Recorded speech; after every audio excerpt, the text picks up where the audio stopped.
Hello? Is that work? Oh, hey.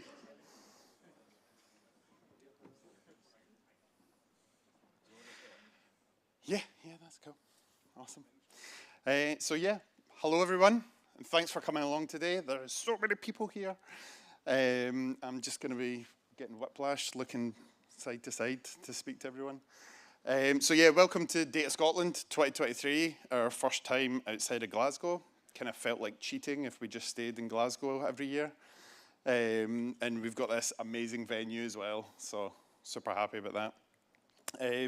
There's just some introduction pieces I want to go through, talk about where everything is, do a little intro to our sponsors, and kind of kick off the day so that you have, make as much value of the day as you can. So just want to introduce the organising team. So this, Data Scotland, I've got a little bit more detail on this, but Data Scotland takes a lot of time to put together. And everyone here, myself, Nikki, Louise, and Chris, all put in a lot of time, our own time, to organise this. We don't get paid for this. We don't, I think I felt really, really bad just like getting breakfast with the hotel this morning. So thanks so much to all their help kind of putting this together. It's really made a significant difference to make today happen. Thank you. Cheers. So I wanted to go through a few little details. Basically, we've been asked so many times over the last couple of years putting this event on, like, what does it take? What do you do? What happens in the background? What kind of, like, we see about 300 people here today, but like, what does that look like in reality? And basically, we put together some stats to talk about what that is and everything, and hopefully it kind of gives you a little bit of a better picture of what happens behind the scenes. So, as I mentioned, we've got a team of 4. So it's just the 4 of us that are organising the event, and we've put in a rough estimate of about 600 hours collectively over the last 12 months organising Data Scotland, and that boils down to about 410 tasks of all the little things that we need to do to kind of make the event happen. That's resulted in 589 attendee registrations for today. Please, please, please, not all of them turn up. I mean, with these sort of events, especially free events, we have an expectation of about 35 to 40% of people won't turn up on the day. Work happens, these kind of things change, you forget about free events, that's fine. Of everyone here, you're representing more than 212 organisations across the whole of the UK and probably beyond. We've got people from over 12 countries around the world. And unfortunately, because of that kind of volume of people, we had to turn away 113 people that were on the wait list that couldn't make it here today, which is brilliant. It's a horrible problem to have, but it's still also a good problem. In terms of the event itself and what it costs to put that on, we've had a contribution of £21,884 from our 9 very generous sponsors. So we have 7 of those exhibitors here today, including our headline sponsor, Time Extender. So please go speak to them, find out what their organisation's about. We've got some intros where they're going to kind of talk about what they do and how you can go see them today. But please speak to them. They are supporting the community. They're supporting this event and making it happen. And that kind of boils down to roughly about £41.46 per attendee. So that's like lunch, that's all the tea and coffee, that's your badges and lanyards and everything. So it is quite a high cost. And again, a lot of that's kind of built on a rough finger in the air estimate that we'll get about 60%, 65% of people turning up. So we kind of try to make those estimations based on other events and other organisers that kind of help us with their input, and also previous events and things, so that helps. We have 35 speakers here today, and I'm super proud to say that 5 of them are Scottish speakers as well. which is great to see. And we also have 7 new speakers as well, which is really brilliant. I started speaking in the community through an event hosted by William up the back there, Data Grilling in Germany. And it's great to see other people kind of making that journey. And if you're interested in speaking at all, or talking about any of the topics, the things that you do, then feel free to grab me or William or almost anyone on the sponsor stands and volunteers and everything, and we can certainly have a chat with you. So I'm going to hand over to Nikki, who's going to talk about the new speakers. Thank you. Can I be really clicky? Hi, everyone. Morning. So as Craig mentioned, we have 7 new speakers this year, which is incredible and something that we like to focus on with Every Data Scotland. So just to name and shame, we've got everyone up here, so give them some extra support if you go along to their session. As well as that, you'll see QR codes dotted about, which are session feedback links. It's really, really important that speakers are able to get feedback on their sessions so that they can improve, they know what worked, what didn't. So we'd really appreciate it if you could use those, especially for new speakers who, this is their first time, they want to know how it was received, so we'd really appreciate that. Good luck to all 7 of you. And our volunteers, who basically make this thing happen. Without them, we wouldn't be able to man the registration desk, run around, get set up, direct everyone to locations. So we have 10 volunteers with us today. They are all an incredible contribution to the event. So if you see them, feel free to ask them any questions. Feel free to tell them thank you. And they're all wearing these lovely rugby shirts that Craig loves to design every year for us, something more outrageous than the last. So feel free to approach them about anything, and same for us 4. Last slide of mine, had to work out if it was still mine. So this is a data community conference, and one of the things that we think is really important is making sure that everybody's comfortable, everybody's supported in the day, and everyone gets the most out of it. Everyone's here to learn, to connect, to see old friends and meet new friends, so please be nice to everyone. If you're not sure what the code of conduct includes, you can pop onto our website where you'll be able to read it. But, the gist of it is be nice. Treat others the way you would like to be treated in an event like this. It's a big space, it's a lot of people, so just be kind. And that's it for me. I'll hand back to Craig. Thank you. So another little bit of housekeeping. Please excuse the really crude drawing, but this is, I only had PowerPoint to work with. But this is the kind of layout of today's venue. We are currently in the President's Suite. The registration sits between here and our kind of Thistle Suite, which is where all the exhibitors are. That's where catering is. That's where the coffee will be when you leave this session, and the tea as well. And the other session rooms, if you continue through the corridor, which will be well signposted as well, you can get to Moncrief 3 and 2, and there we go, Moncrief 3 and 2 for the session rooms. There's a speaker lounge there as well, and then there's the Cap and Thistle just a little bit further around as well.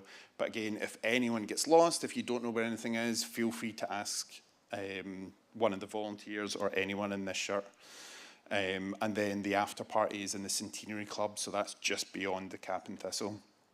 There are toilets dotted all around. There's some behind the registration desk as well, but through the kind of Thistle Suite is where the kind of main toilets are, and then there's some beyond just outside the Cap and Thistle as well. So, I do need to mention that there will be a fire alarm test at 9:30, just as I'm finishing it. That'll be my cue to stop talking. And the congregation point. So the fire congregation point is just straight outside behind us. You'll see that there's a bar there, an outside bar. So that's the congregation point just to the left of it. I don't think they're going to open the bar if there's a fire, though, unfortunately. So yeah, as I mentioned, this event doesn't happen without the volunteers, but it also doesn't happen without the sponsors as well. So these organizations have taken the time to come here and talk to people today. They've taken the time to help fund the event and make sure that it happens. Without these organizations, the event just doesn't happen, essentially, or we have to consider charging attendees, which we never want to do. We want to make this event as accessible as possible. That's quite difficult to say. as accessible as possible so that everyone can attend. So I've got a short intro from each of these organizations just to kind of say who they are and kind of say hello and everything. So the first one is Time Extender, who is our headline sponsor. And I've got Stefan coming up just to say a quick hello and tell you about Time Extender. I'm good looking. Hi guys, I'm Stefan from Time Extender. Obviously not one of the Scottish speakers. How do I change the slide? Just cheers. Thanks. I'll get one simple slide. Time Extender, we automate the process between the data sources that you have and the BI tools where you actually want to use the data, where the business wants to use the data to be data-driven. So you want to stage the data, you want to do the data warehousing and also the semantic layers. But you have a platform for that, but that means that you need to work a lot with the coding and different tools to actually get things to happen here. Time Extender, we automate that process. We sit on top of your data platform, we work with the metadata, and we build the code to actually do this. We are a Danish company. We are big in the Benelux, we're big in Iceland, we're big in the Nordics, but you probably haven't heard of us. So please come by and say hello to us. We've been around for quite some time. We've been around since 2006. Low code, no code, automate, metadata, all cool words out there right now. We've been doing it since 2006. We're working with a lot of customers around the globe. You can talk to us because we don't sell the product, our partners do so. We have a partner network around the globe, about 200, 300, something like that. Thank you.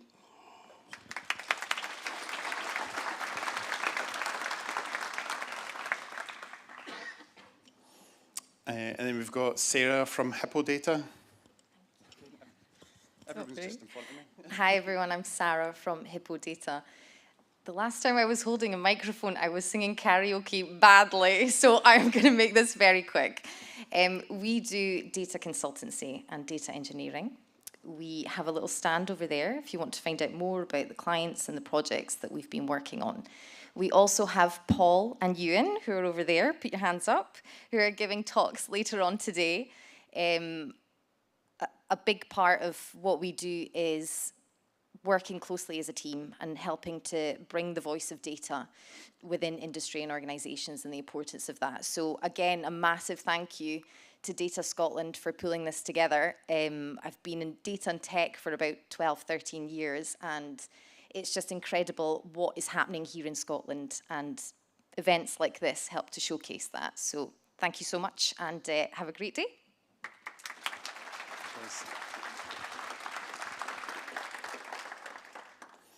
We've now got Simon from Advancing Analytics.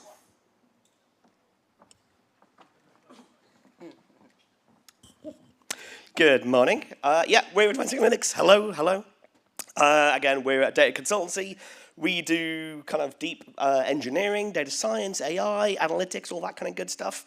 If you want to know what a medallion architecture actually is, you want to know about Databricks, we've got Microsoft MVPs who are around today. We've got a Databricks Beacon who's around today, which no one's ever heard of. If you want to know what that is, come and speak to us.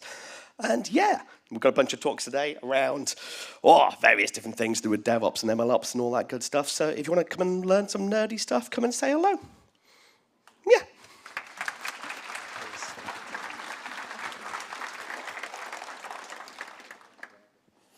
And Robert from Quorum. Here he comes.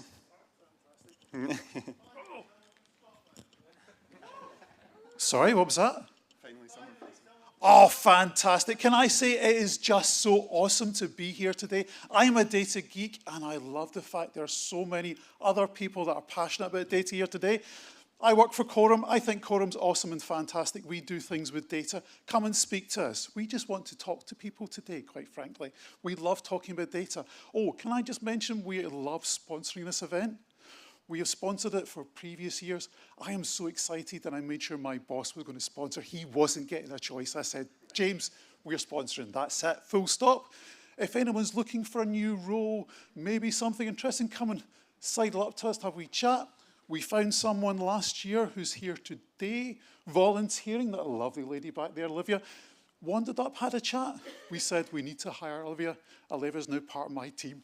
Yes, have an amazing day. Can I also say we are sponsoring the after party, which is probably the best part of today, quite frankly. I am going to stop talking and I'm going to pass you back to Craig. Cheers, Robert. And now we have William from Data Masterminds. Thank you. Good morning, everybody. I'm here with Data Masterminds. We're also a data consulting company and managed service partner. We help companies make the right decisions with their data, whether that's on-prem, in the cloud, somewhere in between, because it's never just going to be one or the other. Even if Microsoft wants it all to be the cloud, that's not going to only be the cloud ever. We've also got 3 speakers. I'm speaking, and 2 colleagues at the back, I think, at the back, Alexander and Sander. We're going to be talking about Debezium and hacking. That was it. The really cool hacking session. If you want to find out how to really break SQL Server, go and see Sander's session at the end of the day. And at 10:45, I'm going to be talking about some of the things that we see on a day-to-day basis with companies. Things that have gone wrong, things that have gone right, but maybe not right. So yeah, come and have a chat with us. We're also running, well, we're so sure of ourselves, we're running an Ask the Experts booth. So come with your questions. Yeah, I know. Throw down the gauntlet now. Come with your hardest questions possible, and we will try and solve them. If we can't, then we know people who can. So thanks again for an amazing event. It's brilliant. I love what Craig has done with the team. I made him start speaking, and then he decided he's going to run an entire event. So fantastic. Thanks a lot for your time. See you later. Cheers. Thanks, William. And we have Waterstones, and we have James. Thank you. Apologies, I'm not Scottish. So Waterstones is a business and IT consultancy. We do all sorts of IT stuff. The data team is here today. So we do all sorts of Databricks, Microsoft data platforms, Power BI, whatever it may be. Yeah, come and chat to us. Andrew Blance is speaking later today about ChatGPT and the hype of LLMs. So it's going to be good. If you come chat to us at the booth, we scan your badge, we have a chance to win one of these amazing rugby shirts that Craig is nicely modelling. Beautiful. All right, thank you. Thanks, everyone. Cheers, James. And last but not least, we have David for Tabular Editor. Hello, I'm David. I'm from Tabular Editor. We're also a Danish company like Time Extender. We love Scotland in Denmark, I think. So if you don't know us, we build a couple of tools. We have Tabular Editor 2, open source and free. We have Tabular Editor 3, that's a paid tool. Both are for doing data models in analysis services or in Power BI. And then something quite new, together with SQL BI, we've built a new company called Tabular Tools. So we now also build DAX Optimizer, a new product, currently in public beta, and PBI Explorer coming very soon. If you want to know more, come and talk to us. If we scan your badge, you can win a 1-year license for Tabular Editor 3. Have a great day. Thank you, David. So a couple more minor things. I won't keep you too much longer from the coffee. As Nick had mentioned before, we have these QR codes which take you to the session feedback form and our event feedback. As a speaker, the session feedback is invaluable. Any ways that our speakers can improve, any kind of things any feedback that you have about the session, whether that's good or bad, is great. So that is on the back of everyone's badge. It's also dotted about on various posters throughout the venue. Most, or I hope all of the speakers will have that on their slide deck at the start or at the end of their session. So there is no excuse if you can't find it. And the event feedback, similar idea. What did you like about today? What did you not like about today? If you've got any questions, I hope you can come and speak to us during the day, or any issues. But please give us that event feedback. It lets us and helps us shape future events and where we're going to do them, what worked and what didn't work, essentially. And just as a little incentive to try and get everyone to submit some session feedback, is we have a prize that we will be giving away. So the more session feedback that you provide for each of the sessions, not multiple for a single session, please, but for each of the sessions, you've got a chance to win a 3-month subscription to Pluralsight. So we'll be giving that away at the end of the day at the prize draw. Next QR code that I have, or URL as well, is for our web app. So that's driven by Sessionize, and it's basically got the full schedule. It's got all the details of every session. It's got the information on all of our speakers. There's links in there to the event and session feedback as well. And you can actually favorite sessions, so you can start to kind of plan your day. You don't need to book any of the sessions in advance, but we will say some of the rooms are a little bit smaller than this.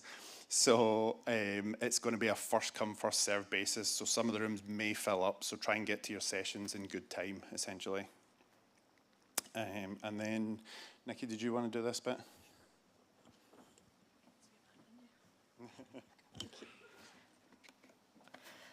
So down to the part you all want to know about. So prizes will be drawn at 5:30 in the President's Suite, which is where we are now. So come on down.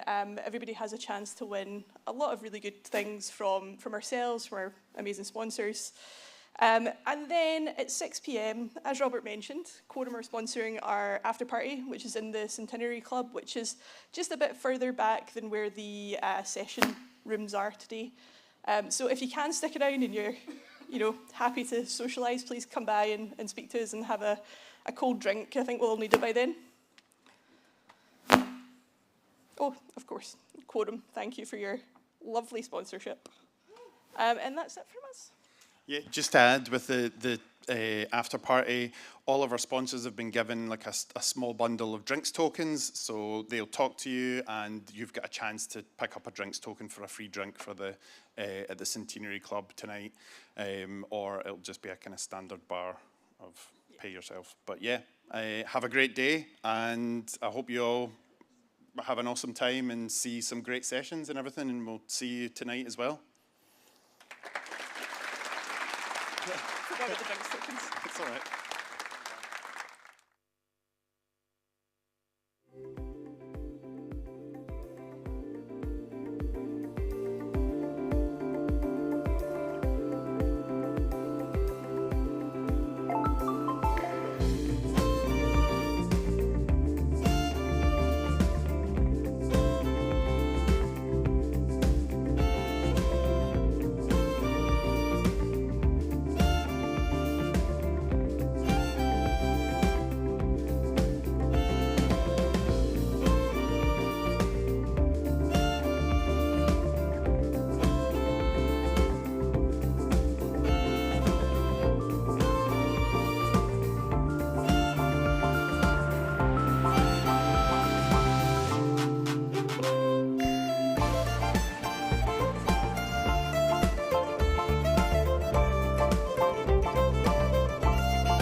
Just do a wee bit of talking. Just a wee bit, mind. I'm not going to do too much talking, just a wee bit. Aye, I'm just going to do some talking. I know I'm English, but, you know, we'll just keep talking like that. Because, see... You're more than welcome to be here. I know that. I know. I'm more than welcome, as long as I go again after. That's right, yeah.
dancing, and nobody wants to see that, do they?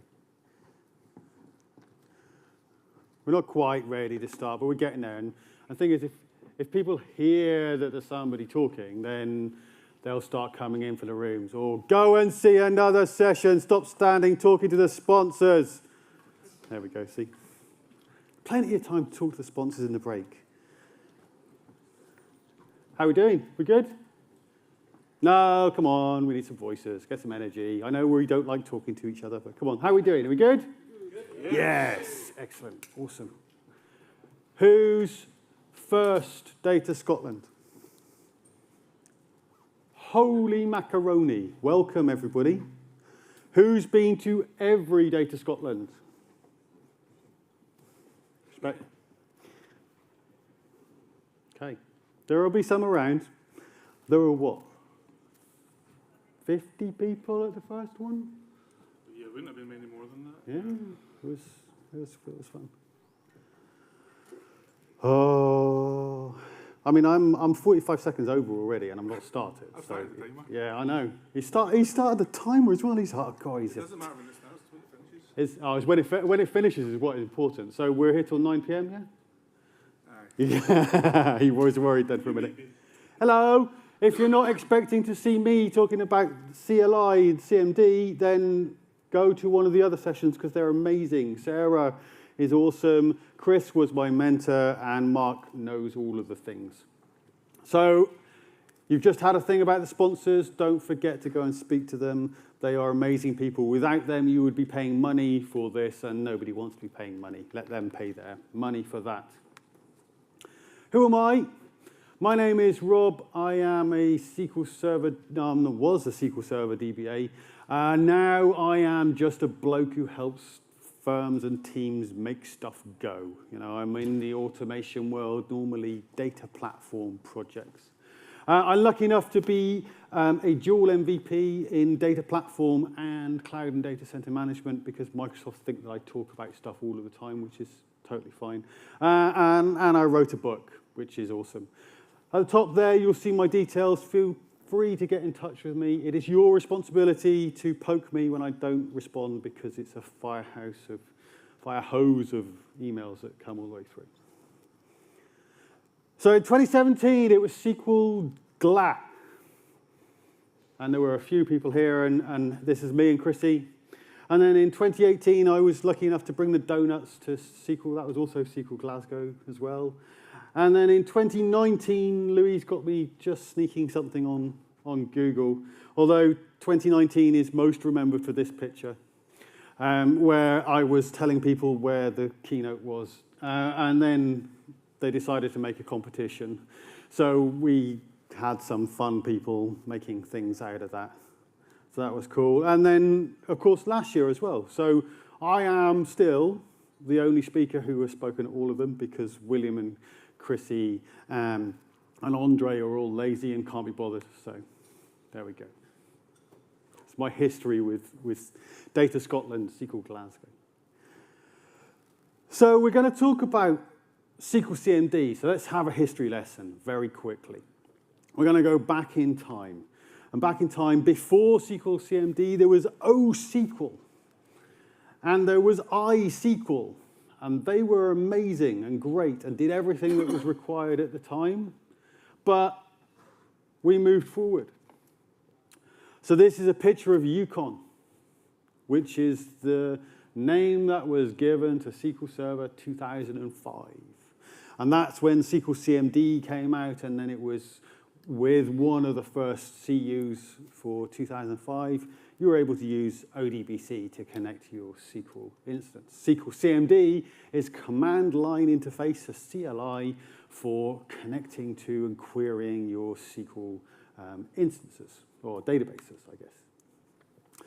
But the problem with it is that the world has moved on. And nowadays we have ARM-powered things. Not these ARMs, that ARM. And we have Apple-powered things. And these days, Microsoft loves Apple, we love Linux, we love Microsoft, we work in everything. So, great. We also have containers on Kubernetes. And old SQL CMD didn't work for that. they said, we need something. And what they did was they went and looked at an open source module called Go MS SQL DB, which is written in Go, which is not just a command. It is actually a language. And the language that they chose is great because it compiles into a single executable, and it's cross-platform. So that's why Go was chosen as the thing, and also, like, honestly, because it's shiny and new. I think that's also going to be a reason why people did it. So why should we use a new SQL CMD to query our instances? Apart from the fact it's cross-platform, it's backward compatible. So everything that we did do is going to work. You're going to be able to query your SQL 6.3 instances, and I know that they are still out there. Yeah, as long as it's queryable by T-SQL, then you're going to be able to query it. But also, it's almost backwards compatible. So there are a list of things that are slightly different between SQL CMD and new SQL CMD. So I've got chocolate on my screen. That's terrible. So if you use the -R for regional settings, that no longer is available because Go doesn't support that. The -P password was removed, and I've kept this in because this shows you how SQL CMD, the new SQL CMD, is progressing, because now that requirement has been removed, and you can go back and you can use a -P as a password. -I for enabled quoted identifiers is going to be removed, and now you do that within the query itself. How do we get it? Really simple. Use your favorite package manager. Now, my favorite package manager is Chocolatey, because of the number of Scottish people I know who work for them, but that's by the by. If you like to use Winget, you can use Winget. If you want to use Brew, you can use Brew. If you're going to use Linux, then you can use any of those package managers. It's really simple these days. There's nothing complicated. We just do Winget install SQL CMD. Done. The other benefit, as well as being able to connect to all of our instances, is that we can connect to containers. Not just connect to containers. Who is happy and comfortable with setting up Docker and making sure you've got a volume and putting in your network and making sure everything's happy? Yeah, there's like 3 hands out of the room. Yeah, okay. The rest of you, you don't have to worry about that. Okay. If you install a container runtime, whether it's systemd, whether it's Docker, whether it's Podman, then you too can create a container. I think we do about 14 or 15 installations of SQL into a container in the next, bye Craig, in the next, what have I got? 11 hours and 7 minutes. Is that right, John? 11 hours and 7 minutes. 37 minutes. Oh, 37 minutes. Oh, okay. Let's have a demo. Oh, look, that's me. Let's try with this window. What do we think? Is that big enough at the back? Yes, thumbs up at the back. Awesome, excellent. So all of these demos, all of these slides are available on my GitHub, which you can find at github.com/SQLDBA with a beard. You can go and find that in my presentations repository. This is how we would do an installation. And if we have a look at the moment, the latest version is 1.3.0. So we're already 2 releases from the original SQL CMD things. All good things come with help. And I really like this help that they've got within this XE. It's much more useful. It's much more time actually looking at what we've got. It's awful big. Let's try making it with one of those. No, or even one of those. Control Z. There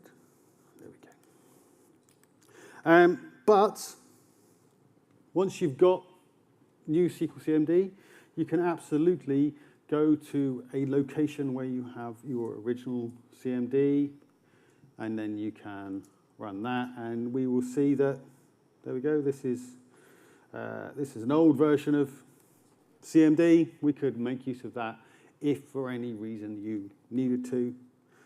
And interestingly, if we just pop our location back again, if we're back in normal SQL CMD, you'll see that we can still do --h, and you get the old version of the help as well, except it's got a lot more information.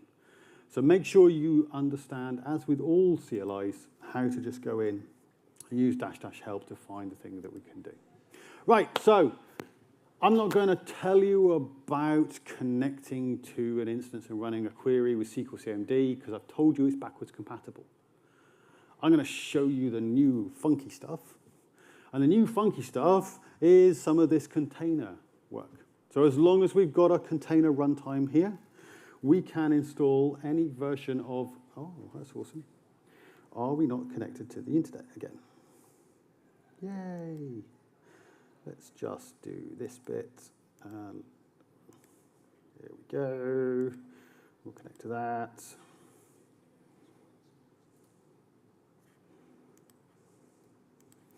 And there we go. So the beauty of this is if you have a system where you know that your version of SQL Server is, I don't know, something like SQL 2017 CU17, then you can install exactly that tag and go and run something on your machine just with Docker. Engine is going to behave exactly the same. You need to troubleshoot something particular and check it, whether it's working. You can go and do that. And as you can see, there's an awful lot of tags that we have here. So let's create a SQL Server container on this machine with a volume and a network so we can connect to it. And then we're just going to do it like that. I'm going to use the -- accept EULA flag so that we can say that, yes, I'm accepting that licensing. And I'm going to use -- cached. If I don't use -- cached, then what it's going to do is it's going to go off to the internet and it's going to download the latest Microsoft SQL Server image, and we don't need to do that. Now, if you were looking, you can see that what it also does is it creates us a SQL user account. It's disabled our SA account. It's rotated the password for our SA account as well. So when we're having that conversation about, well, I'm putting my user databases in on here, is this safe and secure? Surely everybody's going to know my SA password. Well, you can see good practice is being used here. And we've created a user account for the user Mr. Rob, which has come from my user account on this machine. And then it gives you some hints. Look, now you've got this, you can do all of these things. So we could just open things into ADS, we can run a query, and we can look at our config. So let's start talking about config. So for those who are used to Kubernetes, this is a bit like our kubectl config, where we can change context to connect to different clusters. Well, we can kind of do the same here. And if we go and have a look, it's stored in our, yes, I do trust it, yes, thank you.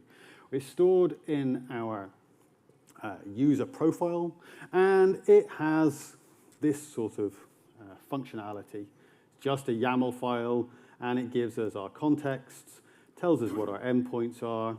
We're connecting to this container. This is the image that we're using.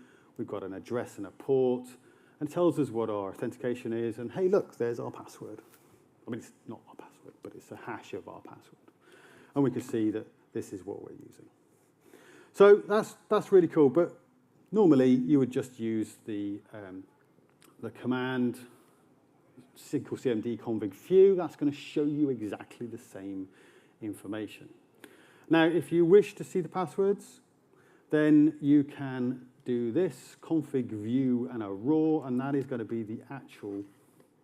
That is going to be the actual password. Okay, mouse is going to stop working. Brilliant.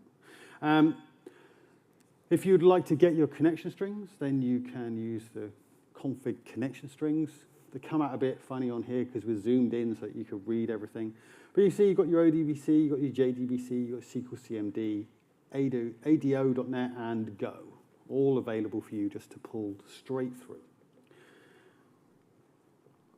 Okay, so that means that it's, with a little bit of faffing, you can do something like this. You can split the string out.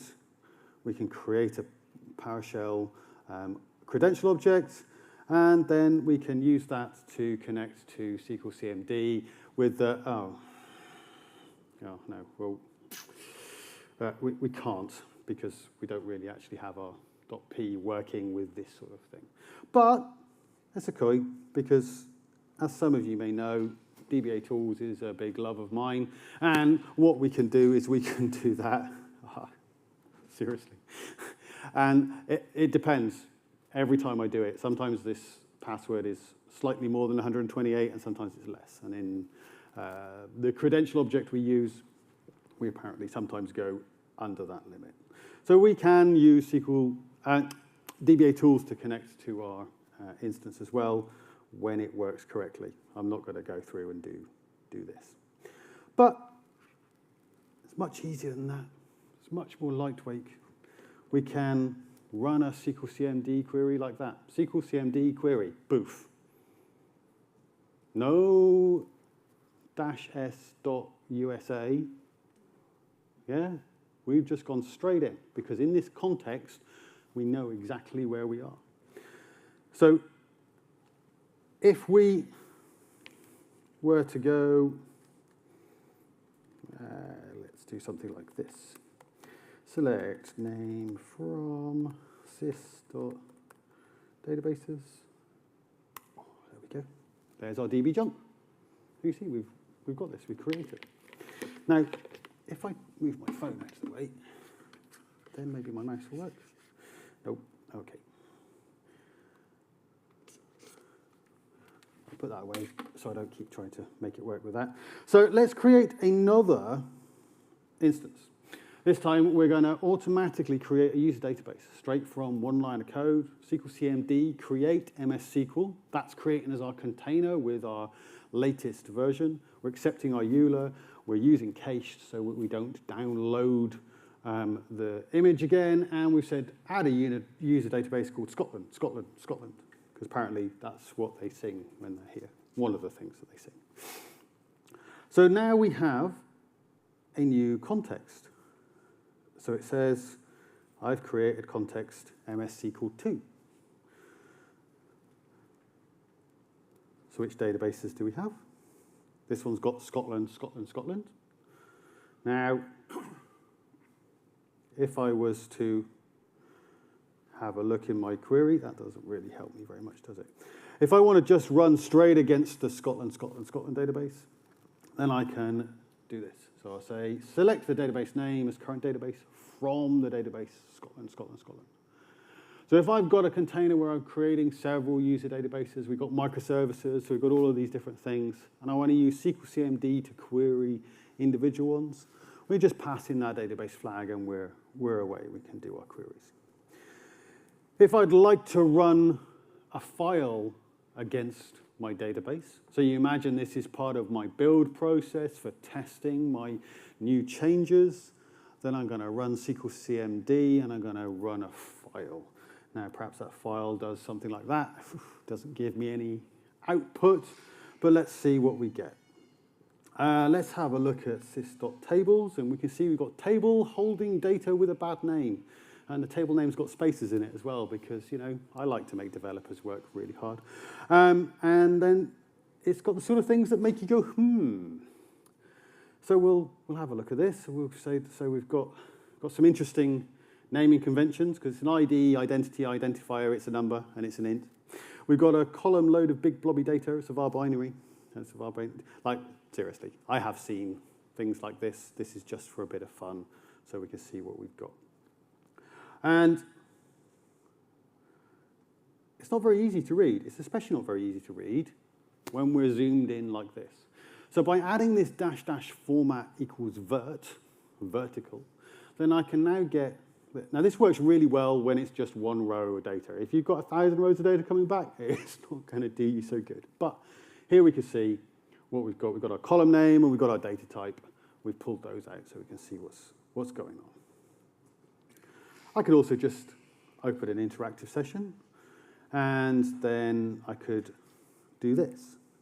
So, I mean, you're totally used to using SQL CMD and then putting in the... Awesome, thank you. Now it's run it. Putting in the the colon and saying list color, and it gives us all of these options for how we want to color code our output. Because, you know, this is the modern world, and we don't have to worry about just having things in black and white or black. So if we choose Doom 1, 2 by using our set var, and then we rerun our query, if we rerun all of our query, I'm so glad my mouse is not working. Do that. Yes, please. Thank you very much. Here we go. Now you can see that instead of coming out in one color, we come out in Doom color. There's plenty of other ones that make it much more easy for people to read, but you know, this is the one for a fun demo. So we're interactively connecting into our thing. But now maybe we want to switch back to our other container. Because remember, we've got DB junk in our other container. So how can we do that? Well, we switch a context like this. You have to remember the name that we had. But we just use this SQL CMD config. We say use context MS SQL. And we make sure that before we do that, we are out of our interactive session. Otherwise, it won't do it. So now we've moved, and it says, hey, I'm in the new MS SQL context. How long have I got, John? 23. 23 minutes. Excellent. So now, if you see, we're in the other container. We're now moved into DB junk. So this is how we can now work. So now you've got a pod that you're working on that has multiple containers holding multiple different SQL instances that you use for, you know, to replicate your environment when you're developing. You can now ping between those just by switching context to be able to run your query or your query files against that instance and database. Okay, so now we can just delete this database. We go, oh, okay, hang on. Do you want to continue? Yes, please. Yes. Yeah, love to continue. Thank you very much. We're just going to verify. Oh, this is really good. It doesn't just go, boof, I'm blowing it away. It goes, right, hang on a minute. Are you sure? Yes. And then it goes, wait a minute. You've got some user databases here. I found user databases. We haven't got those stored anywhere. They're all inside the container. If we delete this, they're gone forever, gone. So make sure that you know what you're doing. Oh, okay, yeah, that's fine.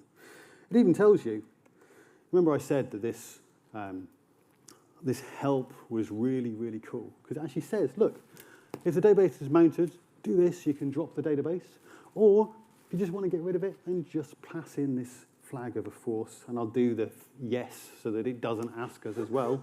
And now it's going to stop our container and get rid of it. And it's now moved our context to MS SQL 2. So I'm going to delete that as well, because we don't need that. So how about if we would like to create a database, let's start this running, but we want to use a backup. So at the moment, what you can do is you can use this using command, and you can pass in a URL to a .back file. And it has to be a URL that ends in a .back. So there are ways that you can do that. For demos, it's brilliant, because you can use aka.ms, AdventureWorks.lt.back. Brilliant. We can do that. We can show that it works. We can demo to all you fine folk. And you can see we've processed these files we were restoring the database. So that's amazing. That's awesome. If you wanted to do that with your own databases, you're going to have to find a way of getting a URL with a .back. We'll talk about that a bit more in a later. But let's query that container. And surprisingly enough, we've restored the database AdventureWorks LT from a backup, and we've got it available to us. Another beautiful thing that we can do is we can then just open ADS. So we don't have to go and find the raw to get the password to paste it into ADS. We literally just go SQL CMD open ADS, and it uses the context that we're in, and it goes, okay, let me open up. Thank you. This is what happens when you use insider versions with things. I've managed to break it this morning. I knew I was going to do that. Let's try it one more time. Maybe. Are you going to run? No, you're going to fail to log in. This is a Rob's machine problem, but it will absolutely let you connect into this with ADS. And then you don't have to even think about what you're doing. You can connect to your container. We'll do a delete. Yes, please. Oh, no. Guess he forgot the thing that he just talked about. There we go. So how about if you want to use your own image? Okay, so the best way when I'm talking with people about how they develop and work with databases is you create your own image because it's configured in your own style. It maybe has your own DBA admin databases already installed into it. And then maybe also instead of having MS SQL, MS SQL 1, MS SQL 2, MS SQL 3, MS SQL 4, which is what it will just keep creating, you want to give it a name so we know where we're at. We can do something like this. So this command, let's just run it. There we go. So this command is going to create a container, create MS SQL, and it's going to give it a name of DBA checks. That's going to be the name of the container that it gives. It's going to use a host name of William Durkin because he's awesome, but that is the name that the host believes that it is. We're accepting our EULA. We're using cache so that we're not going to the internet and downloading. We're using the context name of DBA checks 1. So I know that I can always go back in and refer to it as DBA checks 1. I don't have to remember which one of the MS SQLs it is. And now we've got a registry and a repo. So this is hosted in the Docker. It's going to be in the DBA checks registry, and we're going to use the SQL instance 1 repository. So that is the image that we're using. And we've got a tag of 2.38.0 because I know that's particularly the one I want for this piece of work. We've also got this verbosity 4. So that's going to allow us to see more than just the usual sort of logging out to a screen. It goes from 0 to 4. 4 is all of the data. Right? You don't want it all the time, but when you want to see what's going on, then you can have a look. And you can see we've got a SQL Server error log, and I think if we keep going back up here, you can see some of the things that it does as it's starting up. So if you want to see what's happening, it's a good way of seeing what's going on. And if you're using your own container, your own image, it's a great way of understanding when something doesn't quite work as you expected. Once we've got that, you can see that we've got our everything's up and running. We did just check that. Then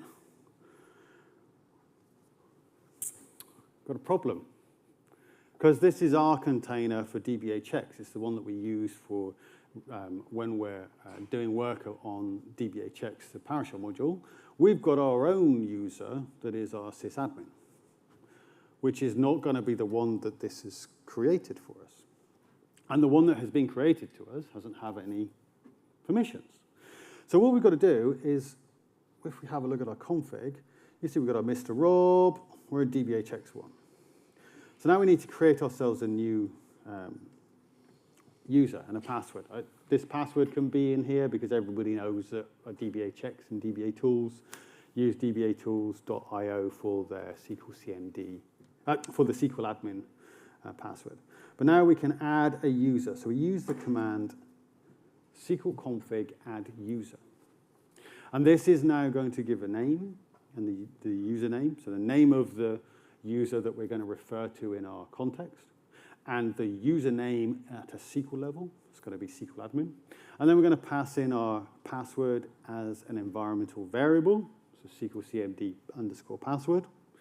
And then we're going to add the password encryption of DP API. So it's going to be okay for me, this user that I'm running now, on this machine. I'm going to be good. If John steals it, takes it, tries to run, it's not going to work for him. But for me, it's going to work beautifully. Sorry, John. And you see it says SQL admin is added, and we've got 15 minutes left. Excellent. And if we have a look at our config, there we go. Basic authentication, username SQL admin. We're encrypted with DPA API, and our password is redacted. But you know, you've seen it already. Now we've got a user. Now we need to have a new context, because you have one user per context. So we're going to have a look at some help, but we're not, because on this screen it doesn't look very good. But when we looked at that, we would see that we need to give it a name and the endpoint, which refers to the context that we're having, and our user. So now we're going to create a context called dbhx SQL admin.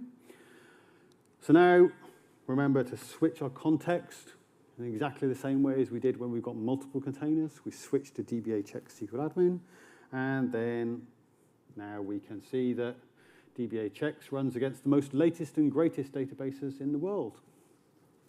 That's a joke, because it's Northwind and Pubs, and they're really old. Obviously, there's not enough old people here who are awake yet. You can even open it in ADS. I bet you can't today, because Rob's broken his ADS this morning. Let's have a look. Maybe. I'm pretty sure that you... Oh, look at that. Hey! This is me dancing. I said there would be no dancing, but there you are. There's dancing. Because you can just open ADS. SQL CMD, open ADS, and boom, we've logged in with this user. So this is super good. Really pleased. Okay, so let's do some deleting. Control R. Let's do a search for a delete, because that's going to get me that force. Now it's going to get rid of our context and our container. You see, it's taking a bit more time than it did before. So there's some weird bug that I've been working through with the folk at Microsoft as to what happens. And I've opened up an issue. So whenever you find something wrong with an open source project, even if it's from Microsoft, open up an issue. But if we look at our config, you see we've deleted it. It should be gone. But we've got our dbhx1, and we've still got our user, but our container is gone because we've deleted it. So if I now think, oh, well, I want to clean everything up, let me just delete this. It goes, oh, you can't delete it, there's nothing to delete. And I'm like, no, but there is. Look, I showed you just now. Just delete that context, okay? Oh, proper errors now. Look, it's got no, oh, no, what can we do? So for the minute, what you can do is add an endpoint. So that's a good way of learning that you can also add an endpoint back into a context in your config. And then now I can delete my user. And now I should be able to delete that context. Nope. Now I should be able to do a delete. Operation completed successfully. Excellent. So that's brilliant. And normally we have this conversation. The first thing people say is, what about Azure? And I'm like, sure, what about Azure? Well, it turns out that if you make sure that you're in the right subscription, awesome. Let's do a connect AZ account. Oh, dear me. Let's do a reload. And we will open up a new session. No, we will open up a new session. Authentication is hard, it seems. We'll do a Connect AZ account. Thank you. Now we'll log in. You're going to make me 2FA?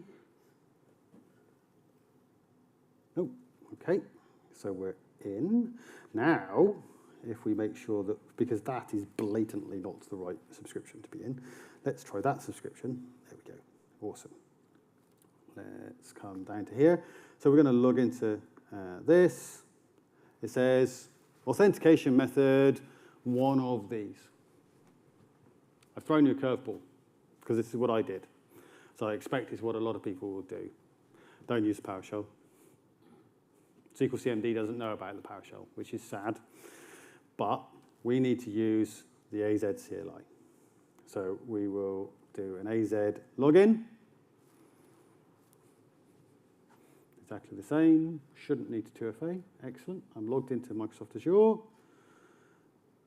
And we will set ourselves into our subscription when it comes back. Come on. There we go. And now we can use Active Directory Integrated. So this is going to work for you as the user you've got logged in.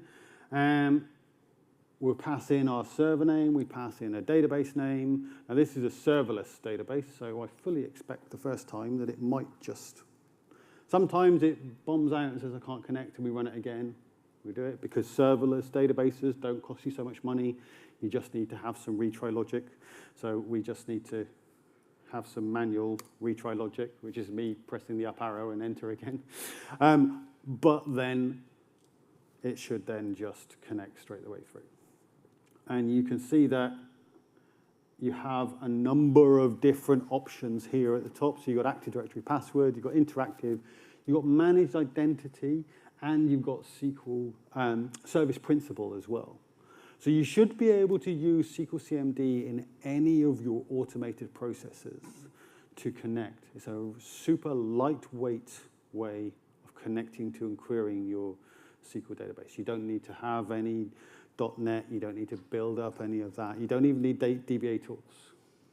You could just go straight in and do your connection. Oh, come on.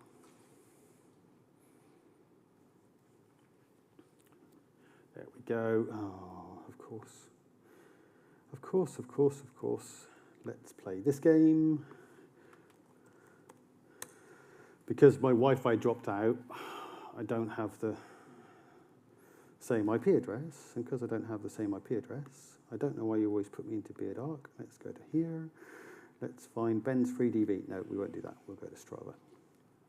And we will go to here. And, oh no. I hate doing this like this. Somebody tell me. Security, I think. Networking, thank you. Here we go. And we will add this client address. There we go. Beautiful. And, yep. My favorite trick is forget to do the save. Now, of course, we play the game of will it have remembered it now, or will we play the game where the portal is out of sync with everything and we're not going to be able to connect? Answers on the postcard. We're in. Excellent. So that's good. So that means that you can just query. Let me just prove that this, you saw it was Strava. So let's just copy this query. And we will paste it in there. Thank you very much. And just to prove, there we go. Went looking for Santa, but I didn't see him. So this was a ride that I did. So we are just able to straight query into our Azure databases. So that's really cool. How long do I got? 7. 7 minutes. Any questions, quickly? Yes, sir. Is there a way to make the query output friendly for like object-based stuff in PowerShell? Let's take as an example, so you can use it in your PowerShell objects. Is there a way for you to get the query out as a useful object in PowerShell? So if we did a SQL CMD query, let's find a SQL CMD query. I should have done a Control R. Let's try that. And we will set it to a variable because we're running in PowerShell, so we can just set it to an A. Oh, no context. Okay. Let's find out in a sec, because I don't actually know the answer to that. Any more questions? Do you want to see some cool stuff? Do you want to see some neat stuff? So the whole we can only restore a backup from .back if it's a URL with a .back extension is great, but it's not the real world, is it? what we want to be able to do is connect to Azure Storage, because that's where we're going to store our backups. Yeah? And it would be really nice if we could actually do a bit more with our PR 319 and 363 are out. Would you like a build of that? And I said, well, you know what? I think I would, actually. So we're going to set this variable, SQL CMD accept EULA. And it, just to show we're in the correct version, because we've got use here. Download database into a container. MDF, backpack, DACpack, back, tar 7z. Awesome. This sounds much more fun. So if I want to restore a backup, I can do that. Now we've seen that. We don't need to see that again. And I can query it, and I can remove it. We have no context. Good, we have no context. So let me create a container, just a blank one, SQL CMD, create MS SQL -- cached, doing it from local. And then what I want to do, now that I've got it, I'd like to be able to restore it. So I can use this use command, and then it's going to say, okay, I'm going to go to this URL, I'm going to download this backup, and I'm going to restore the database successfully into this container. Prove it, Rob. Okay. There we go. Adventure works. Okay, so we'll remove that. What about if we haven't got a file in a URL, and I've just got it locally on my machine? It's part of my build process. So maybe I've got some database backed up in my machine. Then I can just do this. I pass in the path, C, temp, whatever, and you can see, there we go. We've restored some database successfully into here. Okay, Rob, prove it. There we go. Some database has been restored. And we'll get rid of that. So what about if this time, actually, instead of when we're working on some database, maybe we are doing work for something else, and now we want to restore it because we've got a problem we need to work at. So we could create a new context, but maybe it's quicker and easier if we just restore it as that database instead. So we've got our existing container, and now I'm going to say restore from that file some database, and I'd like to call it that database name, please. And we can see it restored, and we can run our, and then we've got a database. That database has been done. So we can remove that. So I'd like to do it all in one line. Well, we can do it all in one line. There we go.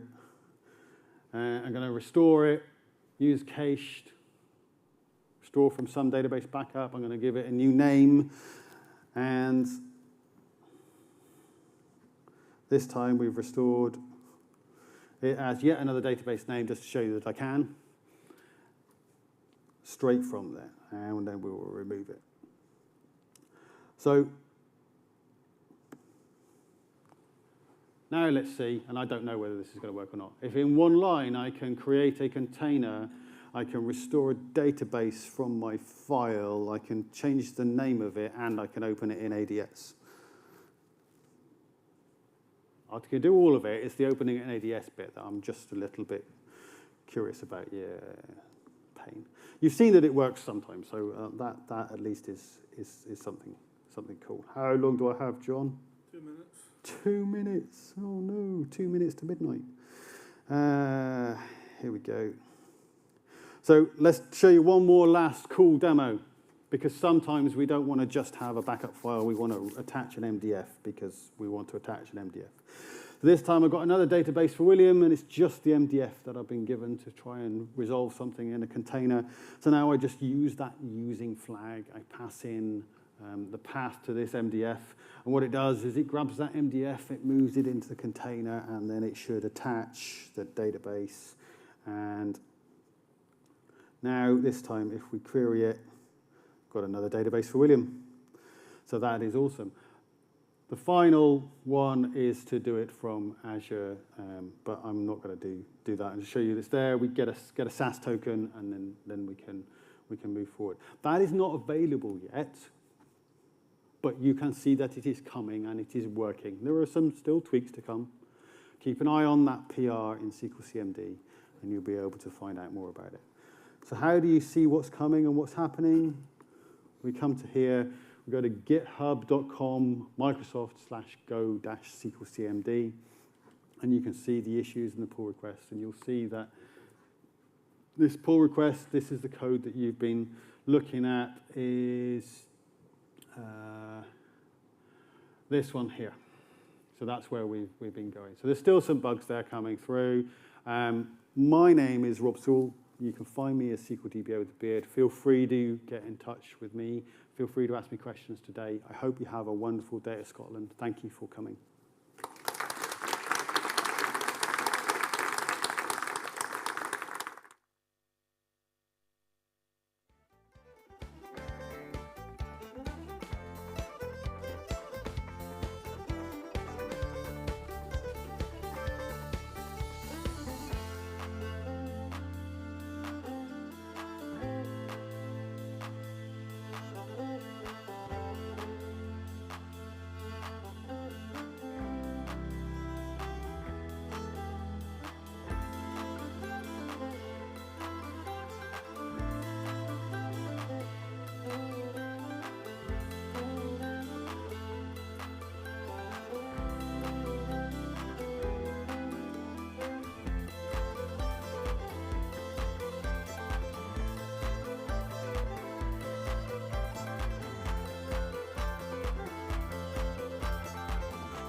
All right, thanks so much. So while we still have some time, I want to take the time to thank you, all of you. You're coming down here on a Friday? Yes? Sorry. You're coming down here on a Friday. Either you're taking time off work, you're getting time off work, you're spending time away from home, you're sitting here learning about data, about technology.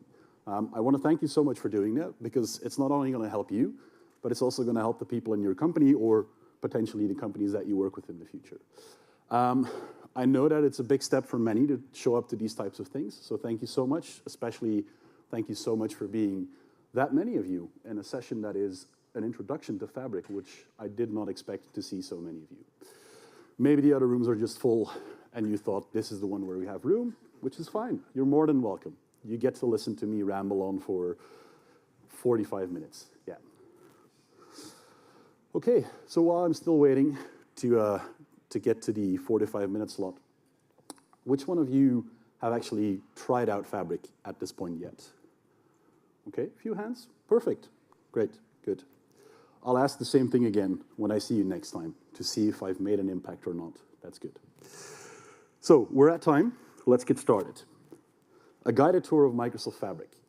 I had a chat with the organizers a while back, and they asked me to come do the introduction to Fabric, meaning take it on a very light spin, which is different from what I usually do, because usually I am going deep into the tech, deep into the gory, nitty-gritty details. Today, I shan't be doing that, which, to be fair, is way out of my comfort zone, because that's where I prefer to be. So we'll see how this goes. I want to thank all the sponsors. You saw it in the keynote this morning from Craig. It's their money that pays for the coffee, that pays for the food, that pays for the venue. So if you do get a chance, go up to talk to them and just grab some swag while you're at it. You get to take home swag and coffee mugs, which is always fun. Myself, my name is Benny de Jager. Bonus points for anyone that is not from Belgium or the Netherlands that can pronounce my surname correctly. Bonus points. I work at a small company, a small software company based out of Seattle, Microsoft. Maybe you've heard of them. I work in the team that's called the Fabric Cat team. What we do is we work with customers. We listen to their problems, and we try to solve them. Either it is by helping them fix some code, fix some models, or by taking that feedback, by taking that problem back to the product group and forcing them to do something about it. Sometimes it works, sometimes it doesn't work. I also help run a user group in Belgium called dataminds.be. Very similar. We organize a conference, user group sessions, anything we can do to get people together to talk about data, to share their passion and enthusiasm. If you want to find me on the social channels, it's quite simple. If you can spell my name, you can find me. That's it. And I am still not a fan of pie charts. I'm very sorry. I'm still not a fan of pie charts. So let's talk about this thing called Fabric. We introduced this in May 2023. So that's only 4 months ago. And back then, in May, it was a big shock for many people, because it is something that not everyone saw coming. Satya himself, our CEO of Microsoft, said that it's the biggest thing, the biggest data product announcement they've done since SQL Server. SQL Server is massive for Microsoft. Practically all of the companies around the world still run SQL Server on premises or any of the cloud flavors. Now, Fabric stems from the Power BI world, where we took the software as a service approach from Power BI, everything tied together in one suite, and we added a bunch of new things to there. And that is essentially what Fabric is. It is a software as a service approach for data and analytics. I want to make one thing very clear so that we get that out of the way. It's not because of the fact that we've launched Fabric that we're getting rid of any of the existing things that we have.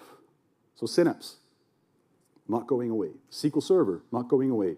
Azure SQL DB, etc. All of those things, not going away. It is a better together story. That is the whole point of Fabric, where keep your data where it is, that's fine, or do your complex transformations where you want it to be, and then see how it can work for you to fit into Fabric. All right, so we've got that out of the way. The whole premise of Fabric is we're doing a lake-centric approach. We're building lakes, a delta lake to be precise. The beautiful thing is you don't have to understand the complexities of a delta lake to build the simple things in there. You can get very far by using a few UI-based operations and not having to worry about that complexity. Now, am I saying that you'll build those massive company-wide enterprise delta lakes with just a few clicks of a button in the UI? Probably not. It's the same story where if you're building Power BI models and you want to do the gory, complex stuff or do some performance tuning for billions of records, you're steering clear a bit of that UI. But getting started, building out those simple things makes this a lot more easier for you. And it is, because it is a Microsoft product, one of the core features is we implement it, we integrate it with all of the other tools that we have. Microsoft 365 integration, key component, key aspect. Integrate that with Office. Integrate that with OneDrive, with SharePoint, all of those things. Because at the end of the day, that is where the business user, person using the data, consuming the data for their insights, that's where they do their work. So that's where we need to have those seamless integrations. Now, the thing that a lot of people were afraid of when they initially saw Fabric was, whoa, that's a lot of new things, which I completely get. It are a lot of new things. And even Power BI already was overwhelming with all the options that you had. And we were worried about that too, because we already got the feedback from people that they were having problems finding the right thing to use for them. Well, the approach that we took for Fabric is we refer to it as the persona-optimized experience, the persona-based approach. Is this the golden solution for everyone to find exactly what they need? No, but I am personally also convinced that it is a step in the right direction. And I will quickly show you what I mean. Because if you are in a Power BI window and you're in your homepage, is that readable in the back or do I need to zoom? Zoom, all right, gotcha. You're in your Power BI environment where you already have a lot of options. Let's say that I want to go into a workspace and I need to go into the right workspace, obviously, and I want to create something. Nope, would help if I'm in the right experience, obviously. You have to create something. Even for Power BI, you already have a lot of options. And people were already confused on, do I use a data flow? Do I use a data mart? Do I use a data set? And now there are so many new options. Well, the reality is that if you look at your company, who are the people that are creating the data sets versus who are the people that are consuming the insights? The number will probably be very, very, very different from each other. Probably. I'm not saying that it's the case for everyone, but probably. So for those business users, they don't need to worry about that. They can consume, they can get their reports. Now, if you're the person that wants to create this, let's say that you want to build a lakehouse. Well, what then do you do? There's two options. Either you go to show all, which is exactly the reason why we wanted to simplify some of these things, because those are a lot of boxes. And that would confuse many people. So that persona-based approach is abstracting away some of the complexity. Now, I want to say that this is just a logical approach. It is not security. It is not because they are in the Power BI persona that they are not allowed to use a data warehouse or a lakehouse. It's not security. It's just abstracting away some of the complexity. Now, if they want to go ahead and build that lakehouse, for instance, they can switch into that persona, and it is just the artifacts that we think make sense to build that lakehouse. You can go ahead and you start building. Now, all of that to make it easier for people to get started, essentially. And in Fabric, there are a whole new bunch of things that we have in there. We've taken a lot of the existing components that you know from the Azure Data and AI platform, and we've morphed them into something that works for Fabric. Data integration, getting data from point A to point B, doing transformations, point A typically being something else, and then landing it into Fabric, well, that's what we understand for Azure Data Factory, building pipelines, data flows, Gen 2, building out those pipelines to get your data where it needs to be and transforming that data. Now, Is this a complete copy-paste from the existing Azure Data Factory instance? No. There are some differences. We're working on getting those differences out of the way, but it is there designed for people that are used to building pipelines, because there are many different options. And the question that I'm working through with a lot of my customers right now is, well, we've got all of these different options. What do I use when? And the key answer is the answer that I've been giving for years already. It is, what do the people that you have in your team know? What do the people that you have in your team are able to do well? Or what do they want to learn? If you've got a team full of Spark developers, you're not going to force them to write SQL code or to use a pipelines. If you've got developers that want to write SQL, let them write SQL. So the what to use when, for me, is not a question about technology. There are edge cases based on what you want to do, but it is about competencies in your team. What do your people know, or what do they want to learn? Because in that data engineering experience, well, that's where we're relying heavily on lakehouses, on Spark notebooks. And I still cannot, for the life of me, write a line of Python code. I've been wanting to learn that for 6 years, but I've never got around to doing it. Same thing with Scala. Cannot for the life of me write that. Does that mean if I get asked to load some data, to do some transformations, that I'll instantly jump into that data engineering experience? No. I'm going to stick to what I know, which is pipelines, mostly, because that's what I've been used to from working with Azure Data Factory. We also put a warehouse in there, and that is where people that are coming from the SQL backend, that's where they'll thrive, essentially.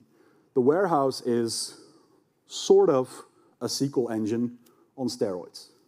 There's a bunch of optimizations happening under the hood, and again, abstracting away a lot of the complexity. You don't have to worry about all of the things. That is the beauty of a software as a service product.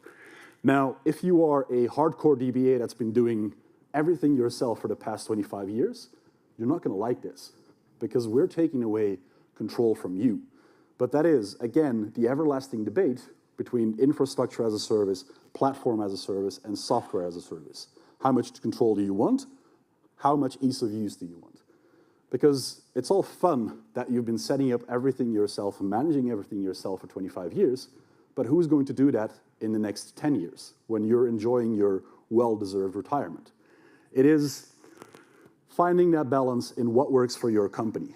And then that is the harsh truth. I mean, it's the same thing where I still see companies using 27,000 lines of VBA code because that one guy from finance wrote that 25 years ago, which is good, it works. But who understands it? That's the key things that I run into. Now, that warehouse approach is, as I said, it's the SQL engine. You can write SQL, you can connect to a SQL endpoint, it works for you. Now, if you've taken it for a spin already and you've tried to dump some massive amounts of data in there, you'll notice that it's not completely there yet. It is a preview product. We've launched it into the public preview 4 months ago, and we're working hard. That's all I can tell you there. And this is where it gets really fuzzy for me, because I cannot for the life of me do data science. That's where I'm hoping that Copilot will magically fix all my worries. No, data science means having those Spark workloads, running those notebooks, performing your machine learning experiments. There's probably 57 people in this room alone that know data science a lot better than me, but it's the same approach. Fabric takes away some of the complexity for you. It offers you low-code, no-code experiences to do those basic machine learning experiments. If you're writing all your Spark code yourself, will you love this? Or if you're writing all your Azure ML experiments yourself, will you love this? Well, no. Again, it's taking away some of the options that you have versus making it easier to get started. So those die-hard data scientists, they'll still prefer to live in whatever they want to use, whether it be Azure ML, whether it be some of the other options that exist. But it is designed to help you get started. Now, real-time analytics is, for me, the dark horse of Fabric. Barely anyone uses it. Well, barely anyone that I run into with customers uses it. But the customers that do, they are genuinely pleased with it. It is a different way of thinking. It is a whole different way of working with it. But the short version is, if you're working with time series data, this thing runs like a dream. But it is very unknown. And that's one of the things that we're trying to get resolved, because we do feel that in the world of today where massive amounts of time series data is getting generated, this can be a real difference maker. And in all fairness, as I'm coming from the Power BI world, Power BI in combination with KQL, so the engine behind this real-time analytics, is very cool. You can do some really, really, really amazing things with it. And then, yes, well, as I said, I'm coming from the Power BI world. Power BI is what the basis is of this entire thing. Now, I've had a lot of worried people already come up to me since May and now. They said, well, is Power BI changing then? Are we only going to be able to do things within Fabric? No, that's the thing. No, Power BI is not changing. Everything that you were able to do is still possible within Fabric. That still will be possible.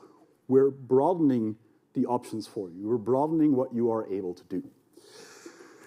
And, well, what I can tell you also is that we've got some very cool things in the pipeline that are not public yet, but you will really, really like them, I promise.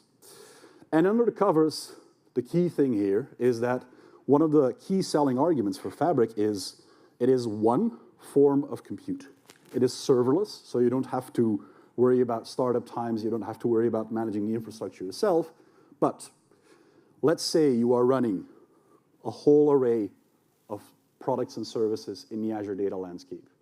You're running a SQL database, you're running Azure Data Service, you're running Azure Analysis Services, you're running Azure Data Factory, you're doing all sorts of different things. Well, how do you determine cost?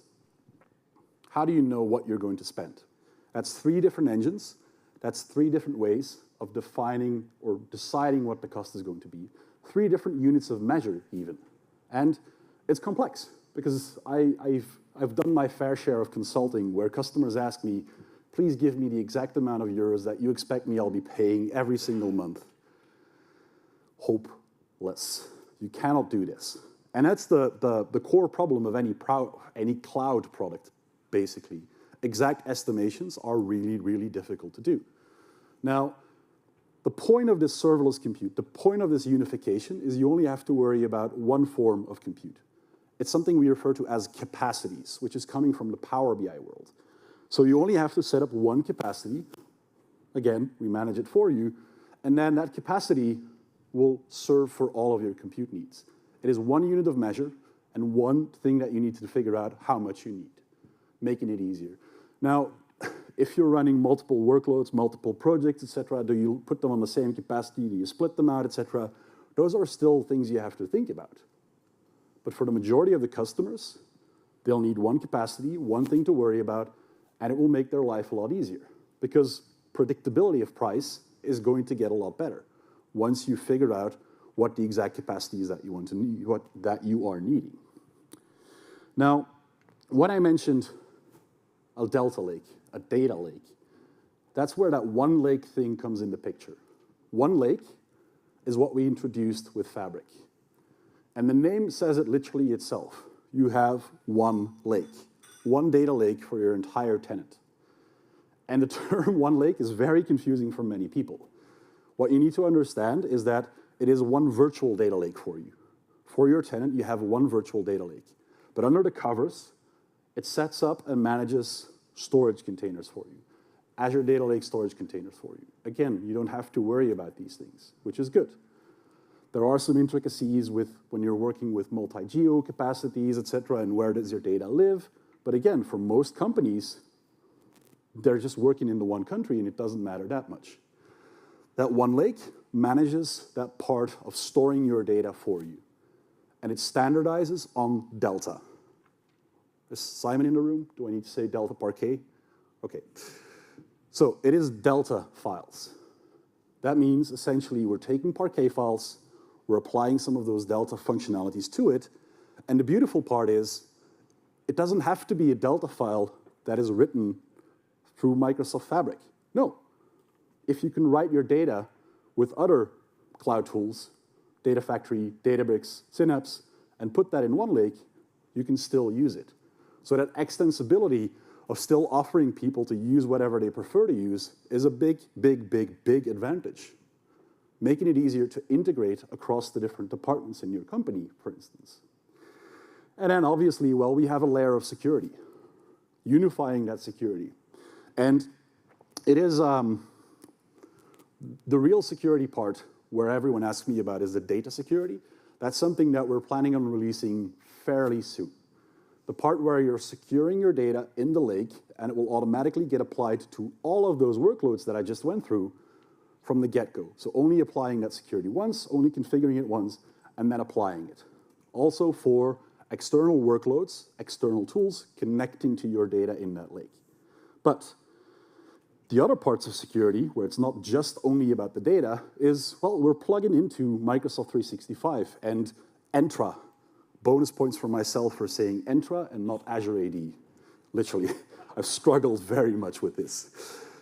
It plugs into those existing things. So all of those security groups you had, all of those configurations, they still apply. Because under the covers, it is still Power BI. That's the thing. And then there's a bunch of cool things integrating with Purview, but I'll hopefully get around to that a bit later. Now, what does this thing cost? What do I need to pay? Well, there's two aspects. You've got the aspect of compute, you've got the aspect of storage. Compute means that capacity that I just talked about, that logical bundle of CPU, disk I/O, network bandwidth, RAM, etc., that gets mashed together into a virtual unit for you. So one thing to worry about. Storage is literally, you're dumping 25 gigabytes of files into a lake, so you're paying us 25 times the unit price for lake storage. So storing data and then compute. That compute applies to all of the workloads. Every single one of the workloads within Fabric. And then storage, again, is what does it cost for your lake? Now, typically, this is the point where I get someone, but yes, well, what about write transactions and read transactions, et cetera, on my data? Well, they all get mashed together in that compute. Storage, purely for storing your data. Everything else gets mashed together in compute. The OneLake part, well, the marketing slide says OneDrive for data. I'm not convinced. It doesn't sit well with me. But it is the essence of, again, making it easier to share that data, to integrate that data throughout the company. Because of the fact that it is a virtual data lake for your entire tenant, it makes it easier to share data. Let's say that you are building out the data sources, the data sets for procurement, or for marketing, or for finance. That data needs to be reused for a different purpose. Well, OneLake offers some capabilities where you can actually just link to that data and you don't have to copy it again. You don't have to redo those transformations. It's the reusability part that comes into play again. OneLake is the source for all of the workloads that we just described. So that Delta file is where it's at. Do you need to understand all of the full complexities for Delta? No. That's the thing. We manage a lot of those things for you. Can you understand those things if you want to do it? If you choose to do so, yes. You can dive in, you can take more control. But at the end of the day, with Power BI, we did the exact same thing. The goal is to make it simpler for the masses so that the barrier to start is lower. And if you still want to deep dive, go ahead, by all means, deep dive. There's plenty of people, even in this room, that prefer going deep, understanding all of these things, which is fine. But not everyone does that. And at the end of the day, we try to build a product that is there for the masses. Now, is this the slide? No, I messed up the slides. Okay. Now, what I said about making it easier is where I think OneLake Data Hub, again, marketing and naming is not always great, can play a big value. I'm assuming that most of you are working in a company where Power BI is used, and you've been using it for a few years, and there's lots and lots and lots of reports and data sets made available. Lots of them. Someone new is coming into the company, and they need to find the sales report or the inventory report. How the heck do they find that report? How do they navigate to the right content that matters for them? Now, am I saying that this One Lake Data Hub thing is the answer for every single thing? No, but again, it's there to make it easier for you. And I'll quickly try to show you what I mean. Because that One Lake Data Hub is there to find content, where you can go ahead and you can search for the content you need. And this is our demo tenant, so there's literally nothing useful in there. But look for the keywords that are relevant to you. Now, today, this only searches the item, so the top level metadata. We want to get it down levels that you can search for columns, et cetera, that you can search for field descriptions, et cetera. At some point, we might even go down to the data, but that'll take us a bit longer as well. Now, finding that content. The beautiful thing that all of the people are very confused about when I tell them is that little drop-down box on the top. It relies on something that is called domains. New thing we introduced. Domain, and I refuse to call it data mesh for Fabric, is mesh-inspired. Because, sorry to go on a rant, data mesh is not about technology. Whoever tells you that is not right, in my opinion. Data mesh is about culture, people, process, how you work together. Not a single tech can solve it. It's always about the people, period.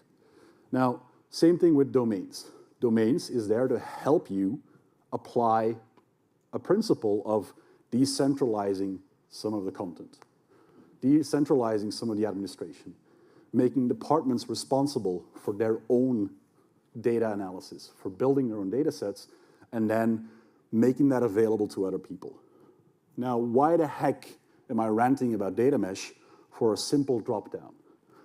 Let's say you're working in a company, you've got HR data, you've got finance data, you've got marketing data, you've got inventory data. Got a lot of content in there. You're not finding what you need. Well, that little drop-down helps you to only separate it to that functional domain. And again, let's say that we had some useful things in there that would say that, okay, yes, well, I only want to focus myself on the HR data and go look for that data. Seriously, I think this is a big improvement. I think it's helpful for business users. It is not the final solution to what we need to have. It's the first steps in the direction. If you click that thing, if you click that drop-down, you'll only get what is in that domain. So logically separating content in your tenant to help people find the data. And on the back end of it, for the admin, there's also all sorts of cool things in there, but there's only so much time that we can get through in a 45-minute session. Now, there we go. Now, how do we talk about these architectures? Well, we can draw up many slides. We can draw up all the slides we want to. And is the slide that I have up there, is that going to be something for you that is anything that you can use? No, because it will still apply to what you want to do yourself. And typically, we're talking about lake houses, warehouses, and data science I'll probably skip. Lake houses and warehouses. Well, it is always, and probably used most of the times, it is about getting the data somewhere, operational system, data coming from somewhere else, from cloud-based sources, transforming data, dropping it somewhere, or getting, dropping, transforming, depending on what pattern you're using. Well, the one thing that I skipped over lightly is the concept of shortcuts. And that concept is a virtual link, which means that if you have data that's already ready to use, that's already transformed, you can just say, oh yeah, by the way, I want to point to that data and use that data. What that's going to do is it's creating, as it says, a shortcut, a pointer to that file where it will automatically get the data for you instead of having to copy it over or redoing those transformations.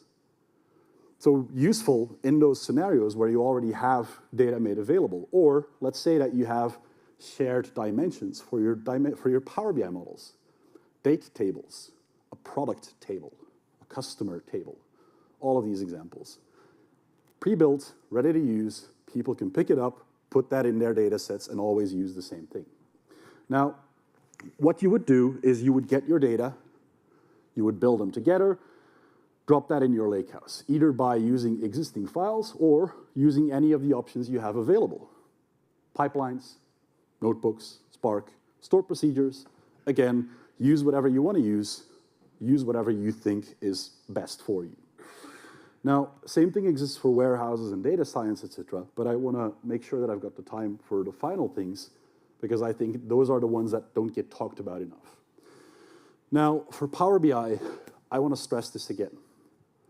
We're depicting the architecture with a warehouse or a lakehouse, but you can still use Power BI to get your Excel files, import them, and mash them together. Doesn't change. Power BI doesn't change. Existing things are still there. Now, will all use cases that you're doing today benefit from moving over to that new way we're introducing with Fabric? No. No, there are use cases where those two Excel files smashed together will still be the best way of working because of the fact of that use case. And that's where you'll have to apply some intelligence to look what makes sense to put into this new paradigm and what makes sense to just keep as is. Now, the whole point of Power BI, as I've hammered that nail a few times already, is integrating with the other options that we have. Teams, PowerPoint, Excel, all of these things. Fabric ties into all of these things, because essentially Power BI is Fabric under the covers.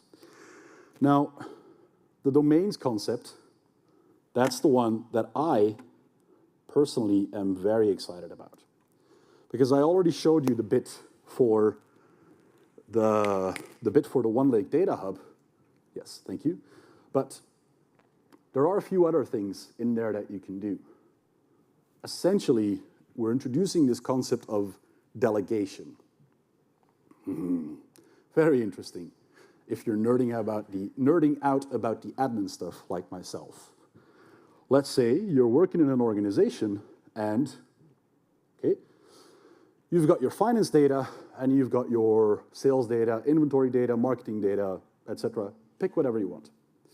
Now, finance data and HR data is typically where the CIOs and the CDOs and the CDPOs and the whatever O's of the world, they get a bit anxious. How do we control that data? How do we make sure that nothing happens with that data? Short version, how can we not let people export to Excel? That's basically what it always is about. Now, that delegation concept is something that we're introducing. Because let's say that you've defined that finance domain, let's say that you've defined that marketing domain, you can set up different permissions for that domain.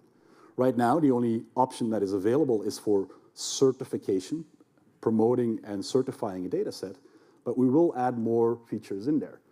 Now, what that means is, let's say that at a tenant level, you've said that, yep, sure, download, export to Excel, export to CSV, all good, you get to do that.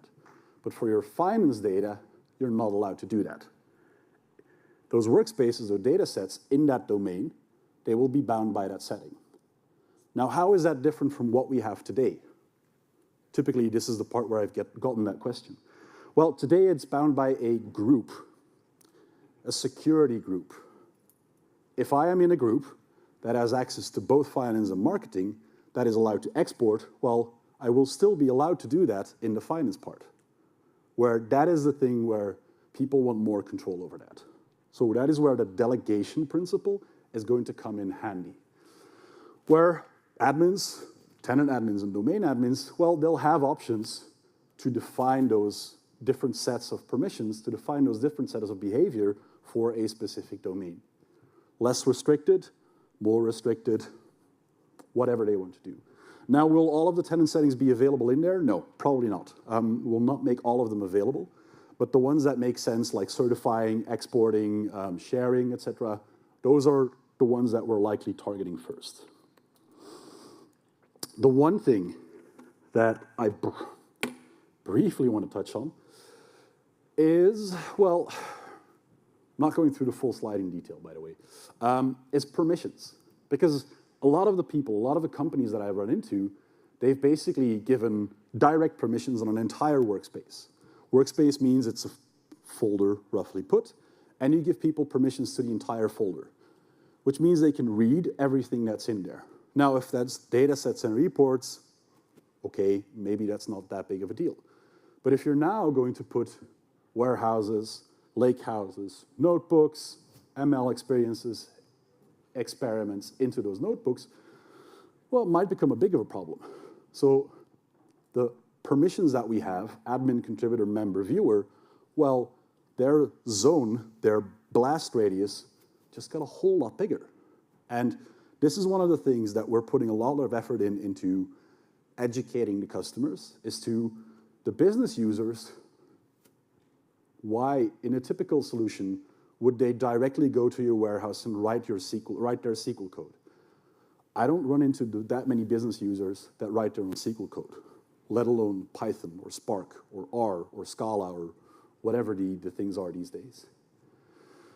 The concept of apps, template apps, workspace apps, sorry, will still be very relevant for Fabric. Will actually even be more relevant to make content for consumption available to your end users. Am I annoying you by walking by the pillar every single time? So the workspace roles, I'm putting this on here just to make sure that you're aware and check this. Assess the impact for you. Now, these capacities, understanding the consumption, understanding the usage of these capacities will be key. Instead of going into the Azure Monitor, instead of going into those Azure dashboards and checking all of the single components, the one report will be the thing you look at. But you have to understand the one report. That's the thing. And it takes some time. Yeah, you're not going to understand it from the poor screenshot. The poor quality screenshot, sorry. It is the report that I strongly encourage you to look at if you're going to be the person that is administering, that is governing that capacity, aka the one that is responsible for the bill. Well, not the one paying it, but the one that needs to watch the bill, essentially. Assessing how much you're using. Are you running up to 100% all of the time, or are you running up to 20% of the time? Because the thing that I didn't mention is those capacities, you can scale them up, you can scale them down, you can turn them off if you want to help reduce your cost. You don't have to pay for a capacity that's running a very big capacity 24/7, where you can scale them up as you see fit based on your usage patterns. Maybe you know that every month for fiscal close, you need a lot of power, but the rest of the month, it is basically consuming what was in that report itself. Scale it up, scale it down as you see fit. Now, skipping over lineage for the sake of time and allow you some time for questions, the endorsement part is, I think, not helpful to stand, is, again, undervalued by many people. What this means, endorsements, certifying or promoting content, is saying to your coworkers, I think this is valuable content. I think you should use this. What it does is if you certify or promote something, it will show up at the top of the list, essentially. If you're going into Power BI, finding a data set, the One Lake Data Hub, it shows up as something that is trusted, promoted. Now, again, I will beat that nail to death if I have to. This is good. It helps you. But if everything is certified, nothing is certified. I've seen this, where everyone and their cat creates a data set. This is my 17th experiment, certified. I think this is valuable for everyone in the company. No. Again, people, process, structure, governance. It's not about the tech, this part. It is there to help you use this. Now, that concept of certifying will also apply to warehouses, lakehouses, KQL databases, notebooks, meaning this is built by the central data team. This is safe to use for people. This is trusted data, giving people the indication of what they can actually use in there. And then the other one that I want to jump into is, that's a really poor quality, is Purview. Purview integration. And this is a, right, Edwin is out of the room. Purview integration means 27 different things for 25 people. What I'm talking about here is the fact that you can use sensitivity labels. Define how sensitive data is for you. Apply that label, and automatically the label gets applied downstream. If you say that your warehouse or your lakehouse is highly confidential, well, any artifact, any item downstream will pick that up. The Power BI dataset, the Power BI report, even if you're doing that export to Excel, that will still say highly confidential data. That will still have that information in there. Now, I don't see the concept of sensitivity labels applied in that many companies, except for the really big ones, but having that difference between highly confidential data, internal only data, confidential data, can play a very big role. And I strongly encourage people to look into this, but there's a licensing aspect, and I cannot do that in 5 minutes. Now, because I want to leave time for questions, I'm skipping over data loss prevention policies. If you're interested, come find me afterwards. There are a bunch of things on there, online, that we've already released. There are happy path tutorials. Tutorials that are explained to help you build those first artifacts. Links are in there, you'll get the slides, and that means take 25 minutes, take 30 minutes, and build something. Take those first steps into learning this. Do you have to do that today? No, because today you'll have to sit through many more sessions and put a lot of new energy, a lot of new things into your head. Do that next week, maybe the week after. But I strongly encourage you to look into it and try out some new things to broaden your horizon. Now, I would like to invite you to ask your questions. It doesn't have to be about what I've just covered. If there's another question about Fabric, I'll try to answer it. We'll see where we get. But I would really appreciate it if you give feedback, either on the session, either on the event itself. I really appreciate it because it would help me improve. As I said, I typically don't do the intro sessions, and it is something completely different for me as well. Now, slides, you can find them on there, the code, or, as I said, github.com, spell my name correctly and you'll find it, and then work down the list. That said, while people are scanning, does anyone have a question, please? Yes, go ahead. Yeah?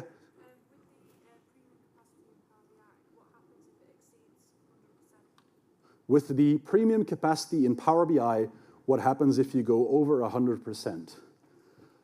There is a concept that is called throttling and overloading. If you go over 100%, you're borrowing capacity. That means we give you some extra capacity that you get to do that. Now, we're gracious to borrow you that, but we're not idiots. We want that back.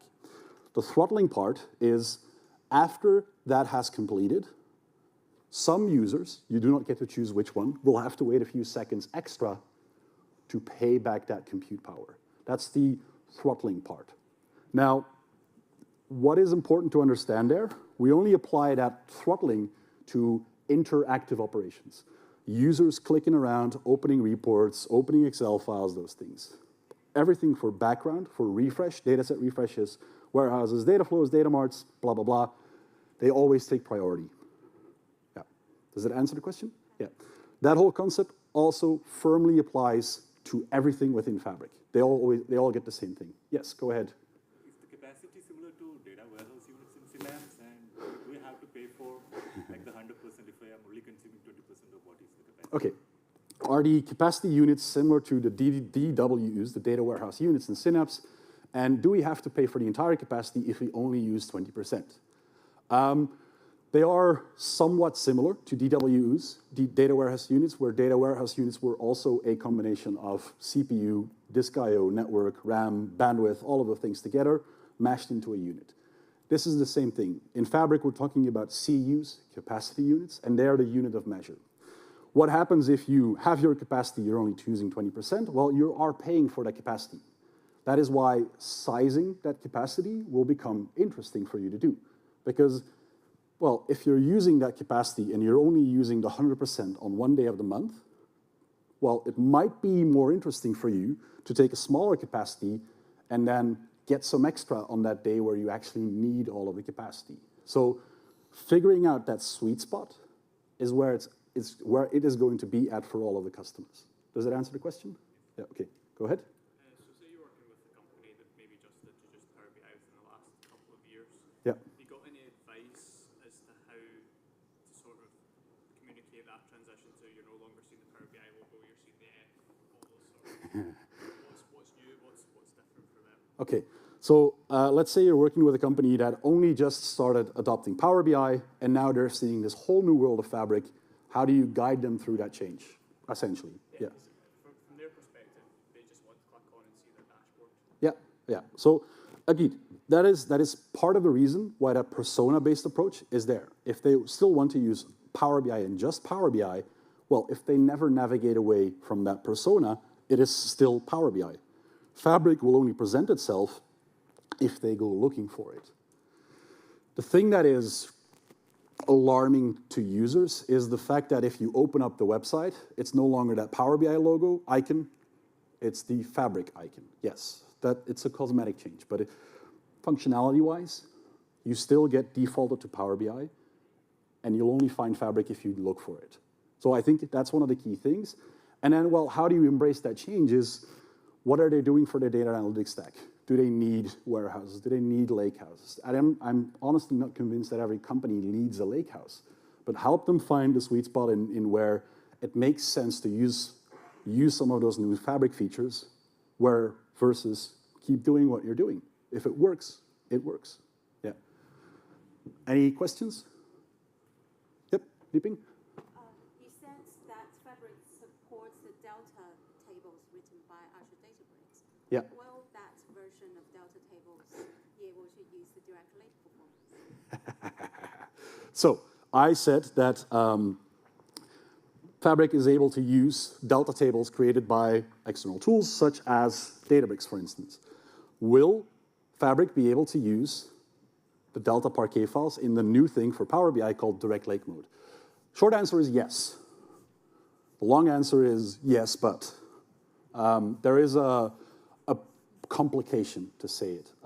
We're applying, I'm just going to say it, we're applying V-ordering, which means that it is the way that we write those files to optimize for the engines that we have. So do you need to then run V-order on top of the table that's written by Databricks? Yeah, so do you then need to run V-order on top of that table to make it work? Well, for the best performance on large data, that's going to make sense.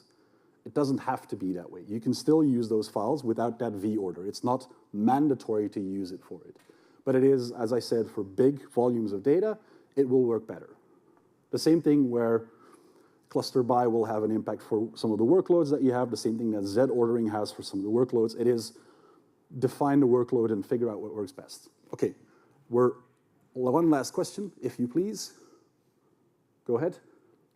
If we are using Fabric to prototype or work through, and we've also got other Power BI developers who have gone to an advanced level, Yeah.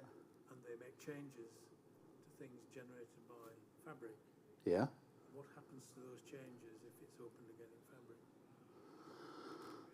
Okay, so you're building out some things in Fabric. You've got advanced Power BI users that make changes. What happened to those things? In the majority of the cases, those changes are applied. And unless you are working with the Git integration that is in Fabric, I've not covered this, but you will be able to include all of the Fabric-like workloads into source control. If it is just there in the UI, and you're not doing any of it, the changes will be applied, and you will not have the option to roll it back, for instance. That is where you need to use source control to be able to say, okay, they've made the changes, okay, we still want to roll back to the version that we had before. But for some of the Fabric items that exist today, that Git integration is not completely there yet. That's something that we're working on in the next few months. Okay? Good. That is all. If you have more questions, come find me. Come talk to some of the other people that know a lot about Fabric. Thank you so much for your time. Enjoy the rest of your day.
Hi, everyone. I know people are still walking in, but it is 11:45, and I'm going to kick off because right after my slot is lunch, and I don't want to keep you away from lunch. So I'm going to start.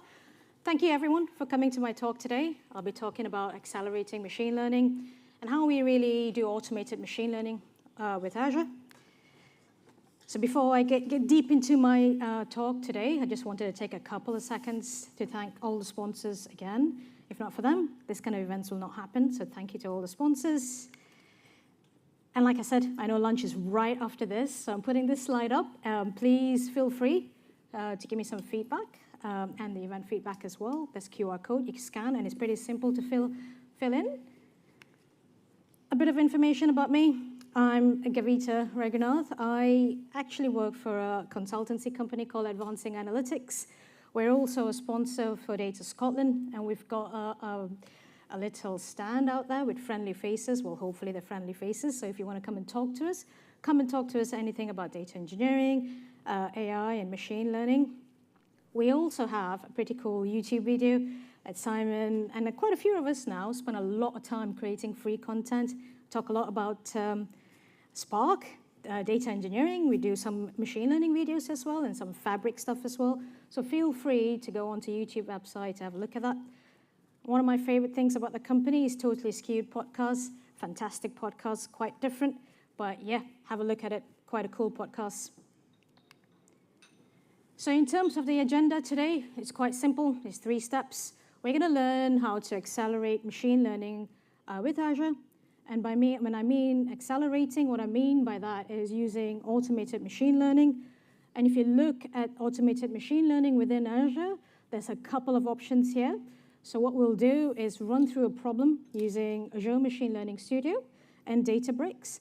And then it's not a competition by any means, but it's just to show the differences between how you would set up an automated machine learning on both Azure Machine Learning and Databricks. So I'm not competing against both. I'm just giving my experience from how I've used it. I'm presenting back to you guys. Okay, so going on. So when we talk about Azure Machine Learning, when we talk about machine learning and automated machine learning, what I wanted to do is just go back and talk about what the machine learning lifecycle is and what AutoML is. Now, when you look at machine learning, and when you have a problem that you're trying to solve using machine learning, you always start off with a data set. And once you get past the data set and getting data, then you go through the process of having to clean data. Now, this can take a team of data scientists from 3 to 5 days to do. Once you do your data cleaning, then you come on to your feature engineering step, which is a pretty complicated step. Feature engineering sometimes is the core of producing a very good machine learning model. And this is the step where you're trying to understand your data set, understand how you can apply feature engineering methods to come up with new features. Once you do that, you go on to building different models, selecting models appropriate to the problems that you're trying to solve. And then it comes to one of my favorite bits, hyperparameter tuning. So depending on the algorithm that you choose, is a lot of settings that you can tune appropriately to get the most out of your model, right? Then you come on to evaluating your model. How well has my machine learning model that I've developed, how well has it done? Process doesn't stop there. It's a very iterative process. You keep going back to the data cleaning, try and generate new features, and you go through this loop many, many, many times. So it's an extremely iterative process. Now, I love it because I'm a data scientist, but it can be very time-consuming and quite tedious. So if you're working in an industry where they're expecting very quick machine learning models being built, you can't sometimes afford to go through this entire life cycle. So we can shortcut it. And the way we shortcut it is we use machine learning, automated machine learning. And what that does, it generates, well, it goes through the process of all those machine learning phases that we spoke about. So your data cleaning, your feature engineering, generating loads and loads of models, doing the hyperparameter tuning as well, validating and evaluating your model, and then it gives you the option to say, right, you choose what you want to deploy and go ahead and deploy it. So that's what we're going to talk about today. So we spoke about what AutoML is all about, but what I really wanted to talk about is why am I standing up here and talking about AutoML? So it's the why. Now, most companies nowadays are data and AI companies. They're certainly data companies, and they're going to be looking at moving. Here, if you look at the maturity curve, moving to the right-hand side of the curve to try and get a competitive advantage, to try and enable innovation. And a lot of companies now, right, are very, very good at looking at what's happened. So if they've got data, whether it's a data warehouse or lakehouse, they're very good at cleaning data, generating reports, and understanding what's happened. But that's a very reactive way of dealing with your data. And most companies are trying to move, like I said, to the right-hand side of the curve, where they're trying to be a lot more proactive and strategic. So by that, I mean they're trying to incorporate predictive modeling and using a lot of prescriptive analytics to not only understand what happened, but also what will happen and how should they be responding to a problem. There's a lot of bottlenecks, though, to get to the right-hand side of the curve. One of the main problems is a lack of machine learning expertise in organizations. There's other problems as well, besides the lack of machine learning expertise, is also not having your data, which people are addressing, because if you don't have data, you can't really do machine learning. Not having a unified platform, and that creates a problem in terms of having very siloed team, and they don't talk to each other. That's a huge problem. But what AutoML aims to address is the lack of machine learning expertise in organizations. And apart from that as well, AutoML gives you the ability to automate a lot of the tasks that we spoke about in the machine learning lifecycle. Once you start automating tasks, you enable innovation and you increase efficiency. So there's lots of benefits in terms of using AutoML.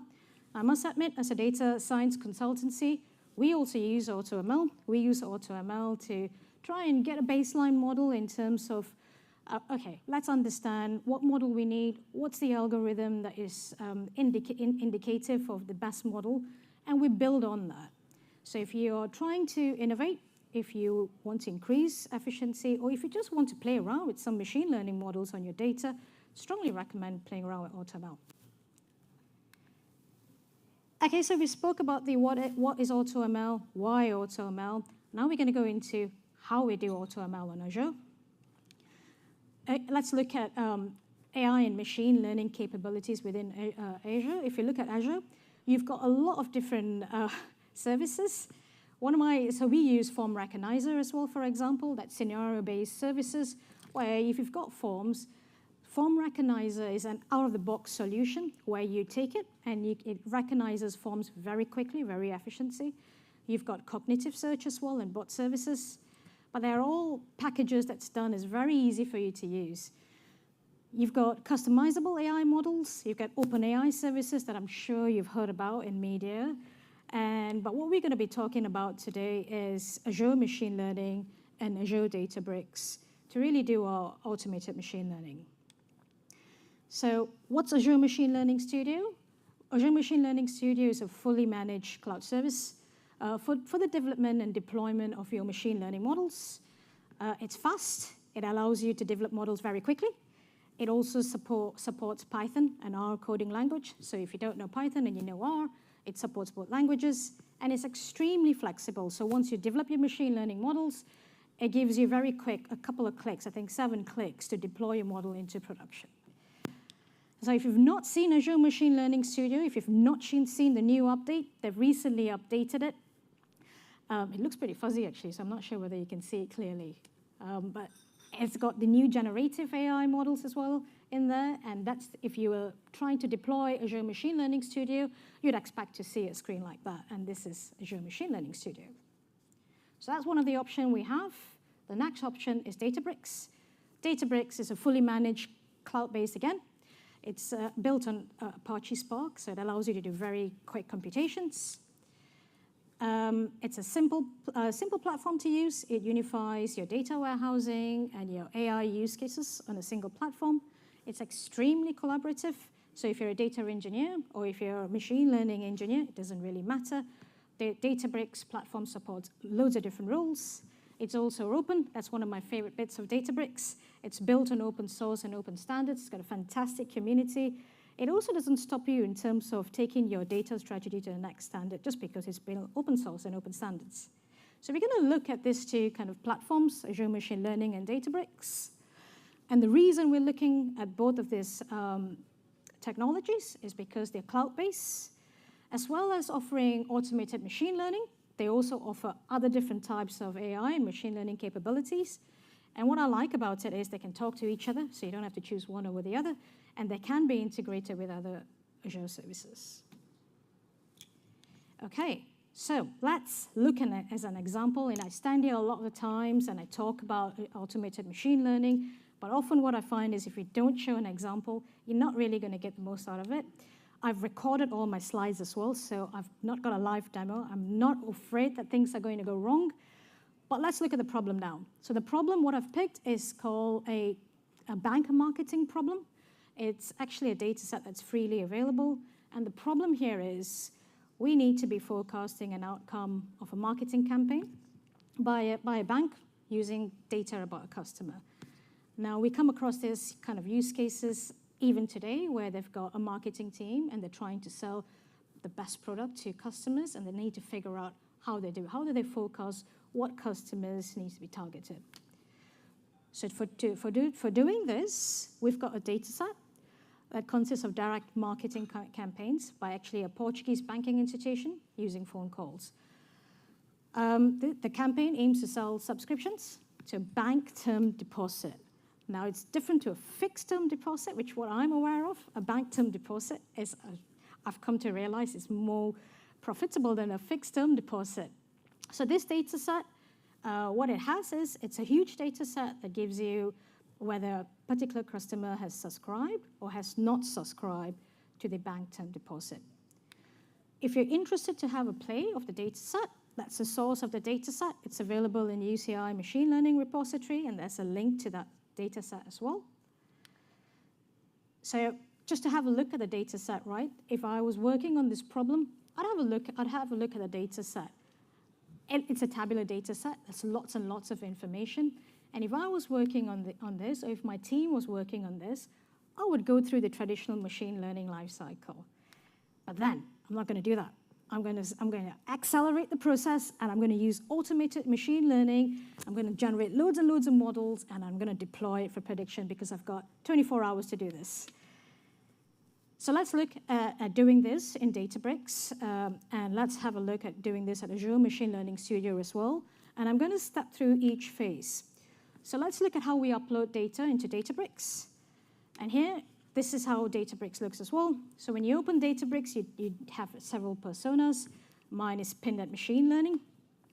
So to upload your data, what you do is simply click on the Add button. You add your data, and there's loads and loads of different sources that you can pull your data from. For my banking data set, I'm just going to be very, very, very quick here and look at CSVs. It's a bank marketing CSV file that I'm choosing to upload. And it does it. It does it all automatically for us. And what it also does is it gives you a snapshot of the data. And this is a point for you to check, right, I've seen my data set on Excel file. This is how it looks. All looks good.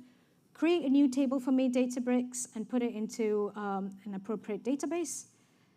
And I can do lots of different things, right? I can tell Databricks my first row contains a header as well. I can have a look at advanced attributes. Say if you're working with something else that's not comma delimited, you can use different options there. And once you do that, you create a table, and it all does under the hood for you. That data set is being pulled into Databricks, and a table is created for you. I think that's it. So that's quite simple. Let's have a look at Machine Learning Studio now. So the way you do this is quite similar in the way of creating a new automated machine learning job, and then we create a data asset here. So what I'm doing here is giving it a name, and I'm calling it banking data set. I'm trying to predict what I did. Banking data set demo, there we go. What I like about it is with Azure Machine Learning Studio, it gives you the option of adding a description. Now, if you're anything like me and you've been working with tons and tons of data set, that just gives you an option to keep track of what you've worked on and what the data set is all about. So I'm pulling it from a local file, but exactly, you click through the steps, you upload your CSV file again. So I'm just selecting the bank marketing CSV file. and it does everything, right? So it's really, really simple. You click through the steps, and both Databricks and Azure Machine Learning Studio handles pulling in the CSV file. So again, similar to Databricks, I get a snapshot of my table here.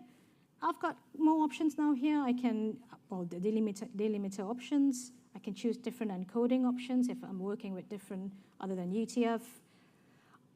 I've got column headers here as well.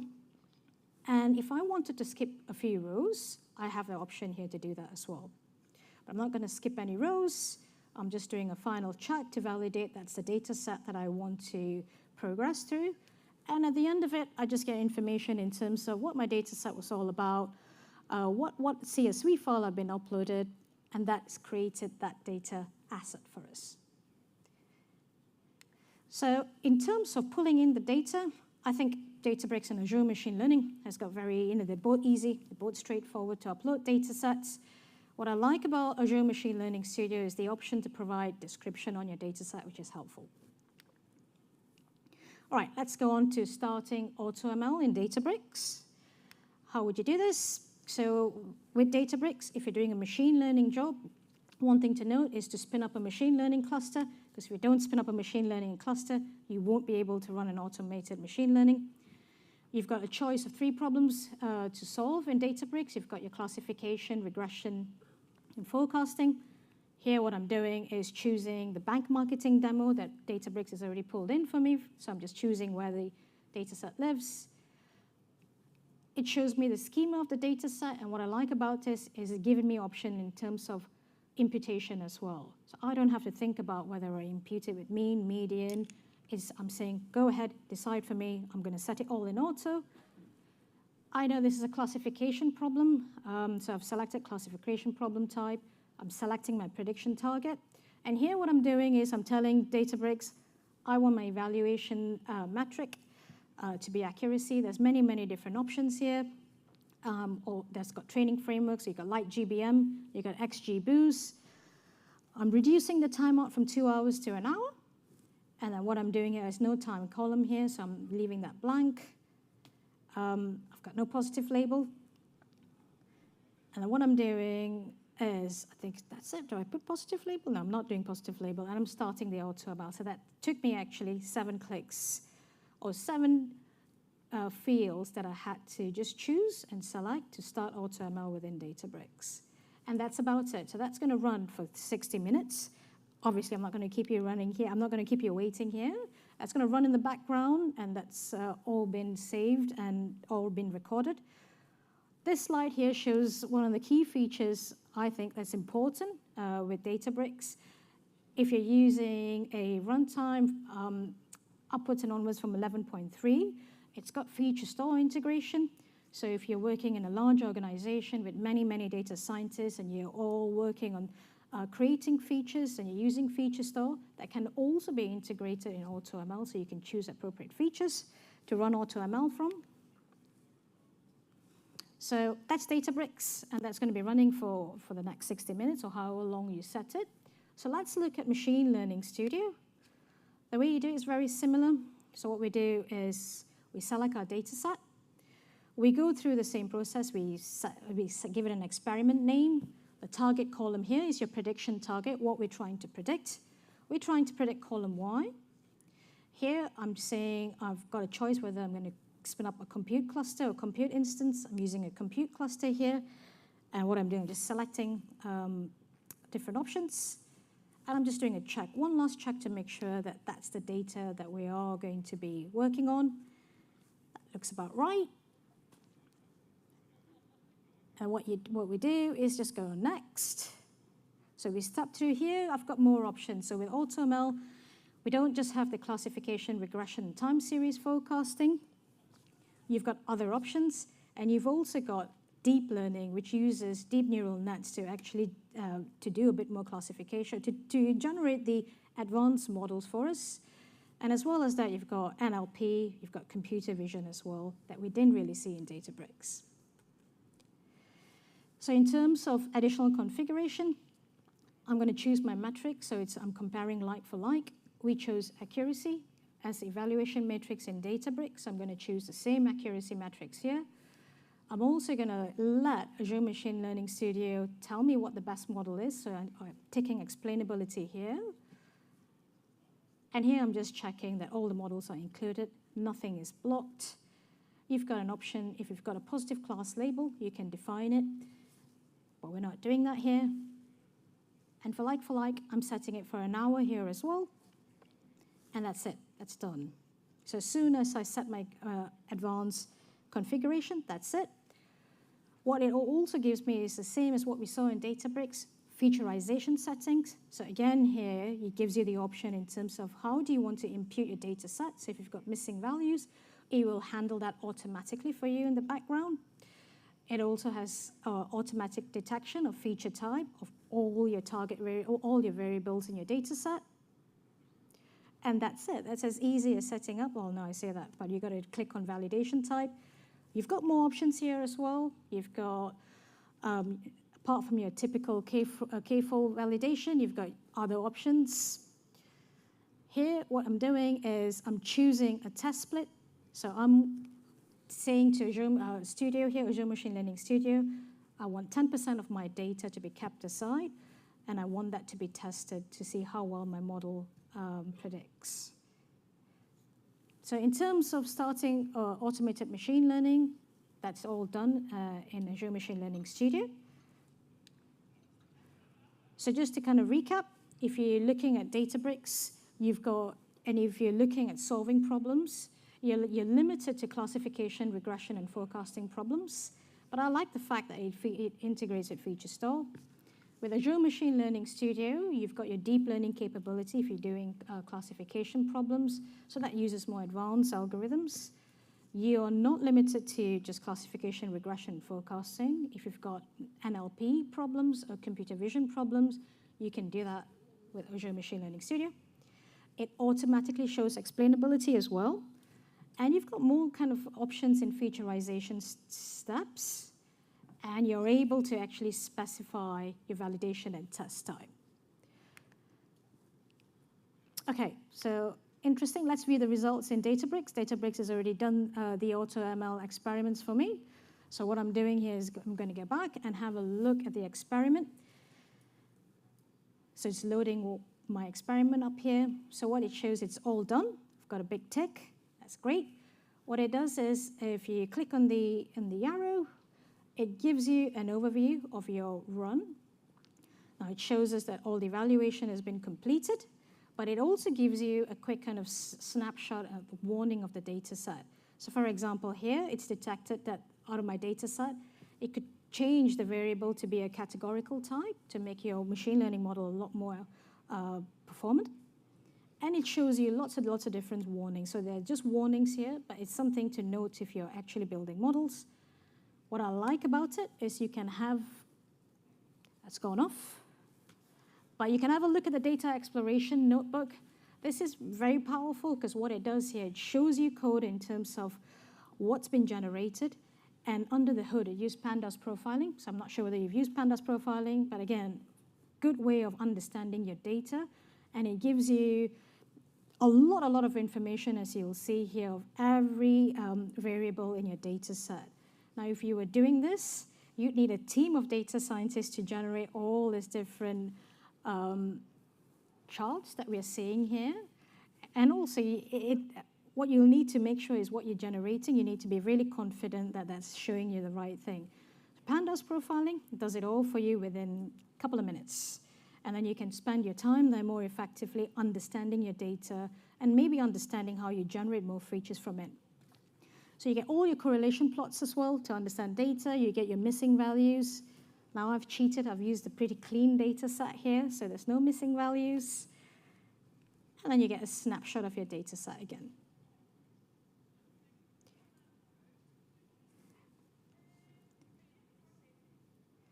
So yeah, I find that pretty cool. What you also get is you can drill deeper. So for example, if you wanted to understand the variable of duration and you wanted to get some statistical information, you can drill into deeper and get all those kind of information put in front of you, and then you can spend your time analyzing each of those variables. So that I find very, very handy. What we're looking here is just an overview, and you've got alerts as well. So, for example, if you've just thrown a data set to it, you would get all these alerts saying you've got duplicate rows, you've got some variables that are very correlated with other variables. What else have we got? In terms of reproduction, that just shows you how long did it take to generate the whole profile. It took us 15 seconds, actually, so not minutes, seconds to generate the profile.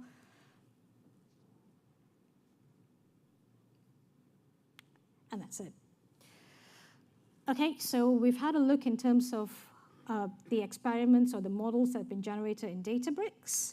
So let's have a look at Machine Learning Studio. When the Machine Learning Studio runs, this is what you would see. You get a lot of information in terms of when it was created, start time, the duration. So here, although we set the run to be 60 minutes, it took 35 minutes to run. Who was created by, so if you're working in a collaborative team, you can actually see who's done the automated machine learning runs. And you've got all this other useful information, right? So what you can then look as well is data guardrails, which is similar to the warnings in Databricks that we saw. So here it's just giving you all the warnings in terms of what is detected from the data set. I don't like the exclamation mark, but what the exclamation mark is showing us is the data set is an imbalanced data set. So it will actually do something about it now, and it's just alerting us that that's imbalanced. So it even shows that you've got missing data set. We don't have any missing variables, so that's good. Here it's created 42 models for us within 35 minutes, and this is showing you the list of all the different models that's been created in Azure Machine Learning. And then what you can also look as the output and logs. We don't have any child jobs, and that's it. So that's Azure Machine Learning Studio. And in terms of the pros and cons, Databricks gives you the ability to look at the EDA notebook that provides comprehensive analysis. Azure Machine Learning Studio gives you information about the runs. So when did you start, stop, who's created the run, the duration of the run, things like that. Okay, so let's have a look at comparison. Side by side, I've got Databricks and I've got Azure Machine Learning Studio. Databricks has generated lots more model, but let's have a look at the best model. So here, the validation accuracy score is showing as 0.916, which is probably quite high. Now, Azure Machine Learning Studios has got voting models, so it has quite superior. So what it does is it takes all your different models, ensembles it, and it's showing to get a higher accuracy score, but it's quite misleading because we've got a test set here, and what we ought to be looking at is a test. How did it evaluate on a holdout set or a test set? So if you look at Azure Machine Learning, you've got to actually drill in a bit deeper to have a look at what is predicted. And here we look, it's fairly similar, 0.916 to 0.912, so you can argue Databricks is slightly better in terms of accuracy. And yeah, so that shows side-by-side comparison in terms of how they've done in terms of models. But let's drill down a bit deeper in terms of how you look at best models in Databricks. So if you go into Databricks again, you get the option of looking at code that Databricks has provided for free. And it shows you line by line all the code for free. I find this extremely, extremely powerful. So if I was building on this, I would take this code that's provided for me and build on top of it. So here it's showing me all the Boolean columns that's been predicted, the numerical columns, the categorical columns here, and how it's actually handled the low cardinality categories, how it's handled the train validation split here. So if you remember, Azure Machine Learning Studio gave us the capability to specify how much I want to split my data set. Databricks, under the hood, does it by 60, 20, and 20%. And then what it does is it shows you how it's actually pulled in the light GBM classifier, what parameters we use. It also does hyperparameter tuning for us. So it does a lot of the machine learning phases that we described when we started the talk. And here I'm just going through the code and looking at what Databricks has provided for us for free. Like I said, it does the hyperparameter tuning as well. So I have an option now, if I wanted to come back and say pull in more parameters or search in a bigger space, I can come back and do this all for free and quite easily. And what it also does, it shows you feature importance. Now, it doesn't run the feature importance automatically. What you'd have to do is come back and turn that variable from false to true and rerun the notebook to get your chat plots. So you get explainability of all your features in that particular light GBM classifier. Okay, so that's the notebook showing light GBM classifier that Databricks has said that that's the best model for us. Okay, so now let's have a look at Machine Learning Studio.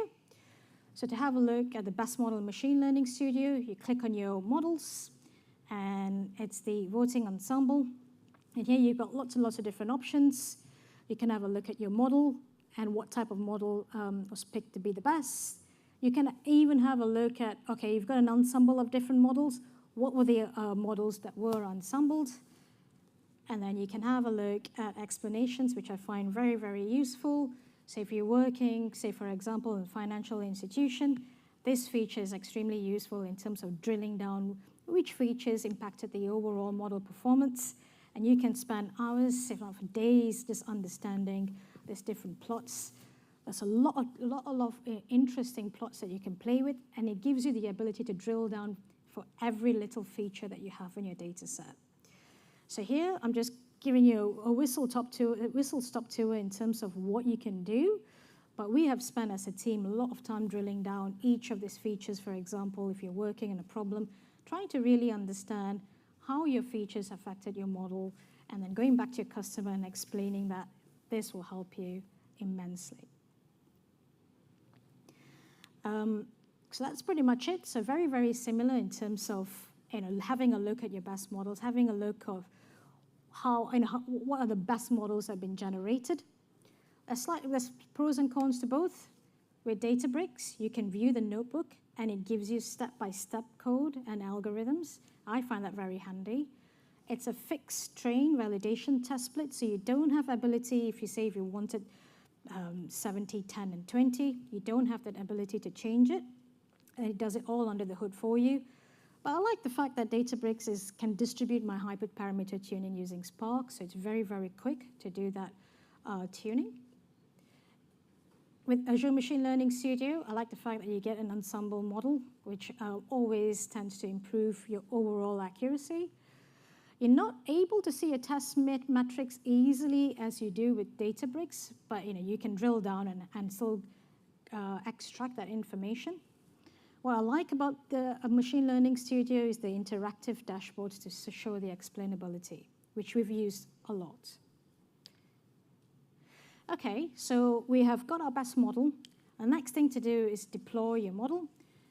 Within Databricks, you can do this very, very quickly.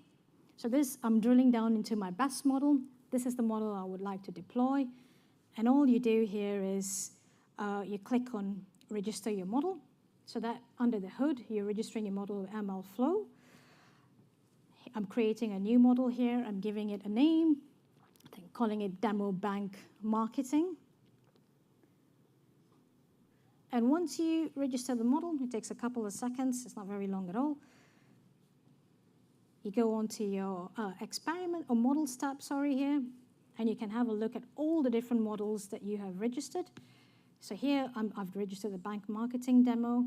And here, if you've got a group of data scientists and you're trying to push your model to production, it's a good step to just work within the team to say, right, I've got version 1. I'd like you to just check and make sure that we can transition that model to a staging phase so that we can then prepare it for deployment.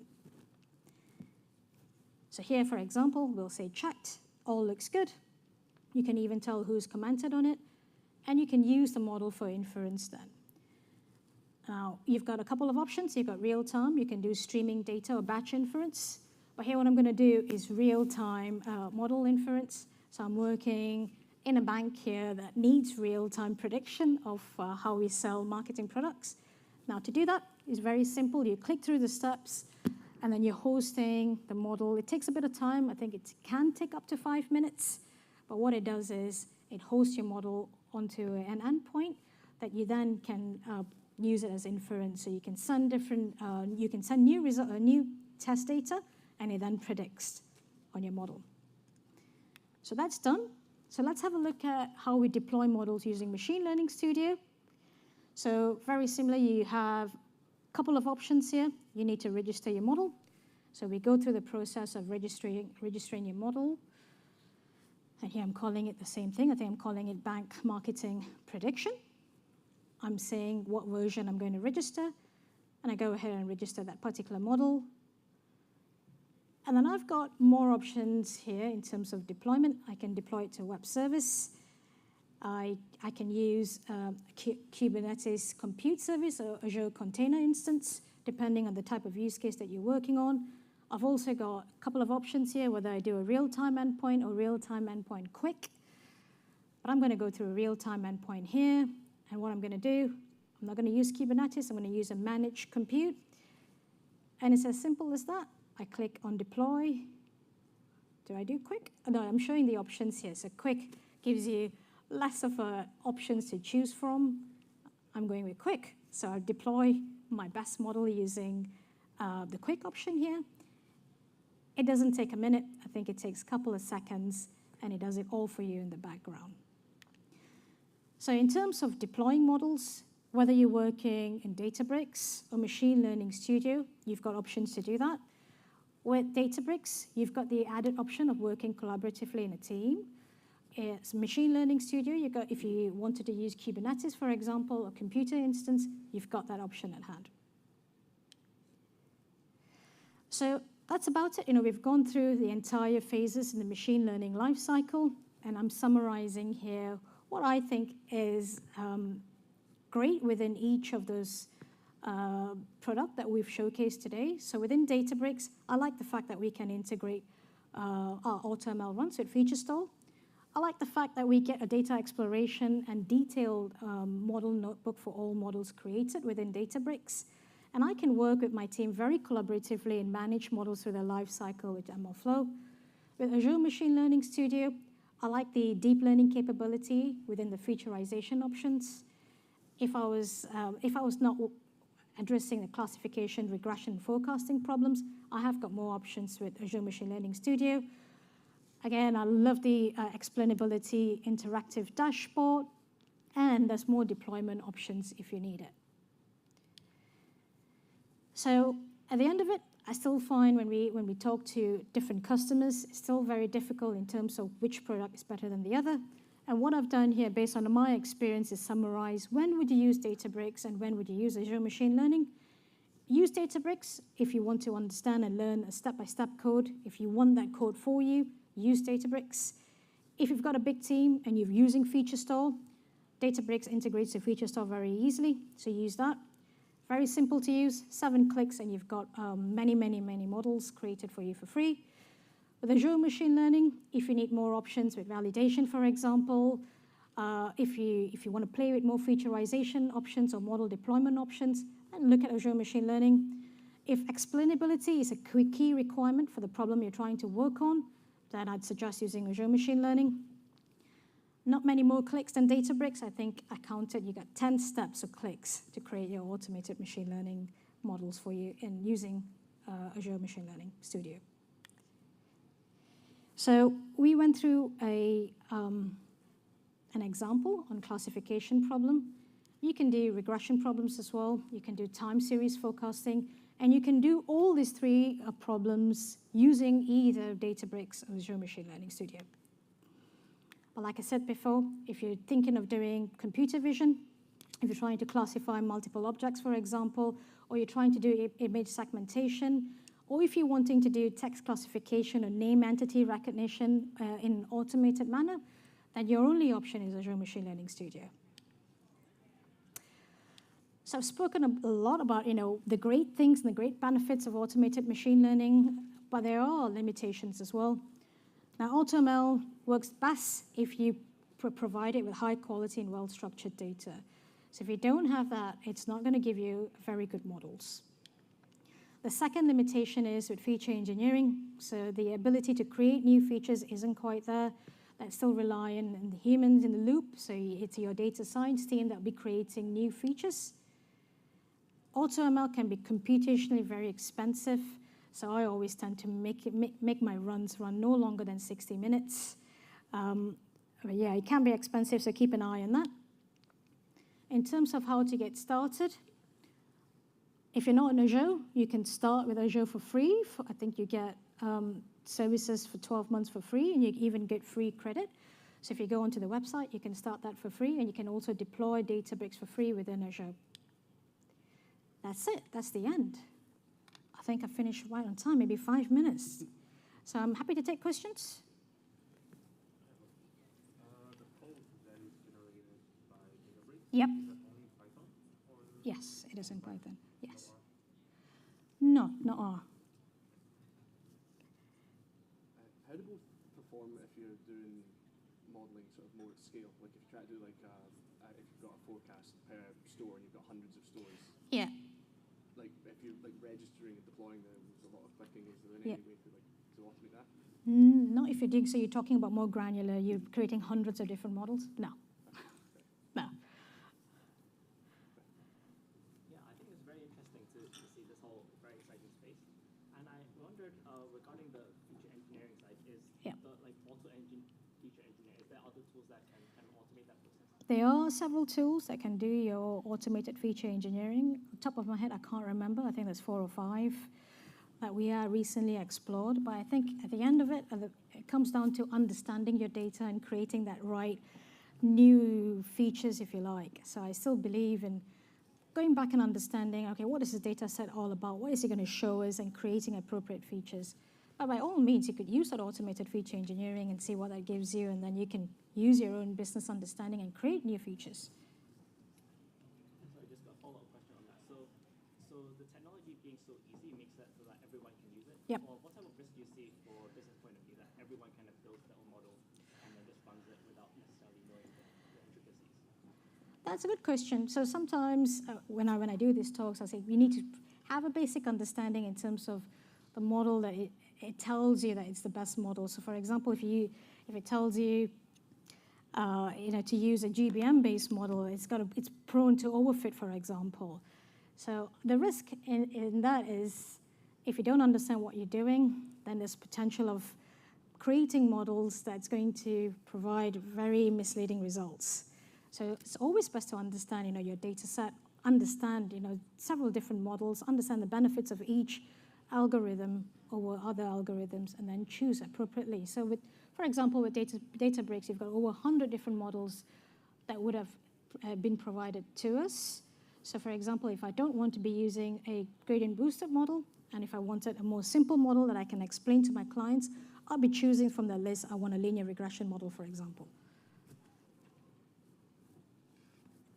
Yeah, you mentioned that the Databricks are like a hyperparameter. Yes. Yeah. Does it use any kind of default method like a grid search or a random search, or can you customize that? I think there's 2 ways. It's based on a Bayesian methodology, so you could use that method, and you can also distribute it. So that's a pretty cool feature. So that's a plus of using Databricks. Is it possible to integrate any models that aren't part of like the default, like Kappa's design? Not with the in Databricks or in Azure Machine Learning. In either. I think Kappa's does come with Azure Machine Learning, but not with Databricks. But you get the LGBM, which is a very good model as well.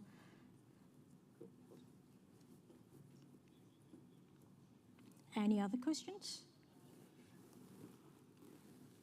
No. Right, lunchtime.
Hello. I'm pretty good. Oh, it's coming out of my mic now. This is awkward, because I'm trying to have a conversation with you, and half the room can hear half of it. You're good, though? Yeah. That's good, yeah, that's good. Is everyone else good? Oh, Gabby's like, shut up. Was that shut up, or was that talk louder? Louder, okay, yeah.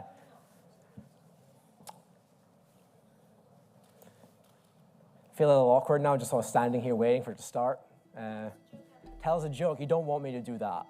You don't want me to start my, if I had a mic, I'd be like, enter into my 5-minute standard routine about Fabric, but no one in this room actually wants that right now, so. You say that, but you haven't heard it, man.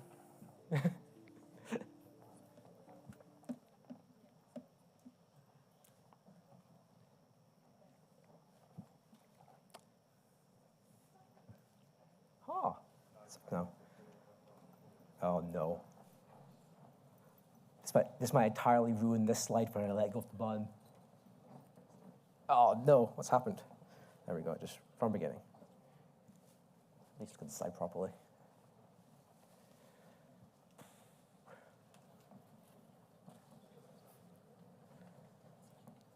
This is cute, yeah. Have you had a nice conference, Gavi? When's your talk? It's done. How did it go? I'm sure it went great. It was really, we got one really good. Did anyone go and see Gavi's talk? Was it really good? It was great. It was great. There you go.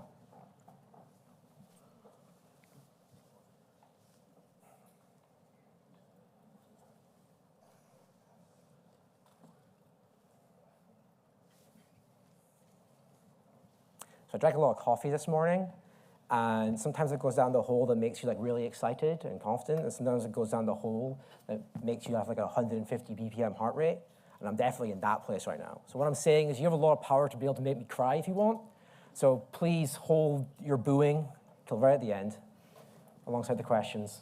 I'll just save it for the feedback thing, and if it's really mean, I'll exit it really quickly when I get it back.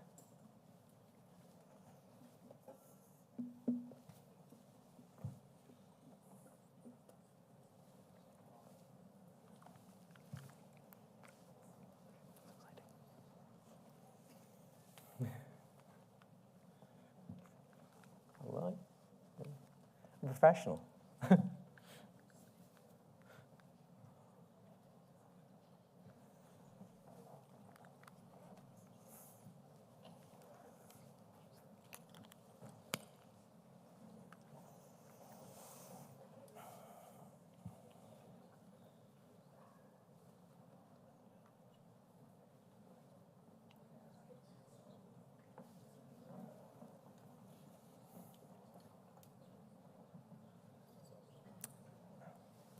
Has anyone actually been here to see a rugby game?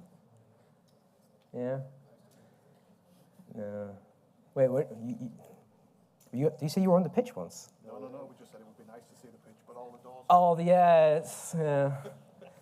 I've never been here to see a rugby game, but I think I'm seeing Taylor Swift here next year, so I'm extremely excited for that.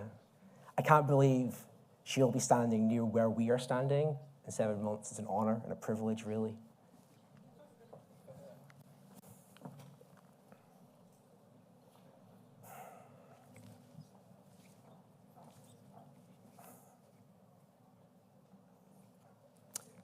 It's now exactly 1:30, and I'll stop my awkward small talk.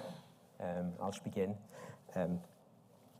Does anybody know what this is?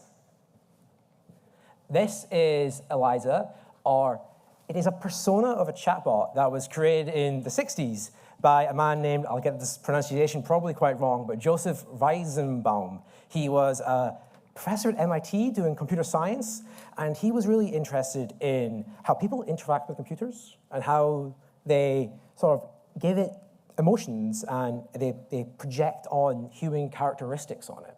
So he was running these experiments in the 60s with these chatbots. And a chatbot like Eliza works really, really different to something like ChatGPT, which with ChatGPT, you just feed it in the entirety of the internet, and it pseudo-magically just learns that after you use 1 trillion GPU hours. But Eliza was like handmade. It's actual like logic and rules and pattern matching and lines of code that went into this. Imagine the huge task of trying to write ChatGPT by hand. And this was in the 60s when you're using all sorts of nonsense like assembly. So it's quite impressive, actually. Eliza had loads of different personalities, little personas. And the most famous one and the most interesting one is, well, Eliza herself, which can take the personality of a psychiatrist. And back in the 60s, they were doing all sorts of wild shit in psychiatry. They were like giving people acid and putting you in baths and trying to make you talk to dolphins. So this is kind of on the tame end of the 60s psychiatry movement. But Joseph was really interested in understanding how would you interact, how made eye contact with you, how would any of you interact with a chatbot that was going to be a therapist? And he got quite disturbed because, it would give you kind of meaningless conversation like this. Someone troubling you, the weather, tell me more, the weather is bad. It was effectively just programmed to parrot back at you what you said at it and ask you a question. But people loved it. They began thinking it was a person. They would call her she, and they would tell her secrets, and they would get worried about her if she seemed sad. Now, he found this really worrying. He thought, no matter what he said, no matter what he tried to explain to people, that this is actually just a computer program. It's not, sentient. People would never believe him because they would go on it, and it would respond to your questions. It would talk in natural language to you, and that's kind of magical. Like, even ChatGPT, it is pretty magical to ask, hey, tell me a joke, and it tells you a joke. So he tried to do this, tried to get people not excited about it, but he couldn't. And eventually, doctors and psychiatrists were like, oh crap, my job's going to be automated away in the 70s. They won't need us anymore because Eliza will do everything. Now, I'm not sure who has talked to a therapist recently or ever, but I'm pretty sure you didn't talk to a chatbot like Eliza. You probably talked to a real human being. So my talk is all about hype and ChatGPT and chatbots, and what our responsibility is as developers and people in the community to try and diffuse this and set sensible expectations around the things we develop, whether it's just a normal program or AI. I am an innovation consultant at a place called Waterstones. Innovation consultant means I got to pick my own job title, and it sounds pretty cool on LinkedIn. Waterstones, though, is a really broad tech consultancy. We do a bit of everything. The data team are here today, so you can talk to them and learn even more about us. If you follow this link, it goes to our newsletter. You should do that. Now, we're based in Durham, but I do have to stress that I am from Scotland. I am one of the Scottish speakers. I'm from a place called Shetland, which is really, really northeast, and that really pisses off people in like Leeds and Durham when you're like, I don't know, is Leeds really the northeast? When you're like, there's a lot more northeast to go in Shetland. So we have that sort of beef, but it's okay down there. The thing with hype is, it's exciting, and we all love getting excited. I love getting excited. My job is all about playing with robot dogs, and that's really exciting, and I love that. And typically, when new technology gets invented and released out to the public, there's this sort of hype cycle. People get more and more excited about it until it reaches its peak. And then people start to realize that maybe it wasn't all that's cracked up to be, and it plummets down. And then over time again, people realize its real potential, and it ends somewhere in the middle. So these are 3 examples of things that definitely didn't follow that, and are definitely hugely popular today. We have Google Glass. In 2012, that was the future of Google. And I read the article to make sure it wasn't a joke, but they really thought it was the future of Google. Does everyone know what Google Glass is? Yeah. So yeah, I don't see many Google Glasses today. 7 years ago, 8 years ago, there was a video by Tesla that said, this car is self-driving. It's in literal black and white. I mean, it's really great that every car's self-driving now, isn't it? They must really crack that. And then, well, of course, isn't it great we don't rely on the big banks, and instead we can put all our money and trust into weird crypto nerds. And because look how much Bitcoin's worth now. It's going to the moon. Now, this is my fuck around slide, and this is my find out slide. So Google died not just once, but twice. That's how bad it was. Autopilots do not do self-driving. And as much as Elon Musk claims, there's no evidence that he said it was self-driving. There's literal videos and tweets or X's about it. And then last thing I heard of FTX is the creator has gone on some I think he's on the lam. I don't think anyone knows where he is. Because the thing is, yes, there's this hype cycle where things get inflated and then deflated and go to the middle. But there's also another option, which is the thing that's just pretty shit to begin with, and it goes right down and never comes back up. We don't have Google Glasses. The autopilot was a lie, and no one really wants crypto. I'm sorry, guys, if you invested a lot of money. So where does AI fit into this? Because AI is a really hyped thing. Like, we've talked to more clients in probably the last 2 months about AI than the entirety of data science the year before, because they're so excited about it. It has this magical quality that you can talk to it and chat with it, and it's fun and it's exciting. But what differentiates that from these failures? What is different about that, practically, than these things that didn't make it through the hype cycle? Because when we talk to clients, and people, and everyone, and my mum, and people out in the public, the expectations that we put upon it, people in tech, or people in Silicon Valley, or maybe even me sometimes when I get really excited about it, are incorrect. And it can be scary when you think about it, because ChatGPT has some really huge problems. And AI in general has some really huge problems that there's never really potentially going to be a good answer for. I think about security. And how can you trust ChatGPT with your data? Like, how can you trust it with your IP that's not just going to leak it all over the internet? How can you trust it to be trustworthy? Imagine this was a chatbot facing your clients, or an important piece of automation in a pipeline somewhere. This is a machine that you can never guarantee will be 100% correct. When you're crunching numbers, and you're pretty accurate or pretty sure about what number is going to come out, you can write your unit tests. How do you do that with ChatGPT? You have a cost. The physical cost of retraining a model is enormous, and running one is enormous. But also the ethical cost of the Kenyan workers who spend about $2 an hour fine-tuning the data sets, and the bias that will be inside this system. Yeah, algorithmic design is a part of why things can be biased or not, but it is also a reflection of the data set that you train it on. So how do you get over that? Like, if it's seen 4chan, well, what are you going to do about that? Does anyone know what's going to happen in 2027? It'd be really cool if someone was like, actually, yeah, I do know, Andrew. 2027, we can model how much data is there on the internet that is of really high quality. Books, articles, journalism, songs, lyrics, things that are guaranteed true. And we can feed them to ChatGPT. But it's not an infinite resource, and 2027 is the date it runs out. 2027 is the day when all the data that humanity has written that's high quality, well, we've used it all. And it's quite an interesting problem of what happens then, because you might be familiar with the idea of a scaling law. A scaling law is what grounds ChatGPT in its power, the idea that if you throw more GPUs at it, and more training time, and more data, it will just get better forever. But that breaks, because eventually you run out of data. And this gets onto what I think is removing the hype from ChatGPT. What is it actually good at? What's actually useful about it? When is it important?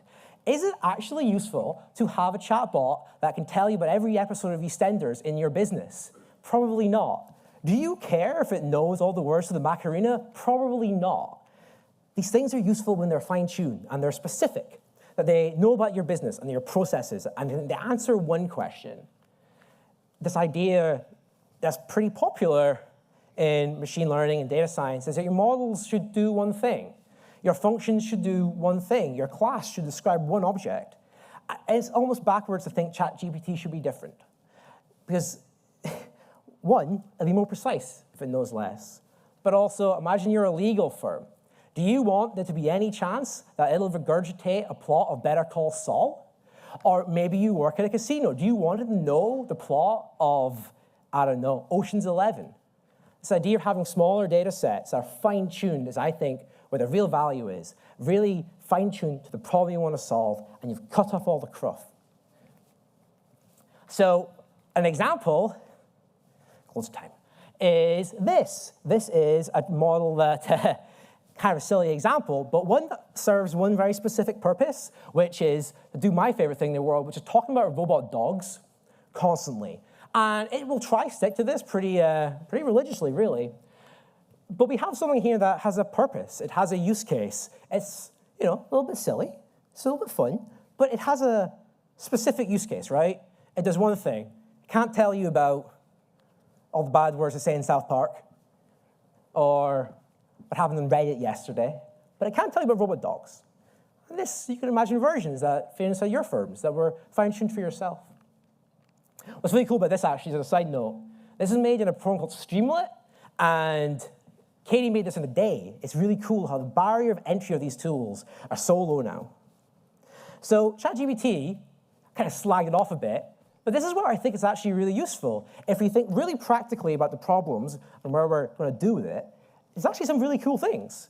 Automating text. Automation, very loosely, is kind of the domain of numbers. Numbers go in, numbers go out. Automating text problems is a really interesting idea. Drafting things, speeding up natural language reasoning. Getting things to be good enough. It doesn't have to know the entirety of the internet. It just needs to know your domain and your problem. Big data is so 2011, right? 21 even, it's even old then. This idea that machine learning, big data, is kind of the domain of companies who have gathered data for years, who had really rigid governance structures in place to be gathering good data and sensible things. But that's not really the case anymore. These large language models and these generative art models can be fine-tuned with relatively little data. Again, enabling and democratizing access to these models for a range of clients and customers and people who normally might not be able to just tune an entire deep neural network by themselves. And drafting. Drafting is a thing we see lots of examples for, whether that's drafting images or 3D models or documentation. Drafting things and writing things kind of suck. Like, if you write statements of work or proposals, takes ages. All this boilerplate, you know what I mean?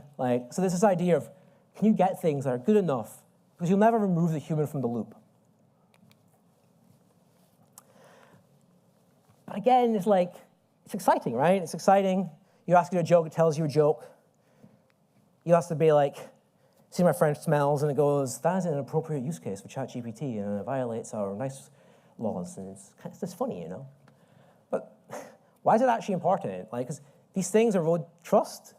If you went and told everyone ChatGPT will solve all your problems, there's only so many times you can do that before they don't believe you anymore. There's only so many times Google trying to sell Google Glass to us before we don't believe them. Or Elon Musk to try and claim, hey, this car self-drives, when it doesn't, before we all stop believing him. And as long as we keep doing it and pushing things forward like this, there's negative consequences. Your IP leaks, or it's just racist. Or you get sued because you've stolen someone's data. This is a quote from Paul Virilio. He is a French aesthetic philosopher, and I don't know what any of those words mean. But he said that the invention of the ship was the invention of the shipwreck, and the invention of the plane was the invention of the plane crash, and the invention of the electricity was also the invention of electrocution. And I think that's really relevant to us, all in this room, the developers and designers of things, the people who deploy and implement. You're not siloed away from the results of your actions. It's there. And that can exist on the scale of huge Silicon Valley ChatGPT model, but also exists on a lower scale about trust and thinking really practically about problems and what they can solve. Not just immediately suggesting the newest, hottest toy, or just jumping on, there's new functions in this package and some experimental version. Let's just use that. Because a lot of us will be in positions of trust where we have the oversight of teams or ideas or projects, and you have to you can't just chuck any old shit at the wall, You have to be a bit practical about it.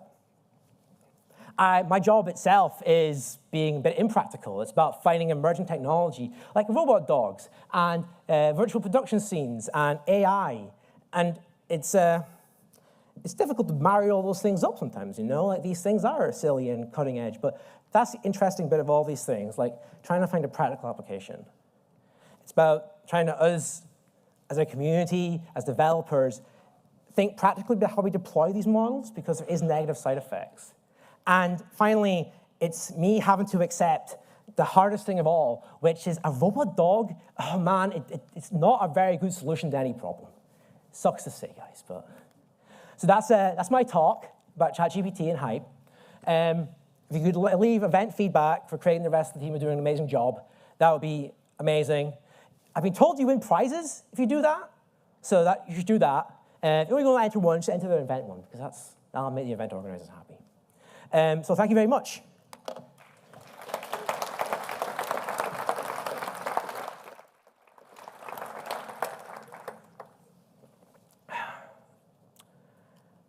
I don't know what happens now, to be honest. You can stay or go. I think there's an interesting talk right next about AI, I think, potentially right here. That's kind of fun. I'm gonna shut up now. I'm gonna keep talking. Oh.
All right, thank you so much.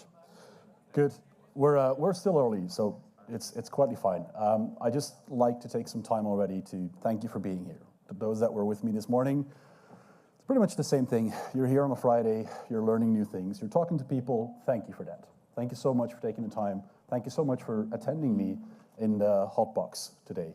Although the other rooms on the other side are actually even more of a hot box. Good. So I'll be very honest. I usually do technical sessions. So this one is scaring the living daylights out of me because it's way out of my comfort zone. But it is always fun to get a bit out of the comfort zone. So yeah, let's do it. There's a bit of an echo on this one. Is it?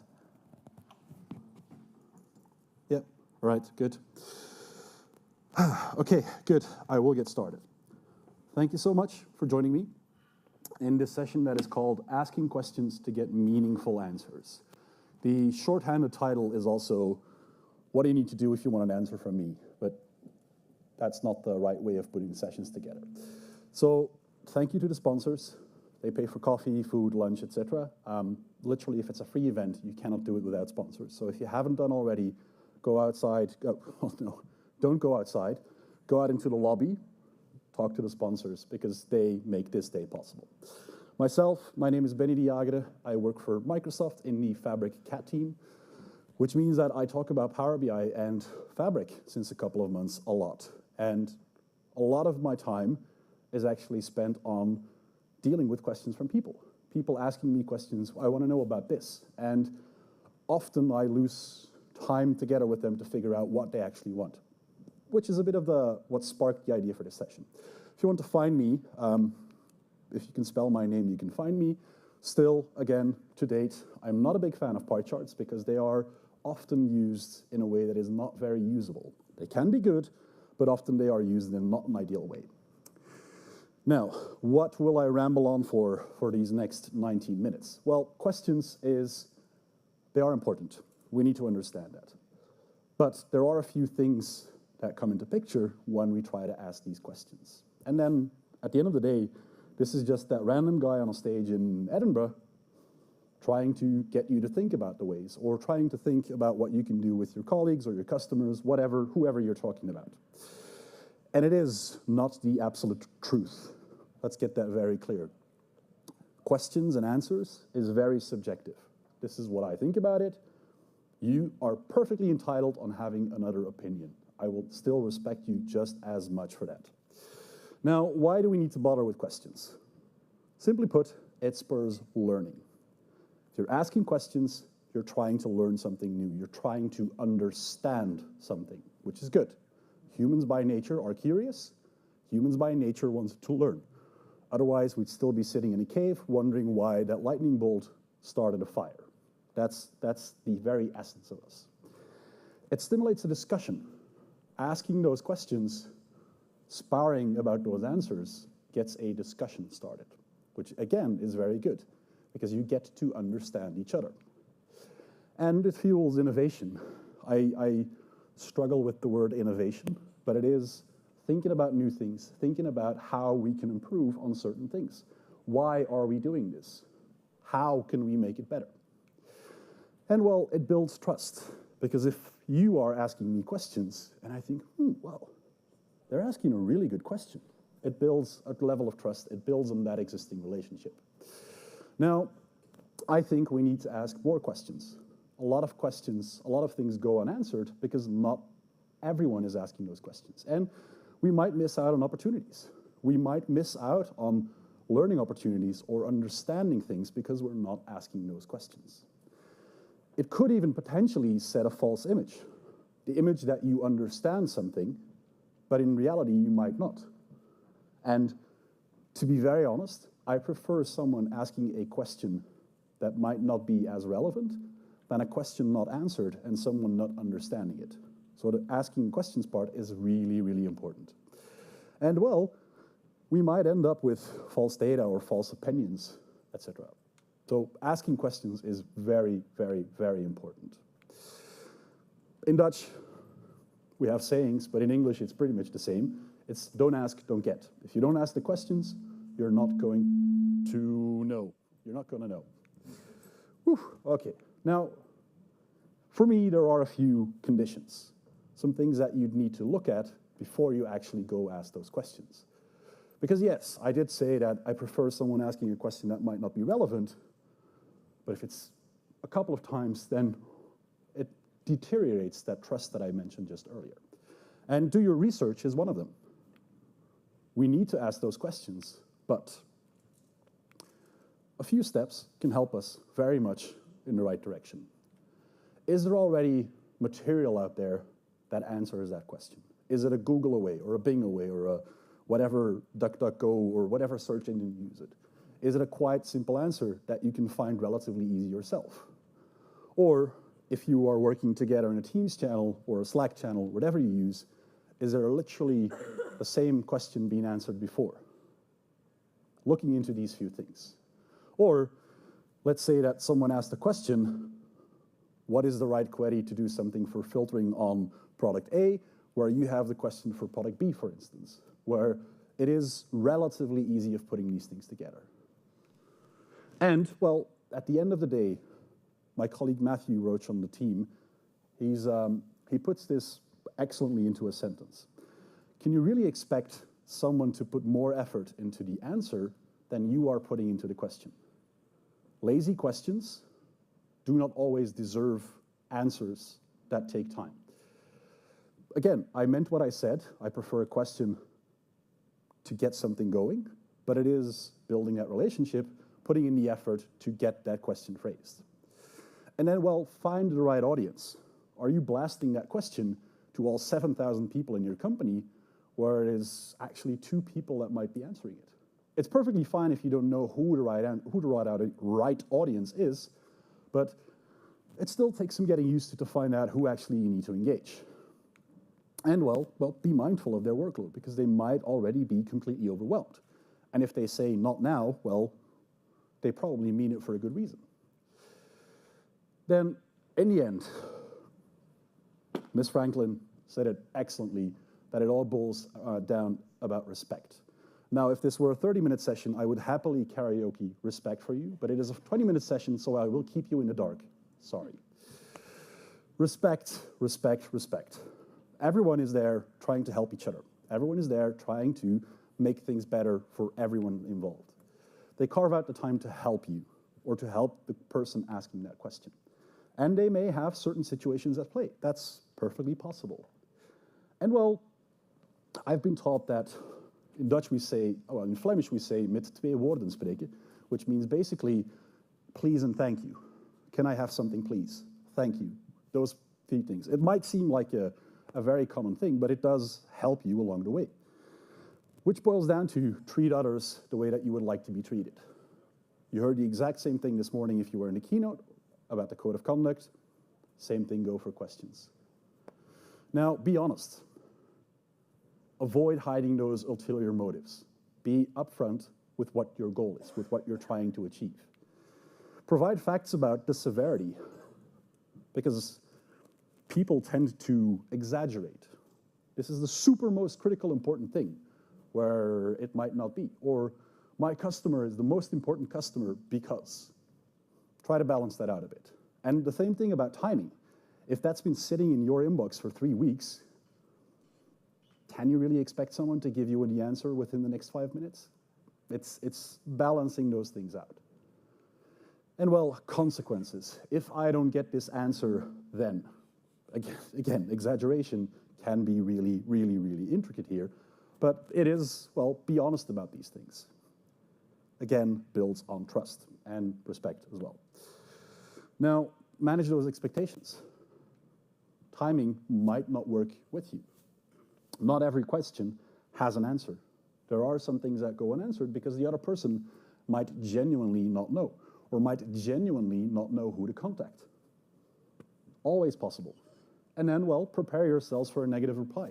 Not everyone will carve out the time to help you because of whatever reason they have. So manage those expectations on your own side. But then, how do we actually go ahead and build up that question? Context, context, context, context. They might not have the same subject matter expertise as you. You might know something very specific about your core part, but not everyone has that same context. So provide them with some information to help build that question. But here's a tricky part. What is too much information and what is too little? Can I get a drink, please? Yeah, what are you going to give me? Water, a beer, coffee, tea? No idea. Can I have a Twinings English breakfast tea with sugar and a splash of milk, please? Yeah, or can I'm not going to read that thing. You probably understand it, yeah. Little, too much, balance it out. What is not enough information and what is just that 17-pager of too much information that no one is ever going to read through. Balancing that input is a key thing to keep in mind. Well, and then we come to the very, my beloved subject, honestly, on closed versus open questions. One word can make a very big difference. Closed questions get short answers. Yes, no, maybe, it depends. Can you do? Is it possible to? Can feature X or is feature X better to do for X, Y, Z? Is product A better than product B? Yes, no, maybe, it depends. Or if we flip it around a bit, if we use, well, switch out one word into this one. How can you do? Why is it possible? What can feature X, Y, Z be used for? How can we use feature X, Y, Z? When is product A better than product B? One single word completely turns the question around. And it takes some getting used to. I completely agree. You have to get that into your head a bit when you're asking those questions. Now, when you're asking that question, typically it is to understand something or you're solving a problem. How do you go ahead and describe that problem? Well, there's the problem itself, which is essentially a concise description, a very short description of what you have. 2, 3, 4 sentences at max. Trying this is what I'm bumping into. Then, well, if it is a technical problem, it's not always the case, if you're trying to do something, what are some of the steps that you're doing? What is the expected behavior? What do you think was happening? And what is actually happening? Now, these are a lot of steps for a simple question. And this is not always necessary, because there are fairly simple and short answers where this might apply. But if it is, I need to get an answer to why my query isn't working, you're getting this answer and you're expecting something else, well, this is where this template, let's call it, can actually come in really handy, because it gives you first the part where it's just, yeah, well, I'm trying this, doesn't really work, where I've had instances of people giving me 25 sentences with a very intricate description where the context is very hard to understand. So a short summary, then steps, etc., really, really, really goes a long way. Now, well, let's build up that conversation. Whatever the conventional method is in your organization. In reality, with everything since March 2020, you go figure out the reason. A lot of the conversations have been happening over Teams, Slack, or whatever else IM app you're using in your organization. It changed the dynamic for many people. Whereas in reality, many of us were working in the same building, you'd walk up there, you'd ask someone in person, it's a whole different way of working. Now, I'll be very honest, I go completely bonkers if someone says, hello, Benny, and then doesn't type anything else. It drives me up the frickin' wall. Yes, but that's just me. I don't get angry about it, but it's just, that's it. But for some people, that's the natural way. Start a conversation, hello, wait for a hello back. That is the nature. But what is the conventional method in your organization? That's the key here. Well, who is the target audience? I have coworkers of mine that I know I need to email. I've got coworkers of mine that I know I need to send a Teams message. I've got coworkers of mine that I need to wait until I see them in person somewhere. That's the reality. It's because I have known them, grown to know them, because I've built that trust with them. I understand how to best get involved with them. And then, well, you've had your question. How do you close it? Well, understand the input. If someone's giving you an answer and you don't understand it, say it. Say it. Not just blindly say, yeah, okay, thank you. Ask a follow-up question. That's perfectly fine. It goes back to the first thing where I said, better to have a question too much, to make sure that you understand it, to avoid that false image, that false interpretation.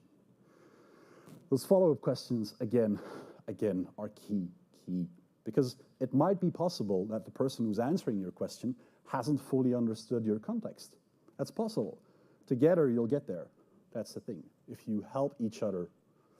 And then, well, what could work well is that, okay, well, person has given you an explanation, summarize it, a few key points. So if I understand you correctly, perfect, everyone's on the same page, you get to go.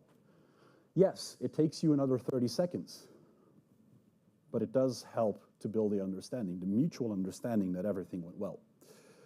And then, well, close off, say thank you, etc. But it is, for me, the essence of asking those questions. As I said, it's not the absolute truth, because I know that other people have different opinions. Other people have different ways of working with this thing. Now, the feedback slide and the event slide are on there. Please make sure that you do give feedback about the event, about the session as well. There are slides available. The QR code basically goes to the same link. It is github.com/myname, so you can find slides. If you have a question, I will gladly answer it. If not, then we can also go our own ways. Anyone have a question, please? Go ahead. Yes.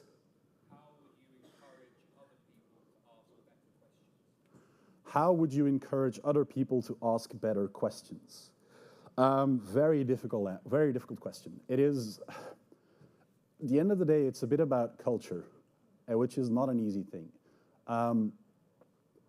Stimulate them a bit, prod them to say, well, ask that question, get it out of the way. And yeah, no, it's really difficult. It is culture, basically. That's the thing, yeah. But yeah, I mean, it's how would you encourage them to ask questions? If they answer questions, help them effectively. Make sure that yes, okay, yes, help them. Well, next time if you're asking your question, please do this instead of blah, blah, blah, etc. Help them get on the right path. And then as soon as they see that their answer gets an answer that helps them go forward, it'll probably, I'm not saying always, but it'll probably help them to go forward a bit. Okay, you had a question in the back there. Yeah.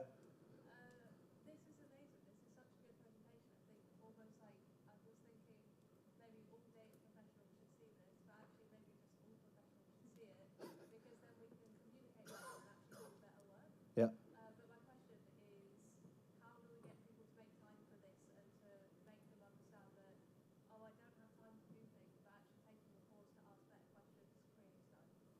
Yes. Okay. So how do we, if I summarize this correctly, how do we make the time for this to get people to see that asking questions will actually help them?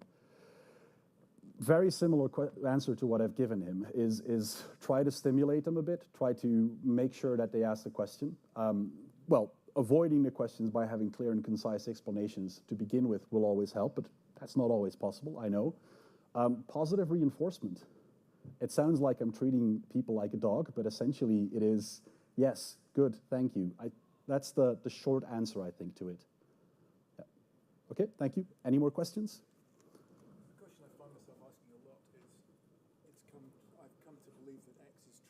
Yep. And if so, why is X true? Yeah. Think of a better, and it always feels really cumbersome to ask that. Yeah. Often, what the hell?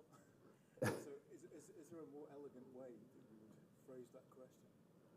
Okay, so if I summarize, let's say that there is an opinion formed about X is better than Y because, and it's burned in the back of your brain. How do we ask the questions to change that opinion? Is that these? No, it's like it's come to like somebody's told me that X is true. Yeah. You know, like that some situation has happened. Has this happened? Yeah. And if so, why? Yeah. And it feels so cumbersome to phrase it that way, but it's the only way of really doing it. Yeah. I think that X is true, and if X is true, then why has this come about? Yeah. Whew, okay. So, if X is true, why is it so, and how has it come about? How do you get to the root of that opinion? Basically, is that the summary? Or I see. This is why. Yeah. I also basically, is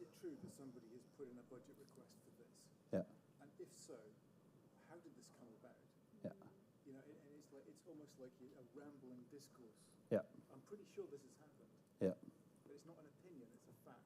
It's, you know, Yeah. I don't have the easy answer for you. Sorry. No. It's I really don't have the easy answer for you there. No. Okay. One last question. Here we go. Oh boy.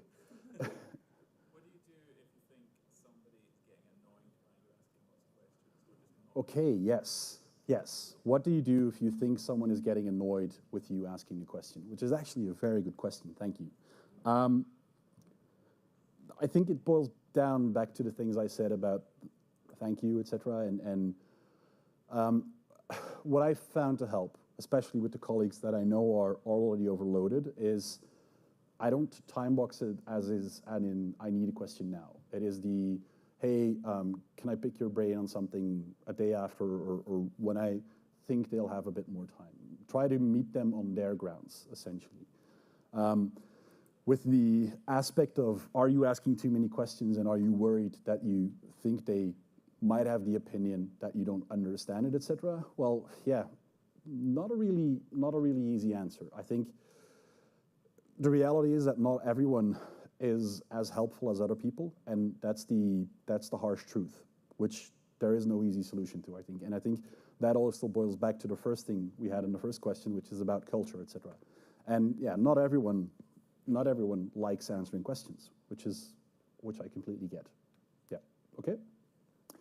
We are at time. Thank you so much. Enjoy the rest of the day. And then if you want to ask me some more questions, I'll be about for the rest of the day. Thank you so much.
Hey, look at that, just like magic.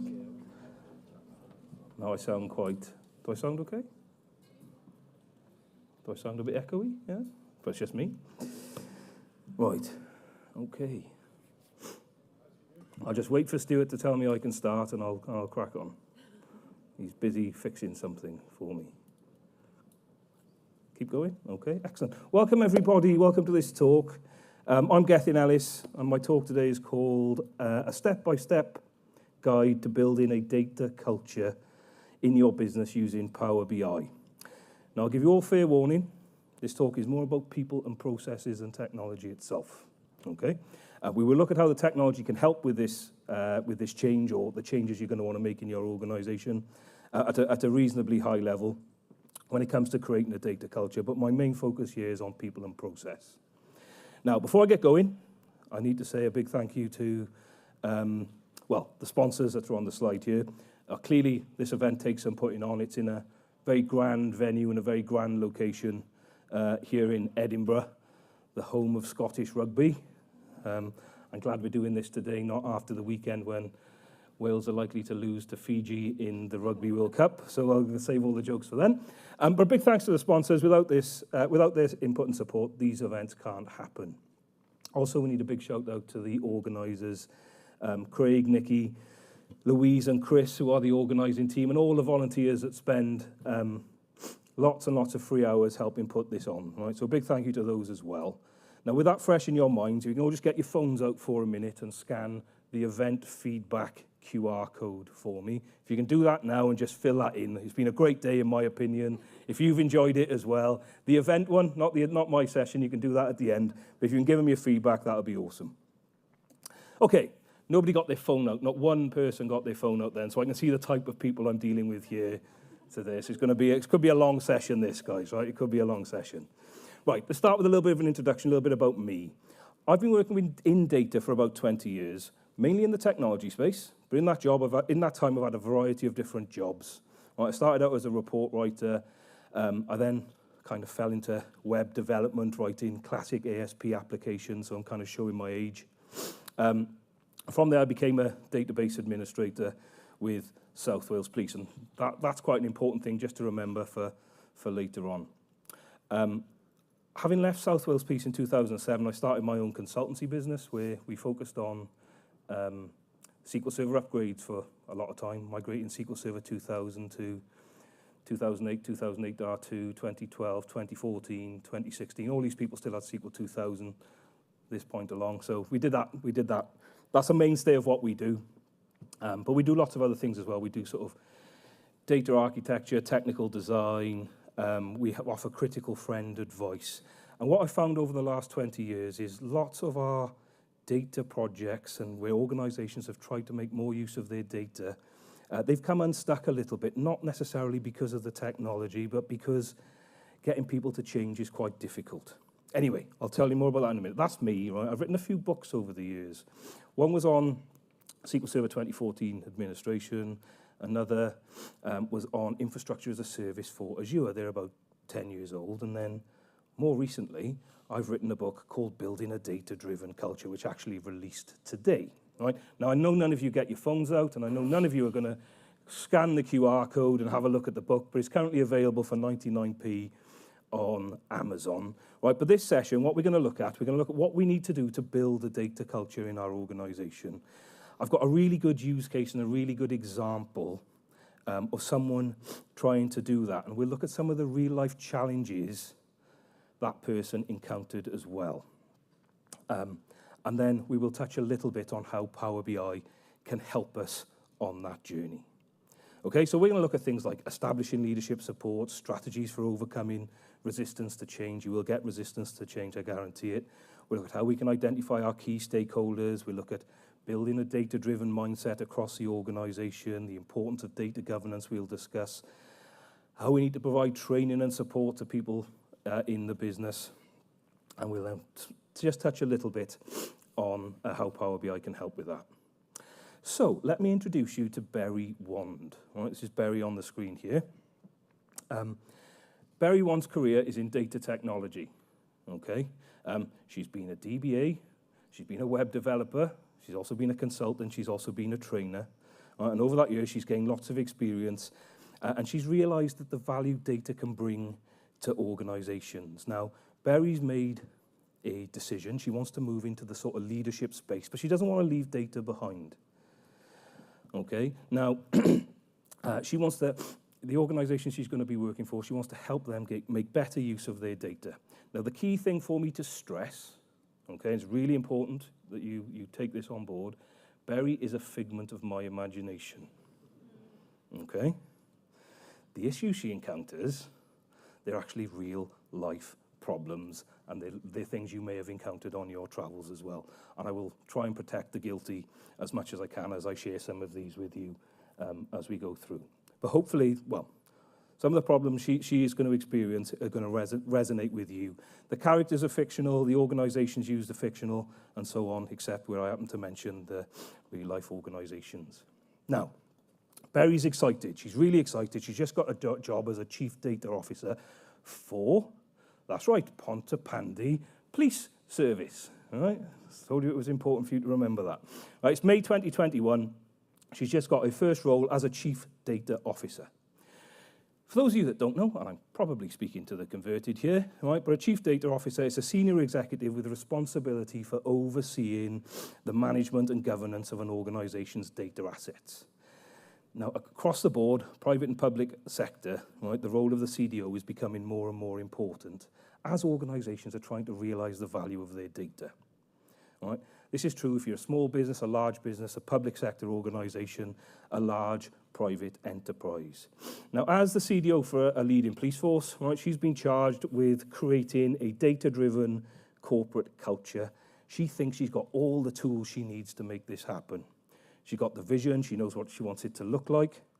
The person who gave her a job was the Chief Operating Officer in the police, so she thinks she's onto a good thing. She's got buy-in at the senior level, but like a lot of CDOs, she reports to the COO, not the CEO. Again, that's quite an important point as well. Now, Graham had a vision in his role as CEO for the police force of seeing the organisation become more and more data-driven, and Barry's appointment was a kind of fundamental step, the first sort of building blocks put in place to make that journey happen. Right? Now, Barry's come in, she has a vision, she knows what the organisation wants to achieve, she now needs to get on with the implementation and delivery of that. Right? And perhaps that's where things need to be worked out. Now, where do you start with this? Right? This just sounds like a very, very big challenge. And the theory behind creating the data culture is actually pretty simple. Right? It's the practical implementation that can cause you headaches and challenges. Now, probably the best place to start here is organizational culture.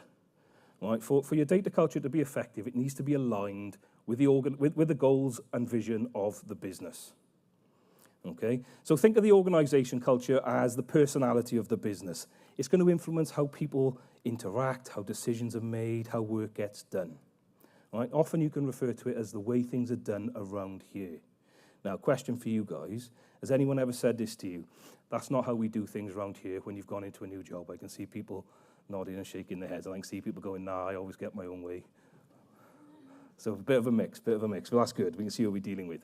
Now, obviously an organizational culture is influenced by a variety of different factors, the history and values, the leadership style, the nature of the work, and so on. So bringing that back to Barry in a police force. So when you think of a police force in the UK, perhaps you think of a, well, it can mean many things to many different people. There's a lot of stereotypes around police and police officers and how forces are run, the command and control structure. I always kind of think of the Bill. If anyone here remember the Bill TV series? A few old people. No, none of the youngsters down the front. Bob Cryer and Tosh Lines and Ted Roach and Frank Burnside, all, you know, the sort of traditional doing things on hunches and how things should be done type of approach. And let's picture that as Pontypandy Police currently, where Barry is trying to make these changes.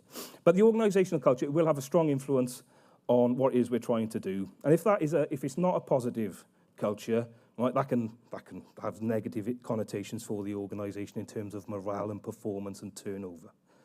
Now, if we put that in the context of the police force, this is kind of what Barry's going to need to deal with. All right? Now, when it comes to building a data-driven culture, all right, in a lot of cases, it actually means changing the organizational culture, right? Which sounds like a simple thing to do, and it is. I've got 7 steps here that you can use. Implementing those 7 steps is where the challenge comes in. Okay, there's a guy down here with his head in his hands. He's like, oh my God, I didn't sign up for this session. I wanted to know all about Power BI. But it's about changing mindset. I'm only joking, my friend. Now, the steps we've got here, these are very high level. All right? It's a complex and challenging process, but if you get the right commitment from the right people, from the right leadership team, this change is possible. All right, so in order to do this at a very high level, we need to assess what we've got currently. All right, conduct an assessment of the existing culture, find and understand the key values and beliefs in the business. All right, various ways you can do that. Just observing is probably enough a lot of the time, how things get done. Then you need to understand what you want that culture to look like. All right, the end goal, the to be. All right. Again, that can be driven from the organization's values, because what you're going to want to deliver is change that helps drive what the organization is trying to do. You then need a plan to get from A to B. Plan, check, do, act is one of my friend Mark's and co-author of the great book that was on the screen just now's favorite sayings. But you need a plan in how to get there, all right, and how you're going to shift those behaviors. Now, all this change is going to have a significant impact on the people that work in the organization. So my advice to you is to involve them in that process from the start.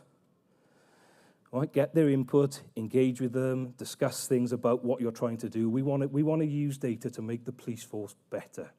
All right, we want to make our organization more efficient. I was chatting with someone at lunchtime that does a lot of work in the public sector in the UK, having to do less with more, and this is no different in the police force.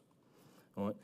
You will need buy-in from your senior leadership, and you will need those to lead from example. So if you're making decisions if you want to be making decisions using your data, the senior leadership team need to do the same. You can't have Frank Burnside going, no, we're not doing it like that. Okay, and I'll come back to that in just a second. We need to provide the right training and resources. Those of you familiar with those Bill characters probably don't think data literacy is at the top of those characters' skill sets. Okay, so and you know, that's not trying to be derogatory to them, it's just not what they've been brought up and not what they've done in their job to this point. Okay, so we need to provide training, we need to provide resources on what it is we're trying to do, whether that's new technology, whether it's in communications, whether it's perhaps even in conflict resolution, depending on what you're doing. And as you're going through this process, recognize success, all right? Recognize the efforts people have gone to. There's 7 steps there, all right? No doubt this is endeavor, all right? And you will need to keep going, and sometimes it can feel like 2 steps forward, 1 step back, or perhaps 2 steps back, 1 step forward. All right, but if you keep going and keep going, you will get there. Now, bringing this back to Barry, all right? We said Barry was appointed by Graham. Graham's the COO. Barry turns up Monday morning, very excited. She's going to be building her data-driven culture at the police force. And she started out on her journey. But on day 1, Barry's faced with some unique challenges. Okay? So Barry starts on the Monday. She meets Graham, meets the COO. So a COO in the police is a deputy chief constable. Right? And the CEO you can think of as the chief constable. Right? So these are the key decision makers. Barry's induction day is great. She does all the HR stuff. Everyone's winning. She has a meeting with Graham. She has a meeting with the COO. She can see in everyone's diary there's a board meeting at 4 p.m. Graham says, I'm going to be busy now for the rest of the day. If you want to finish early, come back tomorrow. Clearly, this is not what was said, but Barry tootles off and says goodbye. She comes in the next day to an email at 7:30 in the morning from the chief constable, whose name eludes me because I haven't made one up for let's call him Barry, the chief constable. Chris, the chief constable. Let me make it easy for me to remember. Chris sends out an email saying, due to a clash in ideas and direction of the police force, Graham is to leave with immediate effect. Right? So Graham, the chief operating officer, Barry's chief sponsor, on day 2 is no longer working for the organization. Anyone here think that might be a problem for Barry? Few people. Right, yeah, cool, okay. Well, perhaps it is, right? So when it comes to building a data culture, it does require strong executive support. Barry's just lost her main sponsor, right? She doesn't know how the others feel because all her dealings thus far have been with Graham. Right, Graham brought her in, left the very next day. This is based on a true story, by the way, right? And I'll give you some more details on that in a second. This disagreement happened. Her champion has now gone. Right? Imagine how she felt. She kind of got that email first thing in the morning, gone, well, I've just quit a really good job and I'm working here, and this probably isn't going to happen now. Why aren't they aligned in their strategy? Imagine how she's feeling when she gets that email. Now, a few days pass, and Barry's concerns get worse. And they get worse because of something that's said in a meeting. And I'm going to quote this. I had to write this down. This is true. What was said? We don't need data to tell people, to tell us what people are thinking. Right, that was a quote that was in a senior level meeting with the CDO, the CEO, and obviously the coup is no longer there. Right? The chief operating officer is no longer there. We don't need data to tell us what people are thinking. Now, I can't discount, this is a real, true life story, okay? Once that statement was made, the organisation in question went on to lose a vote of its members and a high court battle that cost about £25 million. True story, right? True story. We don't need data to tell us what people are thinking. Barry actually had some data that suggested that might be the case and all those costs could have been avoided. But that's a story for another day. That executive support's vital, and clearly she's feeling like she doesn't have it anymore. Now, she's also encountering, much for that last statement there, she's getting that resistance to change. All right? This change, it's going to be a slow process. You might get resistance from other places. Not related to that example I just mentioned, but it can be small things, like if you're trying to build a data mesh type architecture and you want to make your data available to the vast majority of the organization with only key bits protected from sort of general access and general view, you can run into resistance from the more traditional IT type folk. All right? It's like, no, we don't do it that way. All right? And that can be quite a difficult thing to break ground as well. I did this talk in Oslo last weekend, and there was a person there saying, I can't get the data warehouse developer was the problem in getting her change through. Barry's got siloed data. There's no data warehouse in place at the moment. They've never been particularly data-driven. There's data in apps like command and control and the crime system and the custody system. There's lots of double keying. Therefore, data quality is a potential issue she's going to encounter. Granted, she's got more important things to worry about in this first week, but these are all the issues that she's going to be facing. The police are, there's a very there's a stereotype view of police and police forces, and a lot of that stereotype is probably baked in the truth to some degree. You might not put them down to be the most data literate people, depending on the police officers themselves, but from my experience, they're going more and more down that route. Clearly, the data and some of this data that police forces are going to be using, it's going to be very important, and security might be an issue. Therefore, governance is going to be important. And like all public sector organisations, we're limited on resources. Right, so you can imagine what Barry's feeling now as she comes into day 2 and she's faced with these challenges. So what she does then, she comes off to Data Scotland. Right, she has a chat with my mate Mark at the back. And sometimes it's nice because, I'm sure this type of audience, I suspect I can probably gather that you're reasonably technical in background, and you might be a team of 1 or 2 in your organisation, depending on size. Sometimes you can feel a little bit lonely. Well, chief data officers, they have that same sort of feeling, right? They sometimes feel they're on their own a little bit, or they can do. And she discusses it with a third party. Now, the benefit of that is the third person doesn't have any insight to the politics that have gone on, doesn't have any insight to any of the challenges facing the police. And she talks it through, and she comes up with a plan. Now, as I've alluded to, there are some things that we need. Well, there's a step-by-step guide. We need leadership support. Barry's going to need that one way or the other. She's got a big challenge on her hands.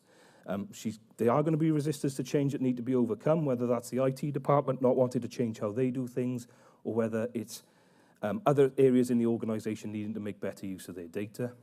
She needs to drive and develop that data-driven mindset. She's going to need good governance in place to make sure that the data, and some of that data is really critical talk more about that in a bit.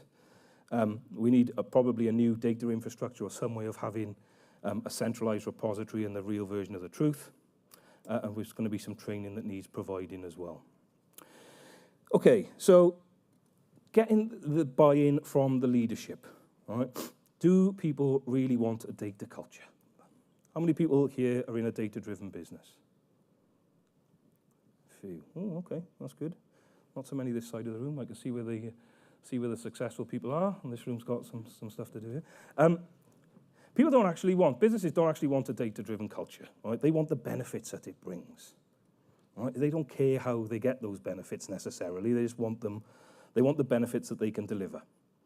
All right? So if you are needing to get executive support, and this end of the room is good, I'll talk to this end of the room. If you need to get executive support, all right, don't sell them the data-driven culture. Sell them the benefits it's going to bring along. All right? It's going to be crucial because you're going to need that initiative to be supported to get it through. All right? And how do you do that? Well, demonstrate the value of the data. All right? Show the leadership team the value of that data, the impact it can have.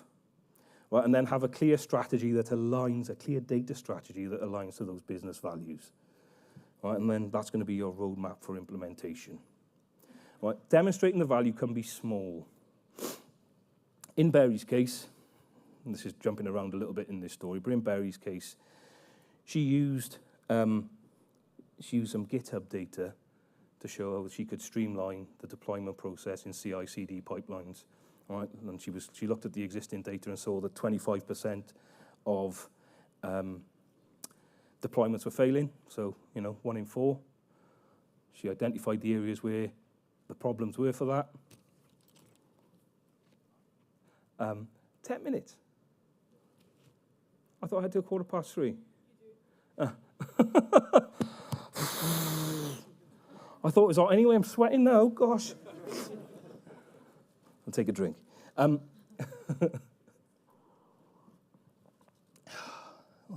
Scared the life out of me, that did. So the CIDC, the continuous integration, continuous deployment pipeline, just improving that maybe saved 1 in 4 failing. It saved in the thousands of pounds worth of improvements that were made with little or no investment, using data that's freely available, and then all of a sudden you've got maybe we can use this for other things and it can grow. And obviously develop that strategy that's aligned to the plan. Now, resistance to change is the fun bit. All right, again, there's lots that you can do in here. It starts with communicating and perhaps demonstrating the benefits of a data culture. All right, it can, just showing the IT staff that they can save X thousands of pounds by changing their deployment process a little bit is a start, but this could lead to more things down the line. Also, perhaps highlight the repercussions of not changing. Everyone over here works in a data-driven business, I think, from the hands, and this side, I didn't see as many hands. Granted, I wasn't looking, so please don't be offended by that. But there's lots of connotations for not changing as well. You think of sort of like Blockbuster when they turned down Netflix. Probably the one that's just coming to the top of my mind. If they'd have changed, they'd have been safe. Think of, and this is not necessarily data related, but think Dyson when he was pitching his Hoover to Hoover, his vacuum cleaner to the other vacuum machine companies, and because they didn't have bags and they made so much money from their bags, they just said no, and he wiped them all out. Right, so there's repercussions for not changing. Get your employees involved in that process. If they're involved, they'll feel engaged in it, they'll feel like they're making it happen. Okay, address any concerns that they may have about what it is you're trying to do. Provide reassurances about job security. This is quite apt. Some of the conversations I've had with clients this week around AI and the ChatGPT stuff and the stuff Microsoft has just gone completely out of my mind are trying to deliver. And some of the stuff I've read about certain companies in the UK planning on reducing 50,000 jobs and replacing it with AI. Probably not the easiest or nicest thing to say to help get that change through, and that's definitely going to cause, you're going to get some resistance to that from the employees in there. Right, but you need to address those concerns. Give guidance around that data culture as well, what you expect, what you need. Celebrate success, lead by example. Now, coming back to my police story. All right? This is going to be a collaboration between different stakeholders. I said that Barry was reporting to the Chief Operating Officer, not the CEO, which probably means they're on a similar sort of, their peers will be perhaps the head of IT, perhaps the CTO, depending on who maps where. So therefore, they're going to need to work together. All right? They've not got that sort of authority from the very, very top in this case. Now, if you're trying to deliver this change and Barry is fresh to the business, right, she may not have found Sheldon Cooper. Right? Anyone heard of Sheldon Cooper? 4 hands. So you've heard of Sheldon Cooper. Now, it's not that Sheldon Cooper. Right? This is a Sheldon Cooper that used to work for South Wales Police back in the day. All right? He's a real-life person. He used to be my old boss in the database team. All right? His name was Sheldon Cooper. He's from Porthcawl in South Wales. He still lives there. He's retired now. He's a top guy. But when I was working for South Wales Police, Sheldon was database team manager, I think was his name. All right? So if you were trying to get change through an IT change in particular, like data stuff, you needed Sheldon's buy-in. But looking at the org chart, you wouldn't necessarily have come to that conclusion. So when change was trying to be done when I was at the police, if Sheldon wasn't bought into it, he had the ear of the executive team. He'd been there forever, he'd worked there forever, they had a very big respect for him, and if Sheldon didn't like it, it generally didn't go through. All right, so you need to make sure you can identify all your stakeholders. So you might have put Sheldon looking at the org chart as sort of keep informed, right? But really you wanted him to be managed closely, because if he's offside, everything perhaps could fail. Right, now, I'm not going to give you a list of the sort of stakeholders here. These are all kind of in play, from the executive leadership team down to your frontline staff and customers. You are going to need to do some evaluation on what you need to do with those. To build a mindset, right, we might need to provide data literacy training and what that looks like.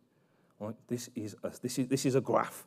This shows us we've had 55 burglaries in Porthcawl, and we've had 5 in Cardiff, perhaps the 15 police officers on the beat in Cardiff. Perhaps we could take one and let them drive around Porthcawl in the evening, right? Kind of making that data and just showing that in visuals and stuff like that. That data literacy training to help them understand it. Demonstrate the impact, right? And going back to Barry and the police example, they actually now use it for deployment purposes, right? But you can use those small examples to build confidence in what you're trying to do. Now, where I use this in my business currently, I've won several quite reasonable contracts for my firm by talking about fantasy Premier League football. Right, there's a few people chuckling. When I'm doing a sales pitch to a customer, or customers have come to me because they've seen some of the stuff I've written on building a killer fantasy football team using Power BI, right, and I put 400 points on my best ever score the first time I did this, and then I beat it again last year. When they see that, just using free data, they can see the value that's in there. Right? So you imagine being able to shave your profit. So that 400 points represents about a 30% increase in my total score. Imagine you put 30% on the top line and take 30% off the bottom line. People are going to be happy. Right? And it serves me as a good example. Now, in order to do that, the data needs to be accessible, and your business data needs to be accessible. Okay? Give them the access they need to do their job. And I've seen lots of cases where people don't get the access they need because everyone's scared of giving the data out to their employees. And granted, that's where the governance needs to come into play. You need to make sure you can give the data out. You're not breaching anything that is a regulatory requirement, but you can then make use of that data to the best that you can. Encourage your staff to be inquisitive, encourage experimentation, and all this will help you build towards that data-driven culture and data-driven decision-makings. Now, Barry's example with the police, she has a little bit of a problem. Well, she doesn't have a bit of a problem, but some of the data is critical. Some of the data is critical to court cases, prosecutions. So it's important that it's protected. And if there's any sort of sniff that this data has been manipulated or changed in any way, shape, or form outside of the systems, it can result in cases getting thrown out in court. So this is an area she does need to be worried about. But we will need some good governance in here. So around the privacy and security, right, we need procedures in place to protect our sensitive stuff, right, and and understand what we're allowed to use and what we're not allowed to use and what we're allowed to disclose. Data quality is an issue for her. All the double keying just on its own leads to errors through no fault of anybody's, or through no fault of anybody. But let's just say, I'm going to pick on Ian. Ian at the front here. Let's say Ian is arrested. It's too late, I've got your name now. Ian is arrested and Graham is his witness, right? They kind of evolved in an incident. So Ian's details get put into command and control, and he might be full name. Ian, full name, all right? I do need a full name, but I won't disclose it because, that might be against the rules. But Ian's full name gets put in there.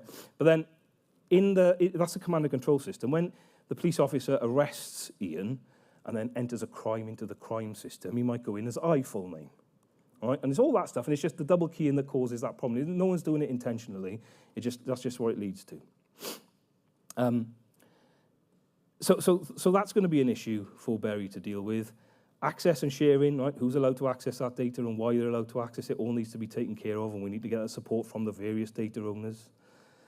Integration between these systems does happen. So we need to know that the data being exchanged between the different systems is true and accurate as well. Who owns the data, and we need to have a structure in place, a governance board, to establish who can. I've got to get a shift on you. Who can access that data? And if we're trying to build a culture, we want some form of self-serve.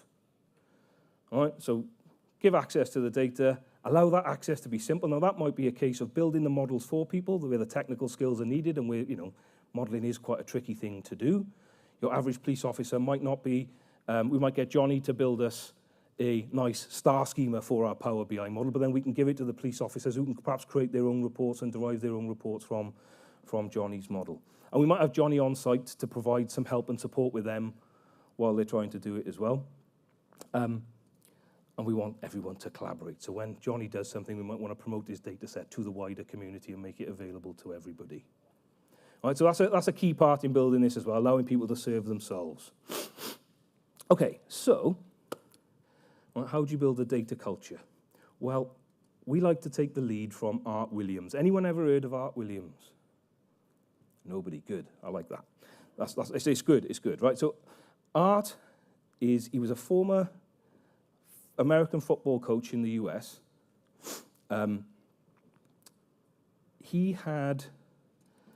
His father passed away, and basically his family got done over on the life insurance. That's the crux of it. Right? And he was a football coach at the time. And he then decided that that's not the right way for life insurance to work. Right? And he went and did it himself. Now, he made a speech. He made billions from this, by the way. Right? He's a very wealthy man now, and he's I can't remember the name of the company, but if you look him up, he's there. But in the late 80s, he made a speech. And I saw this speech. It's called the Just Do It speech, and it's not Nike-related either. Right? It's just a Just Do It speech, where he talks about making and delivering change in business. Right? And what he talks about actually can be applied to building a data-driven culture. Right? It can have a positive impact on your business, and if that's the journey you're on, keep going. Right? And that's really what Art's talk is about. Now, you have to start. It can feel quite daunting. You look at the challenges Berry would face, you might just want to sort of give up. Right? But these are some of the quotes from Art's speech here, and I need to turn around to read them because they're too small on my screen here. I think it's almost impossible for a smart person to win in business in America today. This is the 1980s, remember, all right? And he's got a very southern accent as well. I won't attempt to do it. Perhaps I will. I find smart people spend their whole life trying to figure things out, always trying to figure out an easier way, a quicker way. And another thing I find out about smart people is they just don't get round to doing anything. Right, and because this is quite a difficult thing to do, Art changed insurance. Right, building a data culture, as we've seen, is full of peril and challenge. It can be quite difficult, but you have to start, you have to try. You should just do it.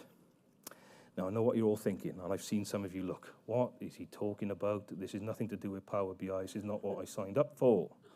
Well, this is the Power BI slide, people, so let's make the most of this. Right? What's this got to do with Power BI anyway?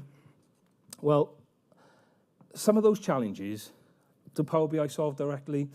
Well, some they might do. It can help with silo data, depending on the size of the organization. It's an end-to-end analytical tool. You can pull stuff in and build a unified data model from a variety of different sources. It's got a really good, through Power Query, a really good ETL tooling where perhaps data quality can be improved a little bit. Is it the complete answer? No, but can it help? Yes. Data literacy, can it help with that? Well, indirectly it probably can, right? Because it creates lots of nice visuals for people to make it easy for people to understand and tell that data-driven story. But also, if people need to learn about data, there's a massive community out there where people are freely sharing their knowledge, sharing what they know, and helping people on that path. Okay, and it's got some quite good security baked in as well. So I've probably gone through these quite quickly, which is quite good, because I know I'm on 10 minutes now, I believe, yeah. All right. So we talked about siloed data, building the unified data set. That's all pretty good. You can build a model, you can share the model. That can actually help with collaboration and sharing as well. Data quality, I've talked about the profiling, the data cleansing options, the data modeling options in Power Query. The data literacy, I've talked about. The community is awesome. The visualization stuff, the self-serve stuff, it can really help. It can really help with that. Organizations seem to buy in to this process. From a security perspective, role-based security, there's row-level security, there's encryption, there's a whole bunch of stuff baked in that'll help you comply with different regulatory and compliance requirements. And there's a lot of training and support out there too. Now, we've covered, if I go back to this slide, we've covered the siloed data, the data quality, right? But what about executive support and resistance to change? Can it help that? Well, it can in a way. All right, let's talk about the elephant in the room here. Can Power BI help with the lack of executive support? It can. You can start small, you can show, you can grow, you can get a buy. Now, a while back, what Power BI is particularly good at is integrating into other places. Okay, so we spoke to a coach called Simon Jones. Simon Jones is what's called a coach's coach. And he's done some work in both tennis and the Premier League football. And he helps coaches get better. And on the podcast, we asked Simon about how sports coaches and football coaches use data. And we got talking about, he started to mention a sort of traditional football manager. I always like Mike Bassett, right? Anyone seen Mike Bassett with a very good film, right? Mike, a few hands going up there. I always kind of think of that, but he was really talking about Sam Allardyce and those type of traditional football coaches who, write their team on the back of a cigarette packet and wonders why sort of Benson and Hedges have been called up for the England squad because whoever typed up the team sheet got those names wrong. But he said it's not about, those people are actually quite open to using data, but you've got to present it to them in a way that resonates with them. So that traditional football manager, he might not go to SharePoint in the morning and check his latest Power BI reports, but if you've got a nice printout in front of him showing the stats of the game from the previous weekend and what people did and who's in the high risk threshold for injury while he's drinking his morning coffee, he's more likely to take that on board and use that in his decision making. So what Power BI in its various guises can integrate across the organization so the people who need to make decisions using it can use it where it suits them the most. Now, what did Berry do? Well, there's two ends to this story, and I haven't quite worked out which way this is going to go yet. All right. What we like to think she did, all right, she embraced her inner Art Williams. All right, we hope she's embraced her inner Art Williams. She just cracked on. All right. She found a new sponsor. She showed the CEO small things like continuous integration, continuous deployment, then got a bit bigger on sort of saving fuel costs for police cars and police resources, and then used the data that is available to allow them to better deploy police officers and resources to different places based on what's going on. And it's quite apt that we're in a rugby stadium, because a real-life example of this is South Wales Police and how they use data to deploy resources on International Day in Cardiff. Okay, I'm allowed to say that, so not being a bit. And they do that now. They more efficiently deploy their police officers to keep trouble to a minimum. So let's say she did that, right? And in doing that, the small wins, she got the CEO on board who fell out with Graham and sacked her sacked Graham on her second day. That helped her overcome the resistance to change. That actually got a seat at the board. Okay, right. This is what we want to happen. And by demonstrating in small increments, she was able to build a centre of excellence and build that community in the business that were able to go out and help others better embrace the data, right? Despite those setbacks. That's the happy ending, all right, for Berry. Now, there's a reason I picked May the 21st as the date Berry started this. Anyone know why I picked May the 21st? Sorry, May 2021. So the year's 2021, it's May. Anyone know why I picked that month to start this story? I picked that month because the average tenure of a CDO in the UK is 27 months. So the bad end of this story is she quit about 10 minutes ago, and it's her last day on Friday. All right, that depends how you want it to go. Now, so we like to think she ended happily, and if you get it right, you can, but there's a reason why CDOs only last 27 months in their job. Right? Remember, nobody wants a data culture. They want the benefit that it brings. They want the business to grow. If your data culture is aligned to your business culture and your business vision, you will get that buy-in. And if you need to demonstrate that you can do that, start small and expand. Right? And this will help non-technical people embrace the data. Right? Don't make it unnecessarily difficult for them to do what they need to do. Then I'm just going to leave this. This is one of my favorite cartoons. It's not mine. I haven't got permission from whose it is either. Right? So I like it though. I borrowed it off the internet. Who wants change? Everyone's hands up. Who wants to change? Everyone's hands down. People will be the blocker or the major blocker to any change you're trying to do. Okay? And there's some really good examples out there of where this has been done successfully. I like the Tesco example back in the 1990s when they introduced the club card and they started collecting data on all of their customers and offering you, let's call it loyalty. Right? It's debaters whether it's loyalty or not these days. But back then it was the club card, and they tracked what you did, and the firm that did it, whose name's gone out of my brain, but the firm who did this for Tesco impressed the board of directors at Tesco so much that it led the chairman to say, you actually know more about our customers than we do. But there's no doubt the club card page played a huge success in Tesco through the 90s and early millennium, becoming the biggest supermarket chain in the UK. You're not on your own. There's a room full of people in here. Right? I'm sure, hopefully, some of the challenges Berry encountered, you have either seen or come across or experienced. Right? Reach out to people. People will be there to help you. People will be there to provide advice. Network with people at events like this is really, really quite useful. There's a chance, I suspect, if you've got a problem, somebody else has encountered it, and how people overcome those challenges is really quite interesting, all on their own. Now, back to the cell. There's our book. Go buy it. There's a QR code on the screen there. I can't remember what I've put on there. Yes. We're the #1 currently. It only came out last week. We're the #1. We're selling above Dale Carnegie and a whole bunch of other people this week. Is selling off the shelves, but it's electronic, so there's no danger of it running out. There will be a print version for Johnny next week, and I'll let you know when you can get that as well. And if you don't mind, guys, if you could please fill in your session feedback for me. So if you do have your phone out, please can you give us some feedback on the session? That would be much appreciated. And I'll leave that on there for a second. I will take any questions from people. We'll take that off so the next speaker can come in. I think I'm just about to time. That is it, everyone. Thank you very much for listening.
I live? Yeah, I think I'm, yeah. Turn the microphone on, that helps. Right, welcome everybody to Fabric for the Power BI user. I have to think very carefully not to say Power BI for the Fabric user, but it's more or less the same thing. I'm Chris Webb. I work for Microsoft on the Fabric customer advisory team, previously the Power BI customer advisory team, and that name change is significant, as we will see in a moment. Before we get on, cast your eyes over the names of our beloved sponsors, and if you haven't done so already, go and give them some love because they paid for all of those millionaire shortcakes you've just eaten. What are we going to be talking about? Well, there's stuff on the slides, but the really important thing is this is not an introduction to Fabric session. Benny, my colleague Benny, already did that today. It is actually reasons why you, as a Power BI person, should be interested in Fabric. Who's a Power BI person here? Most people. Who's played around with Fabric or even kind of heard? Yeah, fewer people, which is kind of what you'd expect. You know, as somebody from Microsoft, I'm here to kind of get you excited about the cool new stuff. And when something like Fabric comes out, there are always some people who immediately get excited and spend their entire weekend going away and playing with it. But in the real world, you've got a life. You know Power BI, you're using Power BI to do a job. It might not be the kind of passion that I have for Power BI, but you're there, you want to get a job done, you want to build some reports, you want to get those dashboards out to the senior leadership team. So the purpose of this session is for people like that to try and not give you a hard sell, but to say, well, what's Fabric, what's coming, and what's going to make your life actually easier as a Power BI person. What's going to improve your quality of life, what's going to make things better. It's not going to be the whole of Fabric. There's going to be loads of bits of Fabric that I do not talk about. All right, first of all, there are going to be some people who are kind of thinking, what is Fabric? Who did go to Benny's session this morning? Most people. But, first of all, I always like to explain Fabric like this. You know what Power BI is? Power BI is to Fabric as Excel is to Office. Well, can't call it Office anymore. We've got to call it Microsoft 365. So if you think about how Excel is its own thing, but it's also part of this wider thing called Office, where if you're an information worker, one day you'll be building a spreadsheet, another day you'll be writing a document, another day you'll be building a slide deck. There are different things, but they all kind of go under that information worker banner. Now, Power BI has been a thing on its own in a way that Excel used to be a thing on its own, but now Power BI is part of this wider group of things that kind of all comes together in Fabric. Like Office nowadays, there's an awful lot of shared technology and overlap and interoperability. And especially with Office Online, in the same way with Fabric, there's also a kind of shared platform as well for everything. So think of it as Power BI, and specifically the Power BI service, sprouting lots of new functionality. In the past, when you went to the Power BI service, you could create data sets and paginated reports and classic reports and data flows and all of those other things. When Fabric comes along, the Power BI service will have more of those things you create. So loads of cool new stuff that you can do in the Power BI service, which is not really the Power BI service anymore, it's the Fabric service. Which leads us to the question of, so what? Because like I said, is it going to change your life? Well, it doesn't need to if you don't want to, because, when Fabric goes GA and we have that big fanfare, it does not need to change your life at all. You will be able to carry on doing exactly the same stuff you did in Power BI today with absolutely no disruption, and it will be cool. But, like I said, the point of this presentation is to go out there and say, well, well, take a look at this other stuff, this kind of new stuff there. Press that button over there and see what it does, because there are some things that will make your life easier as a Power BI developer. Now, what are those things? I'm going to group them up into various different categories. The first is loading data. Because today, you've got to get some data into your Power BI reports. And today, what have we got available? Well, we've got data flows. Anybody using data flows today? Yeah, data flows is a very popular part of Power BI. Now, with Fabric, we have something called Data Flows Gen 2. And guess what? When you look at them, first of all, they look exactly like the data flows you use today. You'll have to look very carefully to see any difference. But there are some very interesting, important differences. There's one really fundamental difference. Data Flows Gen 1, the data flows that you're using today, are actually two things combined into one. They are a data transformation tool, and they are a place to store and share data inside the Power BI service. With a data flow, you connect to your data source, you do some transformations, and then it lands in some hidden storage that we at Microsoft control, and then other people can open up Power BI Desktop, connect to that data flow, and import it into their data set. So they're two things, transformation and storage. Gen 2 data flows, or data flows Gen 2, I should say, get rid of the storage. They are only a data transformations tool. We're taking things away. Is this bad? No, actually, it's a good thing, because the thing that Data Flows Gen 2 adds is data destinations. Because with Data Flows Gen 2, you can load data to lots of destinations. You can load data to Azure SQL DB, if you want. You can load it to Azure Data Explorer. You can load it to these mysterious things called lakehouses and warehouses. They're also new things inside the Power BI Fabric service. So you've got the ability to load to different places. More new destinations are coming soon. Another significant change with Data Flows Gen 2 is what we call ELT, Extract, Load, Transform Performance.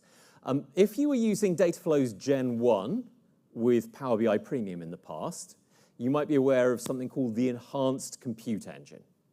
So with Power BI Premium, when you loaded data into your with an initial query in your data flow, you could park it in this hidden storage, but then with the Enhanced Compute Engine turned on, that data would get loaded in the background into this hidden database thing, and then all subsequent transformations later on would then query the data in this hidden database thing, and they would be a lot faster because you weren't reading files on a disk, you were reading data from a hidden database that we managed and controlled. Now, with Data Flows Gen 2, the same thing happens, except that that hidden database engine, which I think in real life was like a kind of Azure SQL DB, is actually now not Azure SQL DB anymore. It is the Fabric Warehouse engine, which is the nice new, highly scalable, highly super fast engine for doing kind of relational queries, which means that the same kind of ELT patterns you had before should be a lot faster. Now, there's a little asterisk next to this that says if you test it today, you may be disappointed by Data Flows Gen 2 performance because Fabric is still in preview. It's getting better and better all the time. And there's still a little bit of ironing out of things to do. So, two really, really important things. There's a third, maybe less exciting thing, but something I'm going to use in my demo right now, which is templates. So if you open up and build a data flow right now, a data flow Gen 1, you've got to build it from scratch. With Data Flows Gen 2, there's the option of importing from a template, which means that you can just connect to a file, load things in, and bingo, your data flow is already built.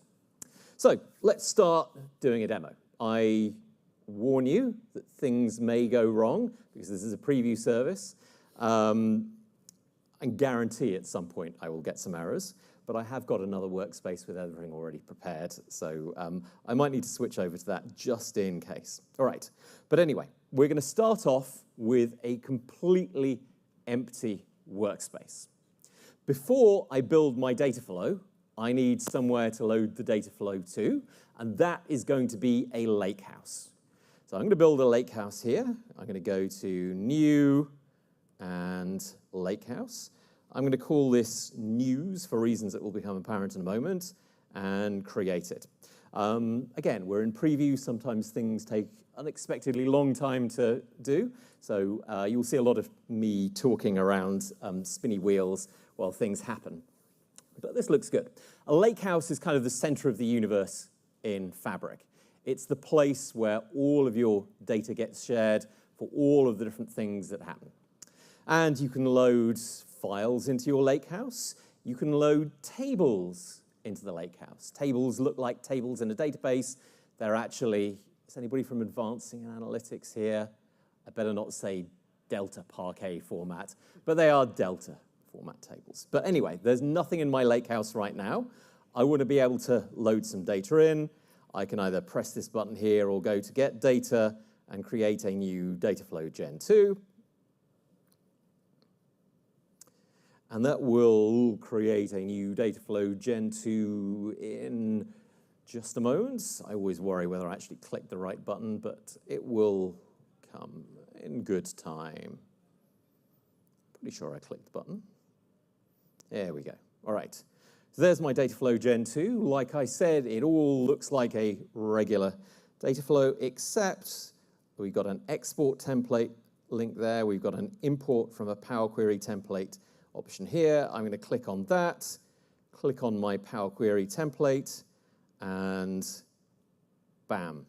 There is my query inside my Dataflow already created. What does this do? This connects to the BBC News RSS feed and gets a list of about 80 of the top stories from the BBC News site into Power Query. So connects to a nice web-based source with no authentication, no faffing around. All looks very nice. Now, what have we got here? We've got a title column with the title of the news story, a description column with the description of the news story, the URL, a publication date and time, an ingestion time, which I'm not going to be using here, just the date, and then a category column that I think will only ever show whether it's news or sport. There doesn't seem to be any other type of categories whenever I've been preparing for that. Quite a lot of sport today. All right, so there we go. There's already a destination, but I'm going to get rid of that. And with no destination set, you can see the Add Data Destination button lights up. And there are all of the places that I can load the data to. So Dataflow's Gen 2, a bit more of a kind of classic ETL or ELT tool. Let's load the data to the lakehouse that I just showed you. Now, before we carry on, next interesting thing to note about Dataflow's Gen 2. They don't have incremental refresh. Now, by that, I mean incremental refresh in the strict Power BI sense of the term. In Power BI, you've got incremental refresh on datasets, and you've got it on data flows. It's quite widely used. Gen 2 data flows don't have incremental refresh yet. They may well do in the future. But what they do have is something simpler and maybe a little bit more useful. When you're loading data to your destination with Dataflow's Gen 2, you have the option to replace the data in the table you're loading to, or you can say, let's append data onto the end of that. There may be other things you might want to do at this point. Maybe something like an upsert. Maybe that will happen at some point in the future with Dataflow's Gen 2. So a lot of people seem to want this actually more than classic incremental refresh because it's a lot easier to understand. Let's finish the wizard, click Next. I'm going to connect to the News Lakehouse in my workspace. It's going to create a new table because there isn't one already. The table name is going to be called Newsfeed. Click Next. And you can see here, do I want to append or replace? I'm going to choose Replace here. And I'm going to click Save Settings. So we're good. I'm going to publish. And this is now going to spend a minute or two validating and then finally refreshing the data flow. I will leave that to cook. So that's it for Data Flows Gen 2. We've got some nice new features, things that are maybe a little bit easier to use. Fabric is aimed at a wide variety of different user profiles. And we've got Spark and notebooks and all kinds of things that appeal to data engineers. This is a session for Power BI people. And I, myself, like lots of Power BI people, can't write Python or R or Scala. I can write some SQL, but I can't write Python. But the good news is there are tools to help me with that. We've got Copilot coming soon, which I can't show you because we don't have it available to demo. But we've also got this tool called Data Wrangler. Now, it's been on my list of things to do for years and years and years to properly learn some Python. If you're learning Python, Data Wrangler is going to be a great tool to play around with because it's a very Power Query-like tool for generating Python code for you inside a notebook. So if you're learning, well, you can show it what to do, it'll generate the code, and then hopefully you'll read the code and understand what's going on. Let's have a little look at that. Still thinking about it. There we are. Now the spinny's over there, it's refreshing. That could still be a little while. We'll give it a moment. It varies depending on how busy the capacity is. The other day when I was doing this, my colleague Sergey in Florida was doing a load test on the premium capacity and it was being throttled, which didn't help for performance either. But in a moment, that data will be loaded into my lakehouse. And like I said, the lakehouse is the kind of central place where you are going to be storing all of your data. And in a moment, I think we will be there.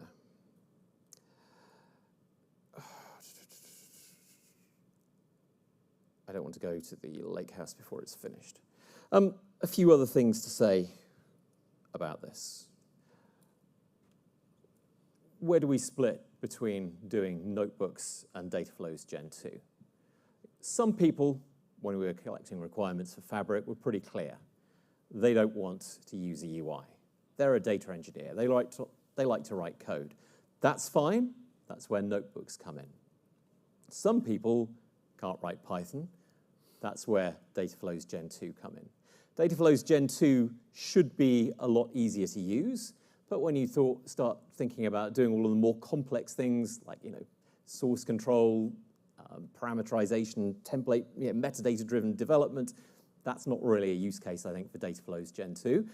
It's inevitable that Data Flows Gen 2 will get some of this more advanced functionality as time goes on, but it'll never be a complete replacement for notebooks. So when you're thinking about how to load your data in, you're going to have that choice, and it's going to depend on what you're comfortable with. Do you want code first? Do you want a UI-driven tool? Yeah, you can make your choice. Oh, come on, come on, come on. Usually this finishes in under a minute, but today it's obviously being very slow.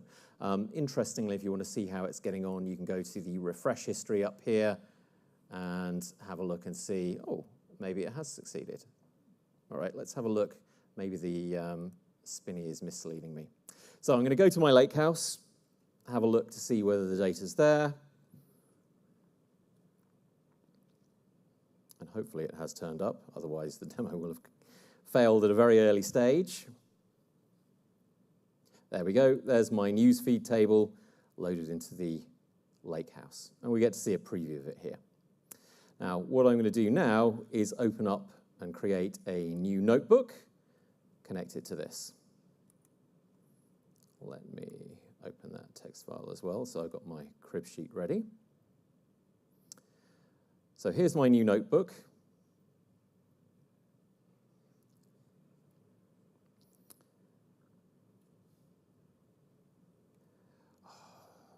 Come on, come on, come on.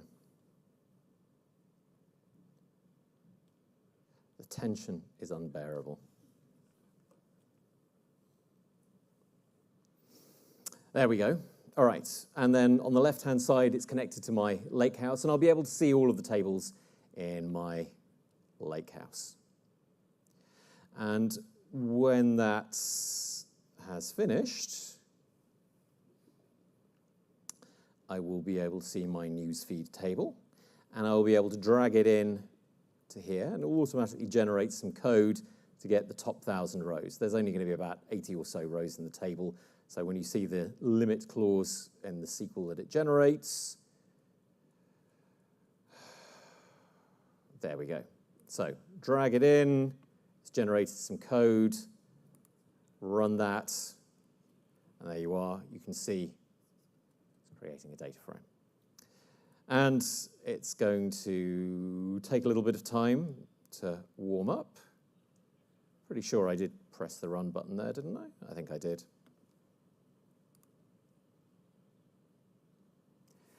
Now, this is not Data Wrangler, but in order to start with Data Wrangler, it has to find Pandas data frame in here. So there we are, it's starting the session at last. So in a moment, I'm going to replace this line 8, that says display the data frame with this to Pandas code. Now, usually the session starts quite quickly. It has done, and it's going to run.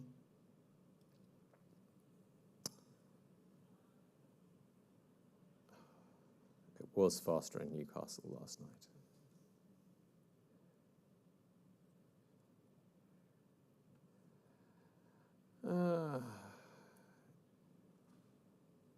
Come on. Once it's started first time, it'll be a lot faster for everything else.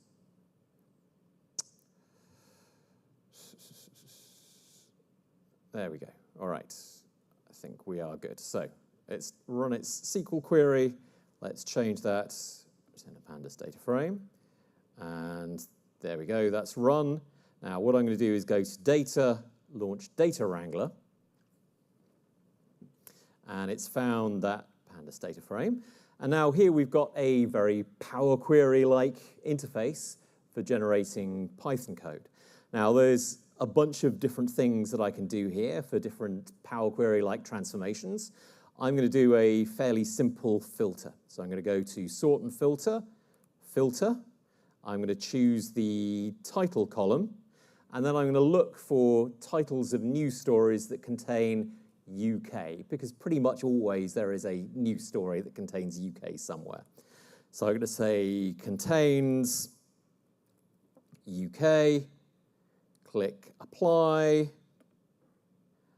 and in a minute when that runs, we can see that we've got 4 news stories at the moment that contain UK.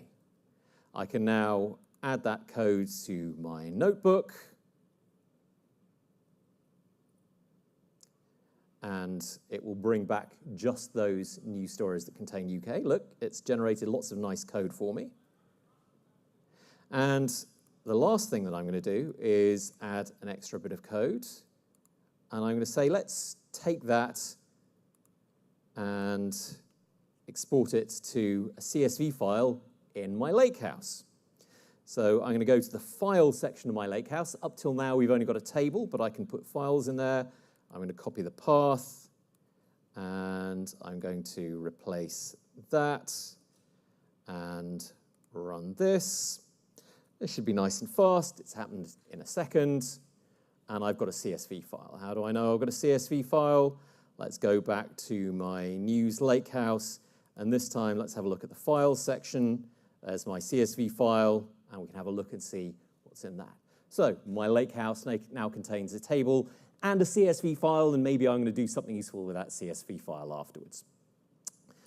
Last bit of interesting stuff for moving data, pipelines. Pipelines are basically Azure Data Factory, or a stripped-down version of Azure Data Factory inside Fabric. Don't have all of the functionality of Azure Data Factory.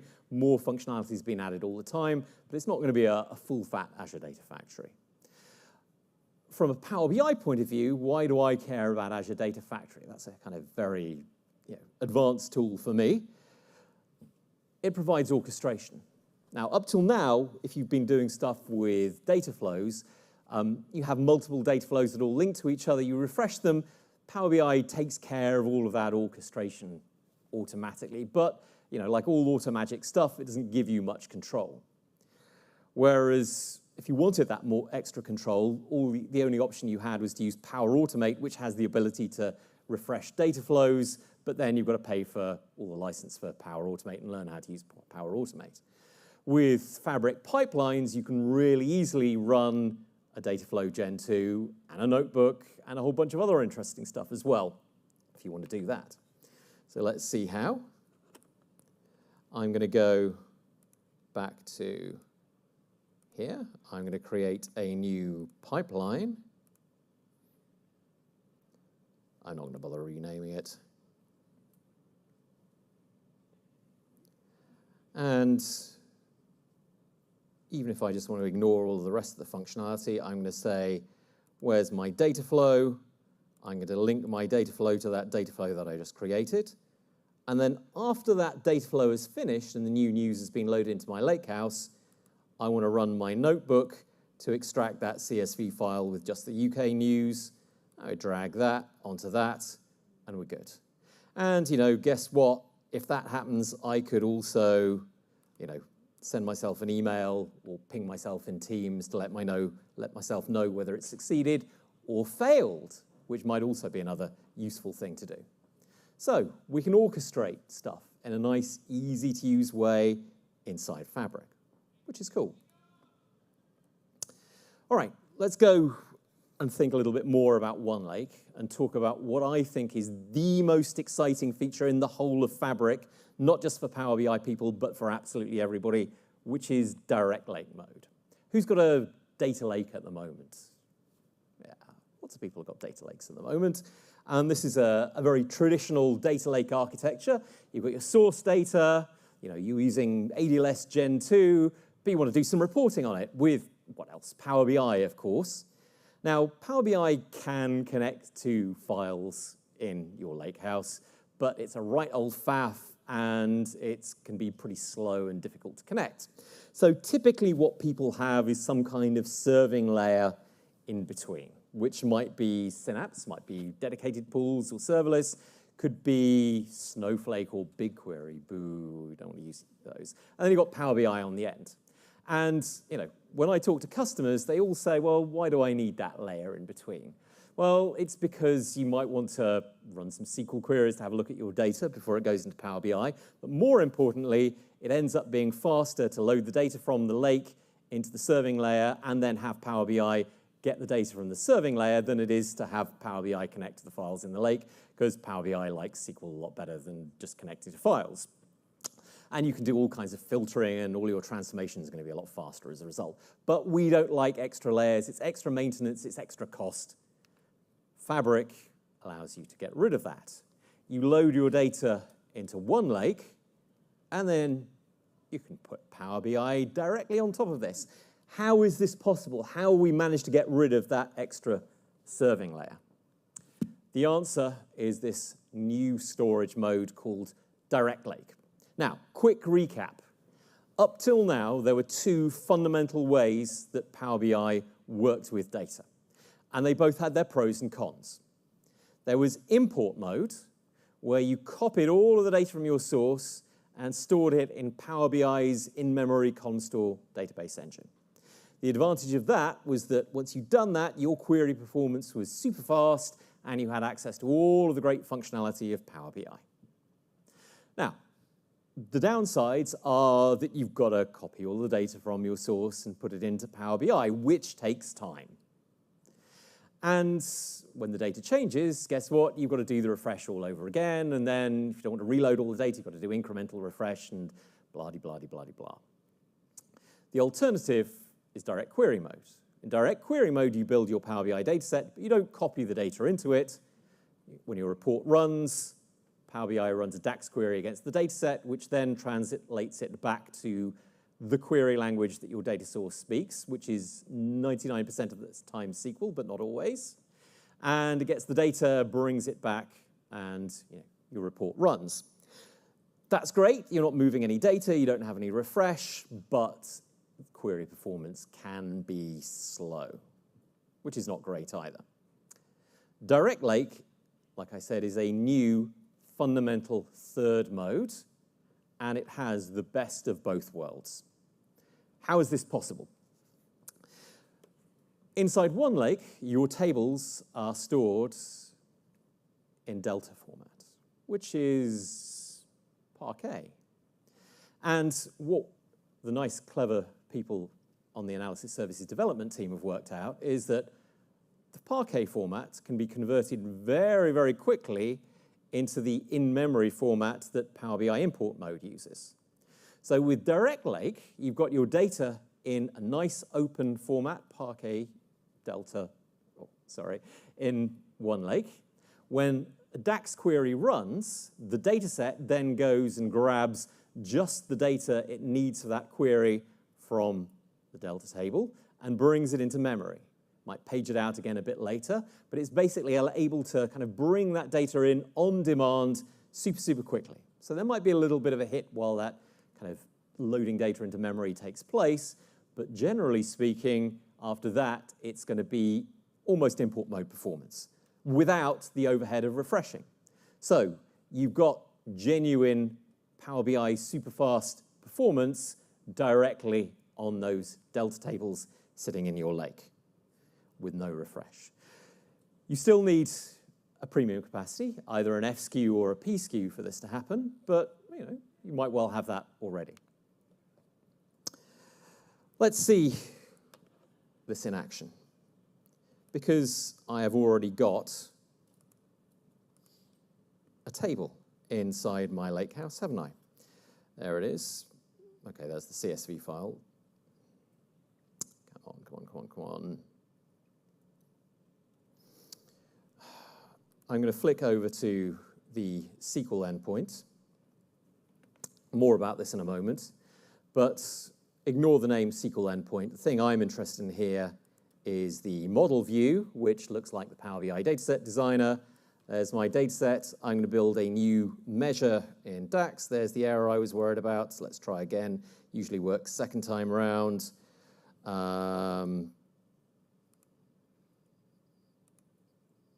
Let's maybe try that third time.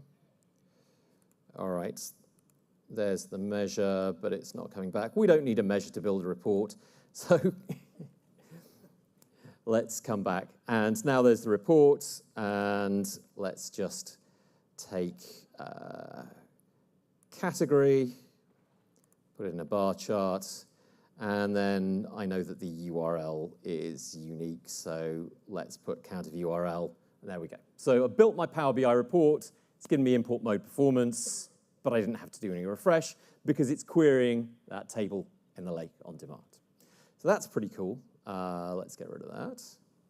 Now, I am a little bit worried that this might have messed up a bit, but let's go back to the lake house. Now, I've only got one table here. That's no good. It's a fact table. I want some dimension tables. And traditionally, I would have had to go out and connect to my dimension tables and load those in as well. And that often leads to a lot of duplication. But this leads on to discussion of another interesting feature in Lakehouses, shortcuts. Because inside your tenants, you might well have lots and lots of lakehouses with lots and lots of tables in. Maybe somewhere there is a lakehouse with all of your shared dimension tables in. We don't want to copy those over. We've already got a copy of them. We've got one single version of the truth. With shortcuts, instead of copying and duplicating the data, you can say, let's add a table to my lakehouse, but make it a link, a shortcut to another table somewhere else. Great for dimension tables. So let's go away and do this. I'm going to create a new shortcut. I can create shortcuts to files, but I'm not going to do that here. I'm going to create a shortcut to a table. I'm going to go to my shared dimensions lakehouse, where guess what? I have got a table called dim date, which is a date dimension table. And I'm going to click create. This is typically where things go wrong, but about 50% of the time it's been working for me in demos. So keep your fingers crossed. Oh, there we are. There's dim date. I've not copied the data into my lakehouse. I've just created kind of pointer to it. And in a moment, it will come up, and we can see this is our date dimension table. We'll give it a moment to prove that it happens, because I think maybe loading the preview is a good thing for avoiding errors later on.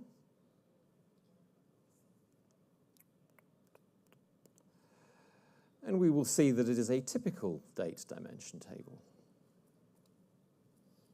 There we go. There's my date dimension table.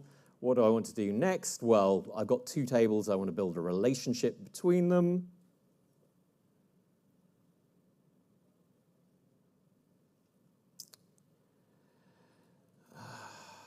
Come on, come on, come on. And I will see those two tables, and I will be able to build a Power BI relationship between them, and I will then be able to build a report. All right, the shortcut has not showed up yet. It sometimes takes a little bit of time for the metadata to update, so I'm going to refresh this again, and if you keep your fingers crossed,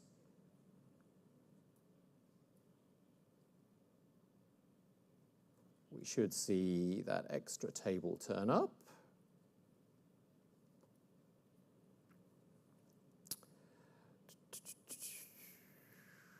Perhaps let's go to my other workspace and let's cheat. And if we have a look at our news lakehouse here, has that happened? No. All right, let's go to my SQL endpoint here. With a bit of luck, this will work. I've got two things. Oh, there we go. All right, so my original demos worked. Go to the model view. Right, still hasn't turned up. Oh, there we go. There's dim date, there's news feed. Keep your fingers crossed. I'm going to drag pub date onto here, build the relationship. Sometimes there are errors at this point.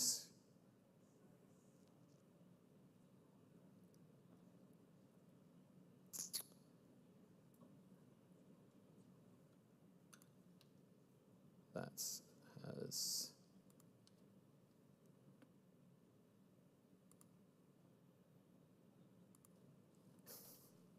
got two irons in the fire here. And I will be able to build a report based on both of those two tables. Let's move on. I think that might come back a little bit later, and I don't waste too much time because there's more stuff to talk about. So I can query the tables in my lakehouse through a data set using DAX, but I can also use other languages, querying exactly the same copy of the data in SQL or through a notebook with Python or R. And in due time, you'll be able to apply security on that single copy of the data and apply, for example, row-level security, and that will flow through to whether you're writing a SQL query or whether you are using a Power BI dataset. Define the security once, gets applied everywhere. This will be something called one security when it's ready. Did anybody like data marts? All right, some people like data marts, that's good. If you like data marts, you will love Fabric and OneLake, because guess what? You can write SQL queries against your data as well. Do exactly the same thing. Now, you can write SQL, but I'm a Power BI person. Maybe my SQL isn't so good. Perhaps I want to be able to do something else. All right, that's errored. But there you are. There's it, having its relationship. It's built. Now, I can write a SQL query here, but that's not the point. If I'm a Power BI person who can't write SQL, I want maybe a way of writing a SQL query without writing SQL. And I've got this thing called a visual query, which, guess what, is going to be Power Query in disguise. So I can start applying filters. Let's pop this out so that we can see the full Power Query experience. And maybe let's apply another text filter on contains UK. Click OK. And now if I click Save, it's built my visual query, But if I go to view SQL, there it's generated some SQL for you. So a very Power BI user-friendly way of generating SQL queries on my lakehouse. And as well as a lakehouse, which is a kind of read-only thing, we can spin up a new workload called the warehouse, which is effectively the successor to Synapse dedicated pools and Synapse serverless, gives you all kinds of other good stuff. The demos have gone a little bit slower than I would expect, so I'm going to skip over this very, very quickly. If you've got Premium, Premium will work just the same way it did, and it will support everything Fabric. There are some new capacities coming called F SKUs. They combine the best of the P SKUs and the Power BI embedded A SKUs. Everybody always got confused about when they could use a Power BI P SKU and when they can use an A SKU. The F SKUs do both. You can use them for everything. They're good for development and everything else. They can be scaled up and scaled down. They're bought through the Azure portal. They have smaller SKU sizes. So instead of starting at quite an expensive price, which only large enterprises can afford, you can start at a much, much smaller price. You can pause and resume as well. So some good stuff happening there. Premium capacities will be available to more people. All right, last thing that I'm going to show in the last 5 minutes. This is something that will be in Fabric soon, but you will not be able to see it for a couple of weeks. Something called Data Activator. And again, something really, really useful for Power BI people. So Data Activator is all about alerting. People always want alerts when data changes, and up till now, Power BI has had some fairly rubbish functionality in dashboards for generating alerts. Data Activator changes all of that. It is a way of defining quite complex alerts based on conditions, not only in your Power BI data, but also in other sources, event streams, and then probably other things as well inside Fabric. It's really easy to create alerts using Data Activator. Let's see how you do that. So here I've got my, let's build a new report based off the working version of my data set. And what I'm going to do is take the measure that I tried to create earlier, which will be the count of stories, and just drop it into a card inside my report.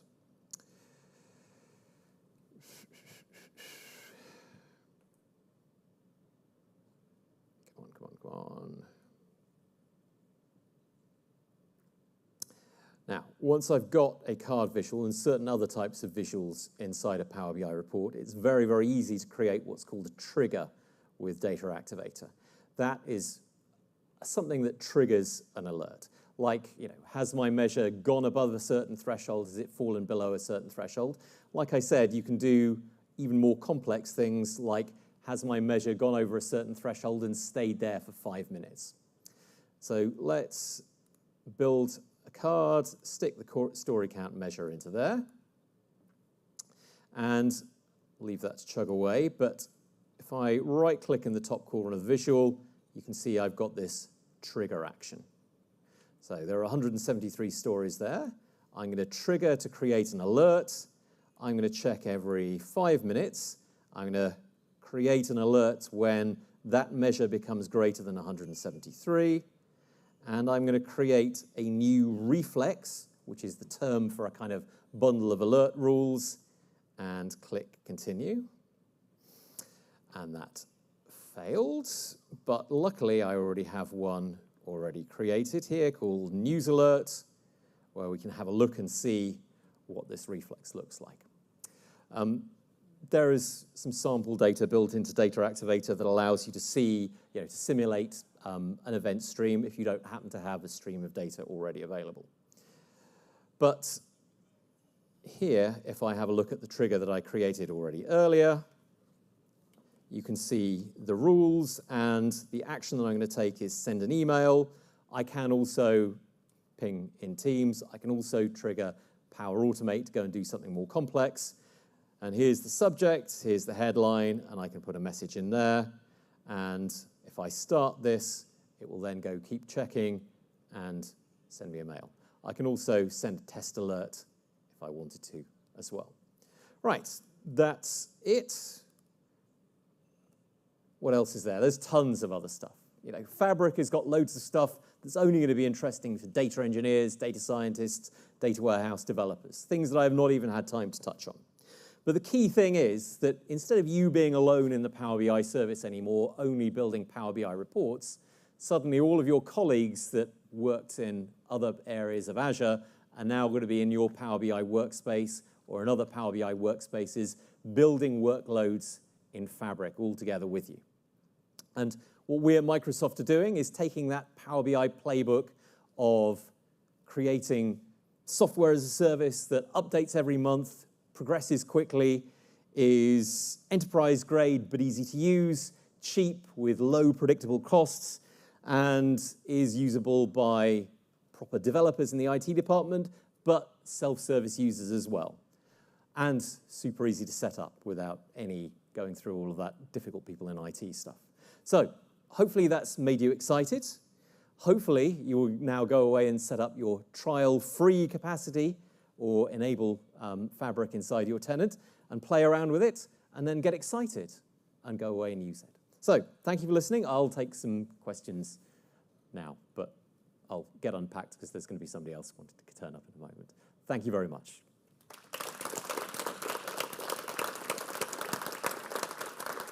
Cool. You had a question. Yeah, this might not be something that you know just now, but is there any plans to have built-in integration with DevOps? There is built-in integration with DevOps. So if you're familiar with deployment pipelines in Power BI, they are going to extend to everything in Fabric. And there are APIs being developed and a much more kind of developer-friendly story being put in there. And we're also working on Power BI with the new kind of developer mode and things like that to make Power BI itself a lot more DevOps-friendly. If you're looking at the Fabric trial, it's beginning to come in now. It's, you know, like everything with Power BI in the past, it comes on a regular basis. With Fabric, things are appearing on a weekly basis. But a lot of stuff is already there now. So. Yeah, I have two questions. So you said Dataflow Gen 2 have better ETL performance. So in the past, it was known that Dataflow works better with flat files like CSV than Excel. Mm-hmm. So that problem is solved, yeah? No. If you're connecting to Excel files will always be slow because Excel is a horrible format to read data from regardless of whatever you're doing. So it's always going to be preferable for a Dataflow to connect to a CSV file simply because Excel is just not a great file to read data, not a great file format for reading data from. And the second question is Python versus M-code and Dataflow. Mm-hmm. Because I don't write in Python. So what is the advantage of Python that it can give me over? I think if you're using Python with Spark, it's going to give you all kinds of goodness. It's probably going to be faster as well. It'll be more DevOps friendly. It'll be definitely the choice of the data engineer. Except that lots of people like you and I can't write Python. Dataflow's Gen 2 are going to be for people like you and me. So on that, I was fascinated to see the data wrangler and how if you were doing, like, say, a filter, you could drag that on and it would create the Python code for you, a function that takes in a data frame and spits one out again. Yep. Does it work the other way around? Can you customize it if you have a particular function? You can't, but as with all Power BI things, ideas.fabric.com is the place to post that, and we will think about it. Sorry, yes, you've got a question. Certification. So obviously, some people have Power BI certified. Is there going to be a change to drag when I can maybe move Fabric-wise, persona-wise? I can't say for sure, but I would pretty much guarantee that there will be similar types of certifications for Fabric, yes.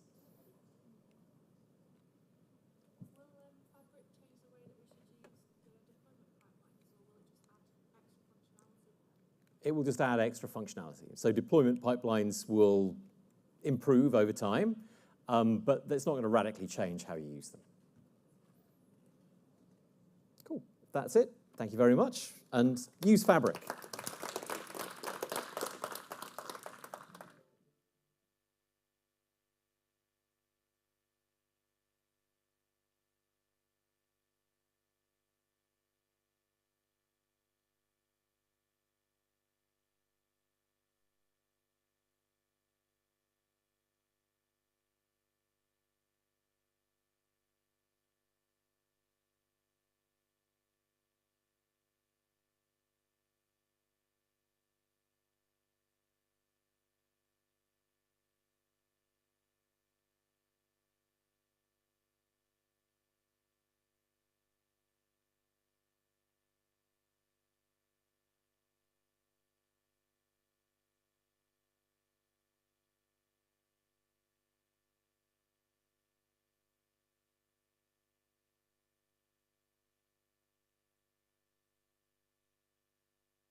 All right.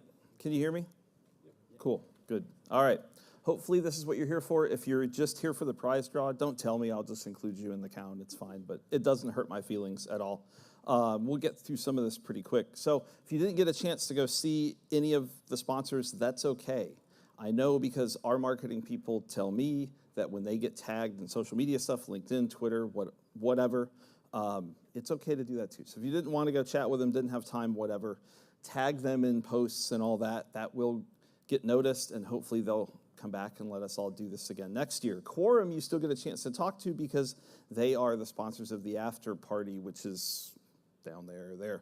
It's close. Feedback. Organizers always want this. Speakers always want this. We always want these talks to be better. We hope they're good. If they're not, we want them to be a lot better. If they're good, we still want them to be better next time out. So definitely hit that link. If you think this is a great session, tweet and post as much about that as you want. If you think it's terrible, only use this link. Don't tell anybody else, and then nobody else will know. So this is me. I'm from the States. I work for Centric. We are a data and analytics consultancy, but we're not here, so we're no threat to any of the fine sponsors out there. I've written a couple books, and one of them is on this topic. And you may sit there and say, well, the book says Azure Cognitive Services. You're talking about AI. We'll get to that in a minute. If that doesn't quite make sense to you, hopefully it will afterwards.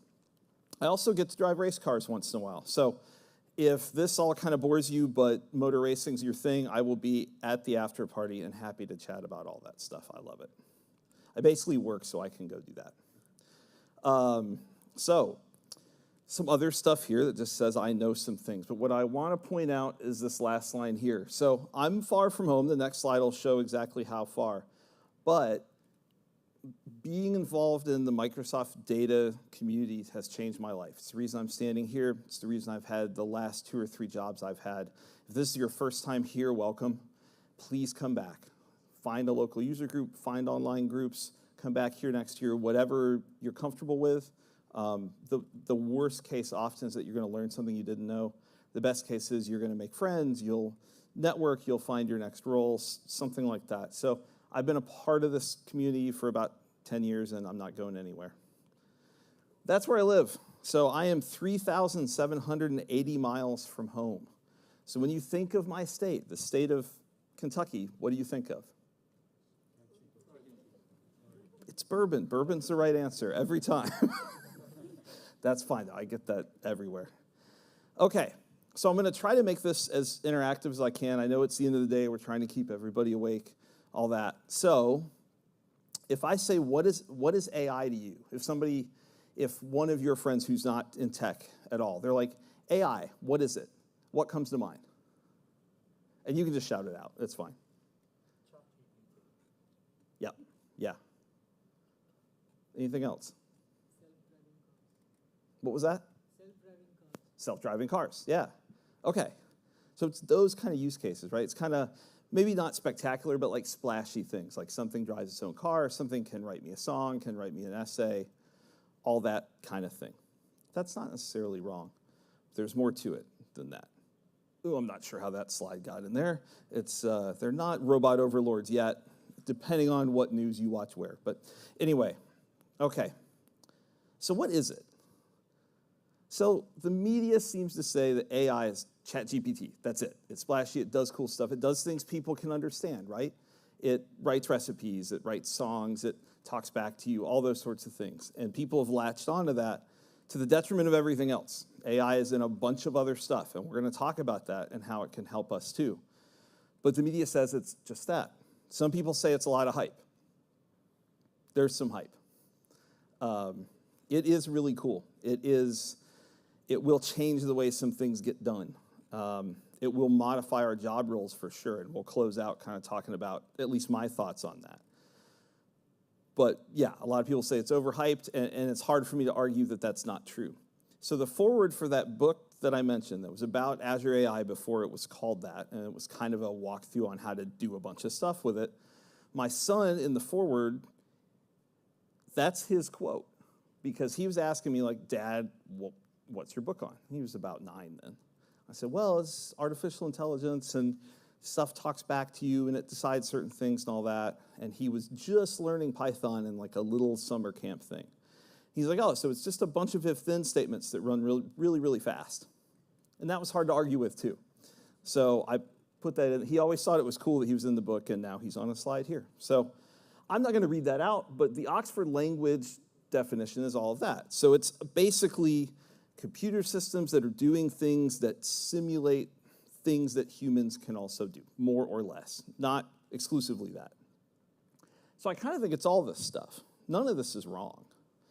Maybe my son is a little wrong, but when you're that age, makes sense. So in general, that's kind of what I think. But for data people, what is this? So it could be a Copilot experience in a development tool that you have. Maybe you know that Copilot's in there, you've used it, maybe you haven't. Maybe you think it's great, maybe you don't. We're gonna look at some stuff and get people's thoughts there. Maybe it's, and I've read this on some blogs, well, not only does Copilot write your code for you, it'll tune your code too. And if there are queries that it sees in a notebook or whatever that you have open, it'll suggest tuning for that too. And it's going to outstrip your performance tuning experts that you have. I don't agree with that at all, and you'll see later kind of why I think. Might it get there one day? Maybe, but I don't think so. Is it there yet? No. What it could be, and I just from chats here, I know that this third bullet hits with some people. It's helping us write code in a language that we don't know. It's helping us stub out a function in a language that we don't know and kind of reverse engineer that and start to learn things. So it could be that you're sitting there and you only know T-SQL and you get asked, well, I need a Python script that does X, Y, and Z. You don't know how to do that, but we can use these tools to help us do that. And that's okay. It's a great way to learn. It's kind of, a lot of us, I think, over the years have Googled things, reverse engineered how it worked to learn something. This just accelerates that a bit. Bullet 4 hits home for me. So there's a lot of cool stuff, and to be honest, I wish Microsoft and Amazon and everybody involved marketed their work in the accessibility space more, because AI does some really amazing stuff there. It allows people who may not be able to type and things like that to do all of those things. So there's a member of my user group at home, Steve Hughes. He's a really good friend of mine. He's on Twitter as Data on Wheels. That's his blog. I worked with him for years. He's since moved close to me for some care because he was diagnosed with ALS a couple years ago. And he has done very interesting stuff in this space, working with Microsoft and others to enable him to still be a fairly important person at his job, despite limited use of his arms and things like that. So I think that often gets overlooked in kind of the splashy cool stuff that we can do, but that's something where it really is changing people's lives for the better. So I did want to call that out. And you can also find his blog network. It's dataonrails.com too. It could be an annoyance though, right? Has anybody in this room, and you don't have to raise your hand if you don't want to, but I'm curious. Has anybody stood in front of their manager, a manager, whatever, and the manager said something along the lines of, well, you better shape up because the AI is going to take all your jobs, or I don't think I'm going to need you. Maybe it's not that aggressive, but have you heard that implied? Because I'm already going to customers where they kind of imply, well, maybe I don't, maybe I've got 20 junior devs on this team. Maybe I only need 15 because ChatGPT or whatever model is going to write this code and it's going to do as good a job.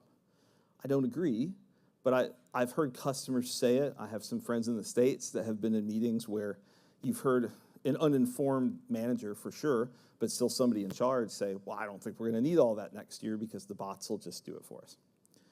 I don't think it's true, but what I'm trying to drive home is this stuff is a lot of things. It's kind of all around us, so what can we do with it?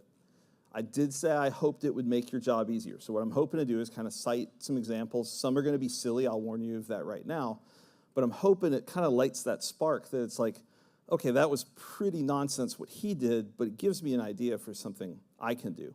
And for the folks sitting wide, I will say The talk comes to a close with an artistic performance from a bot, but I can't play it through the speakers here. So if you want to hear that, you're going to have to kind of squeeze in. You don't have to, but you'll miss out on the exciting end. Okay, so we've talked about AI in a very general sense. There's obviously a lot of Microsoft and Azure sessions here. I wrote a book on cognitive services, which is Microsoft's flavor of this stuff. So what I want to do is kind of set the context for everything else I'm going to share and point out what in the Microsoft universe this AI stuff is. And this is going to be very broad. We've got 45 minutes. It's not a deep dive at all. I've got a thing on my resources slide. That was a talk that somebody from Microsoft gave a couple weeks ago. It's online. If you want that deep dive into how this stuff works, it was great. That's not what this is. This is hopefully just kind of helpful, useful things. Okay, so Azure Cognitive Services was kind of, they weren't calling it AI then if you went to the page, and we'll look at that in a second. It was talking about how this was artificial intelligence, ML, all this sort of stuff, but Azure Cognitive Services was the branding that they gave it. That is, depending on what website you read, kind of slowly being rebranded under the umbrella of Azure AI, which makes sense, but as the author of a book that the publisher called Beginning Azure Cognitive Services, not great for sales, but whatever. So these have kind of changed through the years. Where we're at now, if we go to the page, which we will do here in a second, there are essentially 4, and I'll put an asterisk next to that. So of your core kind of original cognitive services things, you've got speech, you've got language, you've got vision, and you've got decision.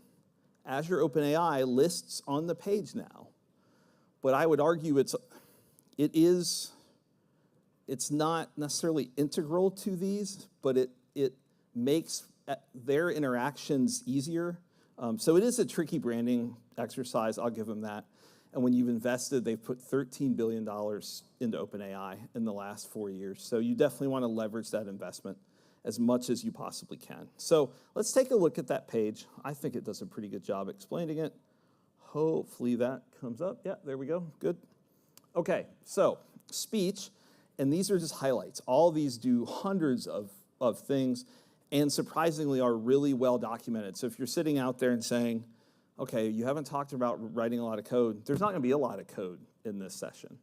But the documentation for this is fantastic, and there's quick starts in 6 to 7 languages for a lot of this stuff. So if any of the no-code, low-code stuff I show after this, you're like, yeah, I don't want to do that. I want to get into code, click through these links, get into the docs. They're really, really good. So speech kind of does what you would think. Speech to text, text to speech. It can do translation, which is cool. It can recognize speakers as well. There are some use cases with like security systems and things like that where you activate it with your voice. That's one circumstance where the AI can actually work against itself. Because while it's too deep for what I'll show here, one of the things in Speech Studio you can do is create a custom speech model that sounds like you.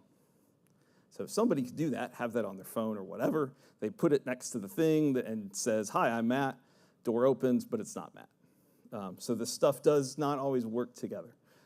So that's the highlights of speech. Language, I'll kind of hit what I think is cool. So sentiment analysis, you've probably seen things like this. It's against online posts or really any bit of text, any large chunk of text. And it's basically saying that was negative, that was positive, it was neutral, whatever. You've seen that used in more places than you think. We'll talk a little later about what those are. You can do question and answer type stuff too, which is cool. And it also, you can have a conversation with it. So it's been interesting. So like the one slide said, I've been working with this stuff since 2017.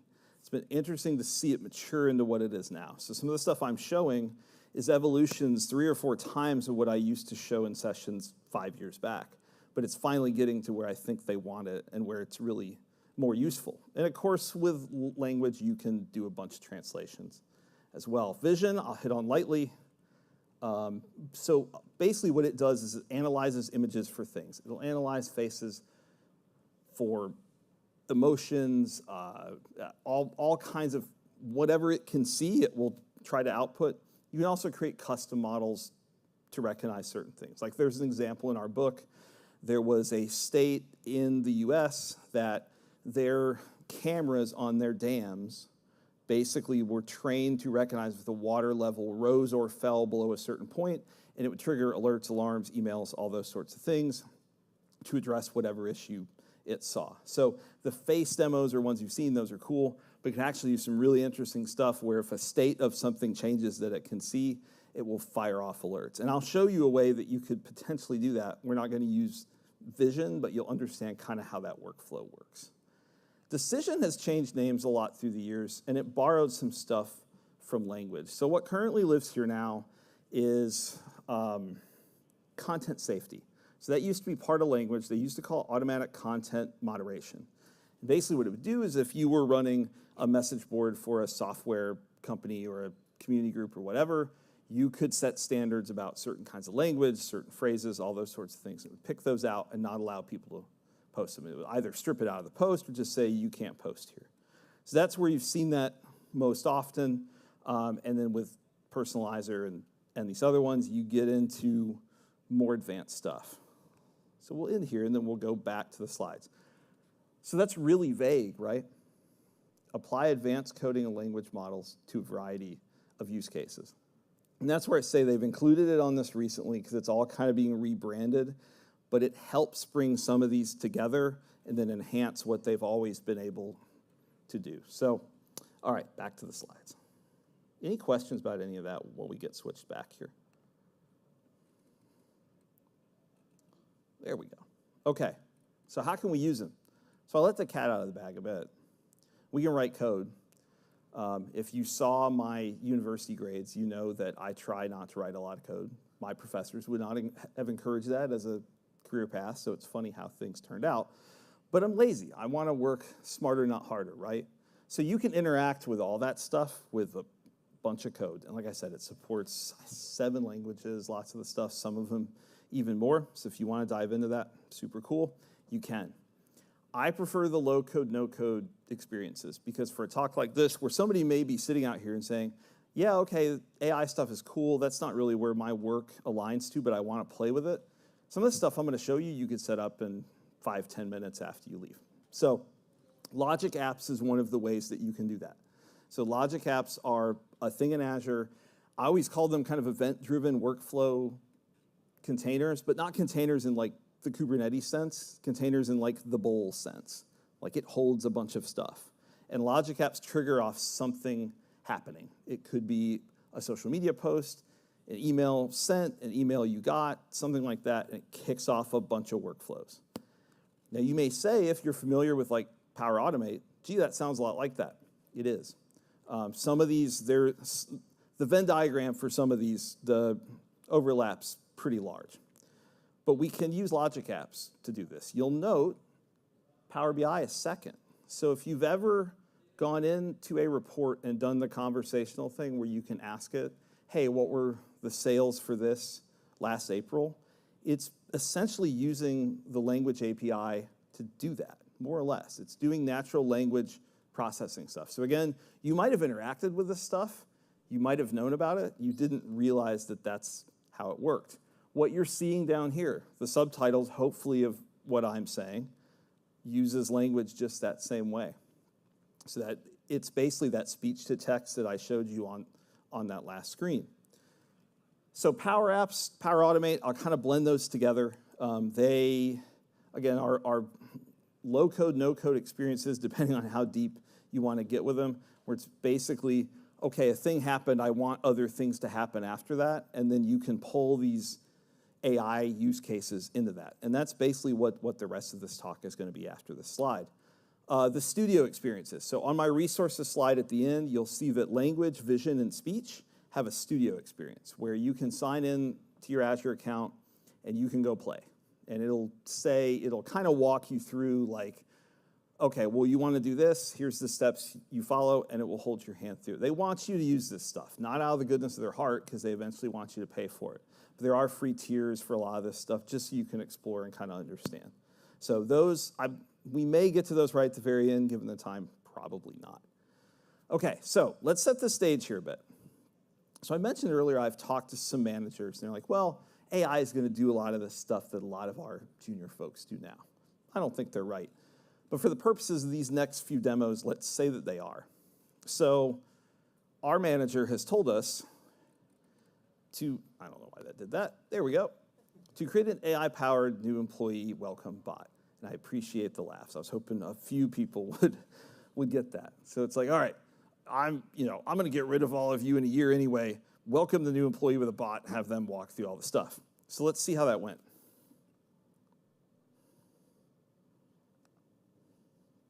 It would help if I pulled up the right browser window. Okay, so for some reason they put the welcome bot on my website. I don't know why. Very strange. And it gives a warm greeting, hello and welcome. And I'm a data person, right? So what's the first thing I need to know? What databases do we have? And let me know if you can't see that and I can zoom in. Okay. So it says, and let me go ahead and zoom in anyway, we have SQL Server on-prem, we have Azure, and we have Access. Okay, yeah. Access is a little weird, but cool. All right. So how do I connect to SQL Server? Because again, nobody's talked to me. They just said, go to this site and do this thing. So, okay. So, whoa, there we go. Oh, sorry about that. That's trippy. So it's basically saying download Azure Data Studio, because Azure Data Studio is cool. We'll talk about that here in a minute. It encourages you to follow the installation instructions while cursing IT, because they didn't put anything other than browser, and they just sent you to this page. And then there's some very secure passwords and usernames and things like that, and I'm into SQL Server. But there's two more, so let's see about those. Oh, a little bit. So how do I connect to Azure SQL? And it's kind of walking me through that. I've got steps. There's some formatting. It's got links, where I can go get this stuff. So you'll see this is kind of similar. We'll see if I can't get that zoomed in a little better. Yeah, so I get Azure Data Studio, good. Point 3 is a little weird. The cloud data team seems mean. And then we have to wait for a fax. So now we know what to do, not particularly useful.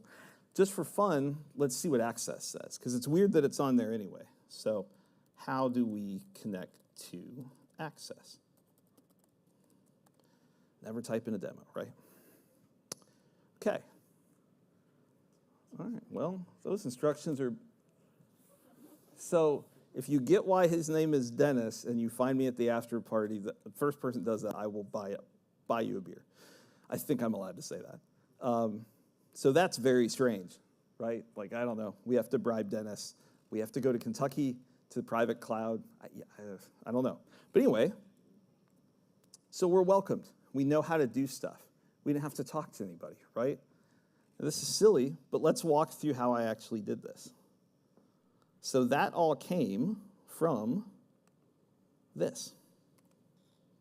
And all this is a formatted Word document. And it uses headings to drive the multi-turn stuff. So where it's like, how do I do this? And it's like, okay, here's the list. You could suggest, well, ask me how to connect to this, and you could do this for benefits plans. You could make a really extensive thing out of this. I did this in about 15, 20 minutes a couple weeks ago.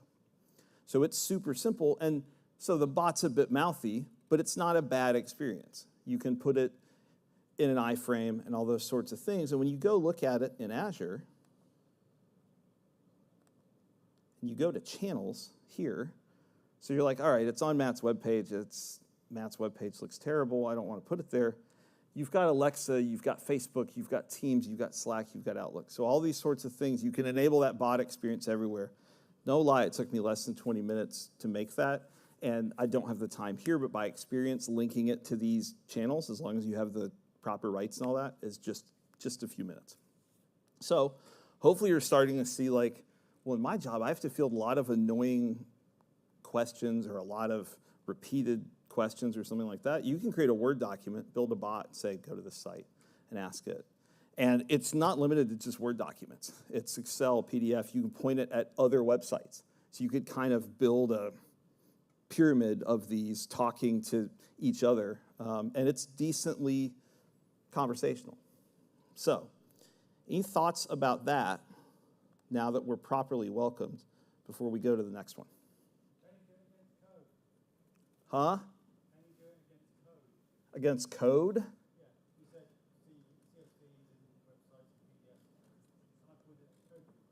So that particular service, you cannot, because it's limited by file format. It's like CSV, TSV, PDF, doc, XLSX, HTML. There are other ways you could string things together to do this, but it is, I don't have time for that. Okay. There were not animations in these, but there are now. So, Copilot in Azure Data Studio. How many of you knew that Copilot was in Azure Data Studio? Rob, I know that you knew. I saw your hand. So a few. Okay. How many of you are using Azure Data Studio? Okay. All right. Brief soapbox before we dive into this. So Azure Data Studio is not a competitor to Management Studio. They do some similar things, but it's a much lighter weight way to do certain things. If you're not familiar with what a notebook is there, let me take like 15 seconds to talk about what that is. A notebook is a way for us to put together in a single document images, GIFs, video, code that is T-SQL and PowerShell and all that, and have this beautiful sheet of instructions, code that runs, results that you can save, and you can source control all of this. Azure Data Studio makes that happen.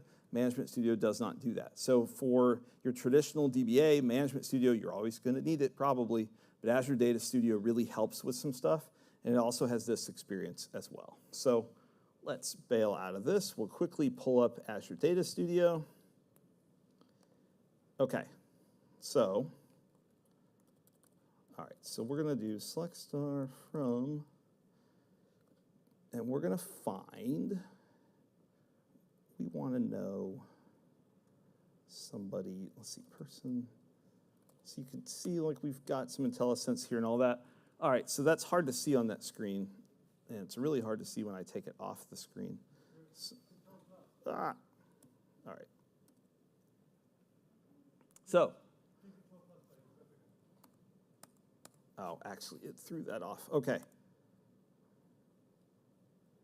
All right, I'm going to retype that. So what I was hoping you would see is basically you're driving everything off. So it tries to kind of intuit what you're doing. Now, we will go right on that. Okay, so you can see that shaded out.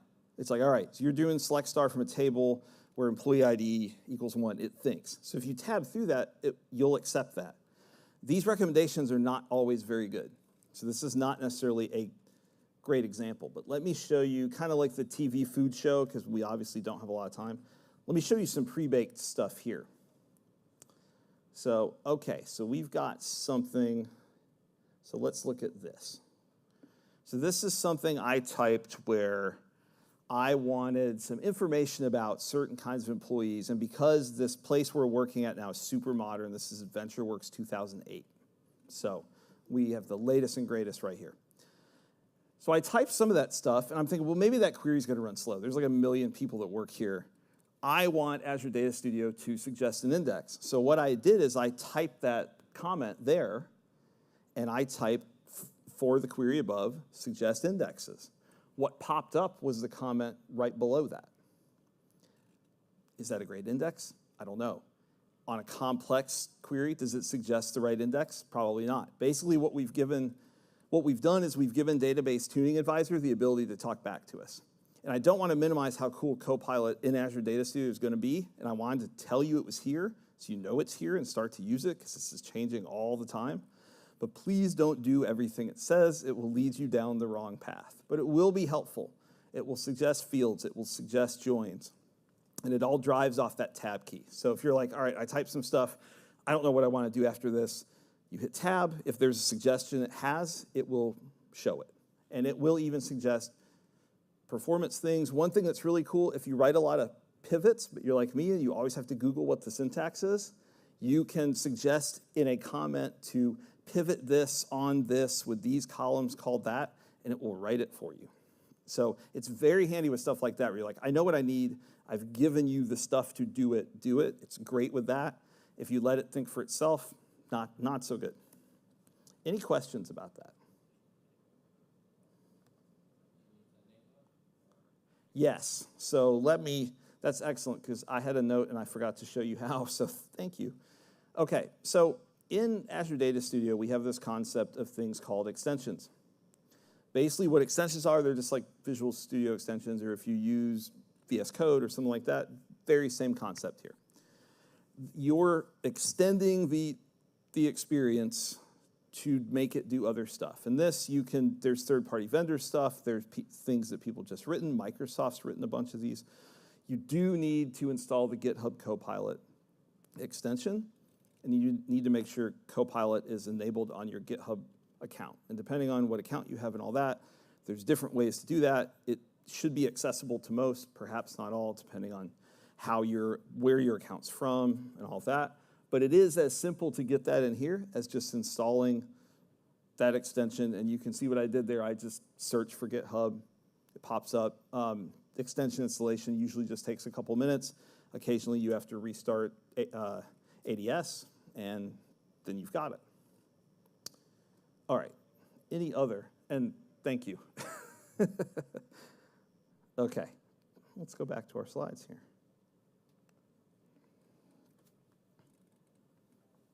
Okay, there's one other example.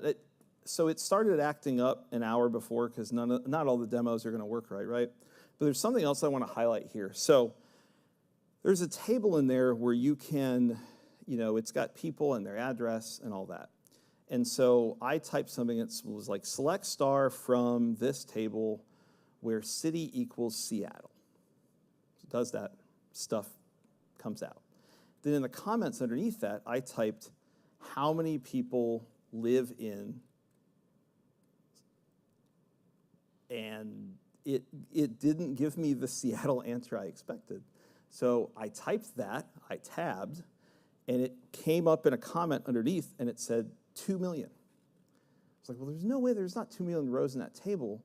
So I ran the query, filtered for Seattle, and got 400 rows. So it's not always getting the answers from what you think it's looking at either. So it's another caution, like it will hallucinate things, it will look where it's not supposed to, but it can be a helpful tool specifically right now for syntax and things like that. Okay. So what we've done here, so we've been hired at this place. Everybody doesn't seem very nice. We are starting to already get angry emails, even though we're just data person. We don't know if we're a DBA, report dev, data engineer, whatever. They didn't tell us. We're just a data person. Probably shouldn't have taken the job, but we're in it now. So we're getting angry emails from people that we have to react to or we have to tell other people to. How can we do that, and how does AI help us do that? So let's have a look. Okay, so what we're going to do here is we're going to go into my email. I'm going to make sure our notifications are on. And if you see actual work stuff pop up, apologies. Work is 5 hours behind us here. We're going to make sure, and I'm going to give away some of what we've got here. We're going to make sure that our Power Automate flow is on. So we're using Power Automate to do this. So we're going to watch this work, and then I'm going to explain to you kind of how it actually works. So how many of you are familiar with what Power Automate does? Excellent. Okay. It's like Logic Apps grew up and also became a lot easier to use. Not that Logic Apps were hard, but this is, I think, more powerful, and there's a lower barrier to entry. You arguably don't even have to be super technical to get this thing to do pretty cool tech stuff. Okay, so our flow is on. That's good. So we're going to go send an email. And remember, I said to use the feedback form, but I'm going to break my own rules. So I'm going to email my work address, because that's what this works on. Session feedback.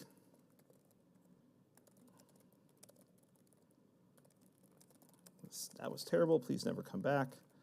Also, whiskey isn't spelled with an E. So somebody out here is very mad. Okay. So we're going to send that on. So while we wait for stuff to happen, let me kind of walk you through what this is. So I let it give itself the title that it wants. So what it is analyze email sentiment with AI Builder and send results to teams. What I originally started out doing, so I'll kind of spoil this a bit. because I'm cognitive services old school, I wanted to use a language resource to do this.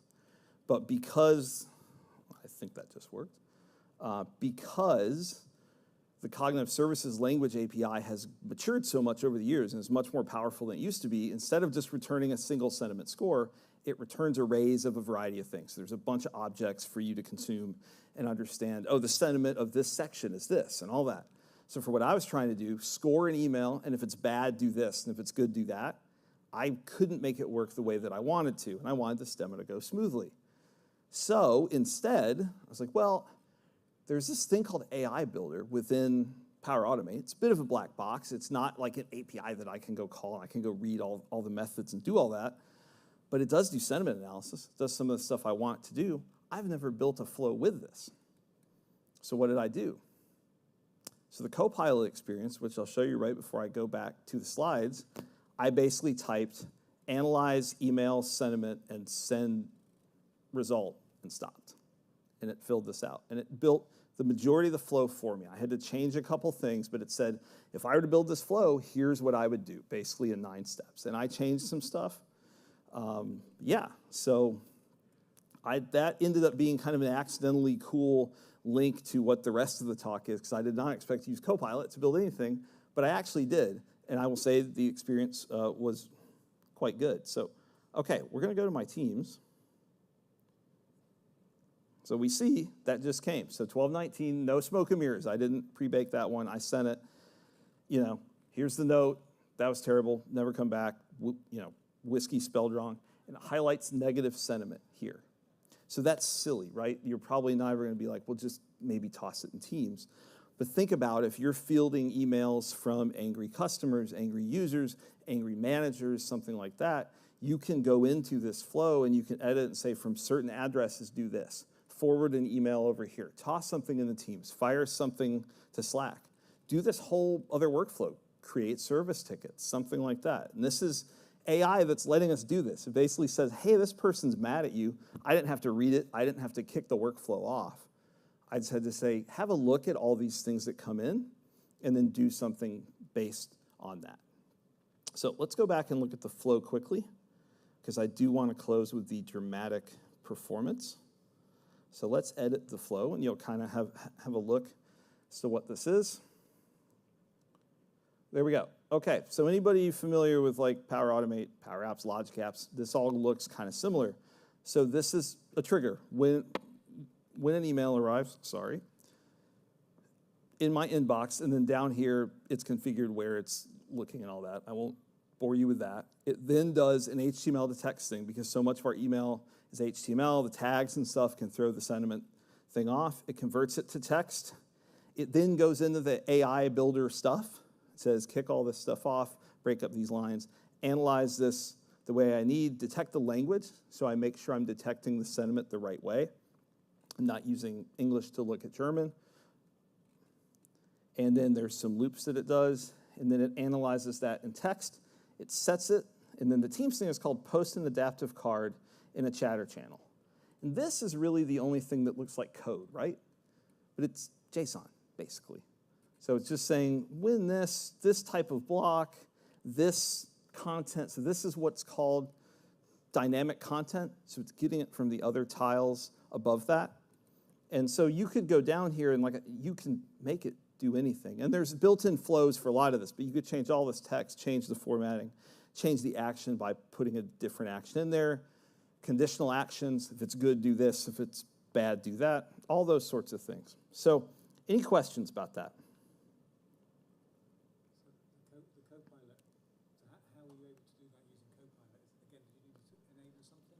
So in Power Automate, it's out of the box. It was on mine. Now, to be frank, I don't know if that's I don't think it's because I'm an MVP, because it's not actually linked to that, but I'm not 100% sure it's not. So I don't want to send you out and say, oh yeah, just do that, it works, it's free. I think it's available to all, but I don't have a good way to verify that. But yeah, apologies, yes. So did I have to enable anything to turn that on? And the answer is I did not. I don't think you have to. You might have to. But yeah, so the Power Automate UI, when it comes up, the Copilot experience is the center tile, and it basically says, what do you want to do? And that's after trying a bunch of stuff that was more advanced than that. I was like, I'll just ask it and see. And it worked nicely. So, and odds are if your company's on Office 365, you've got the licenses for all this stuff. Okay, so our last thing.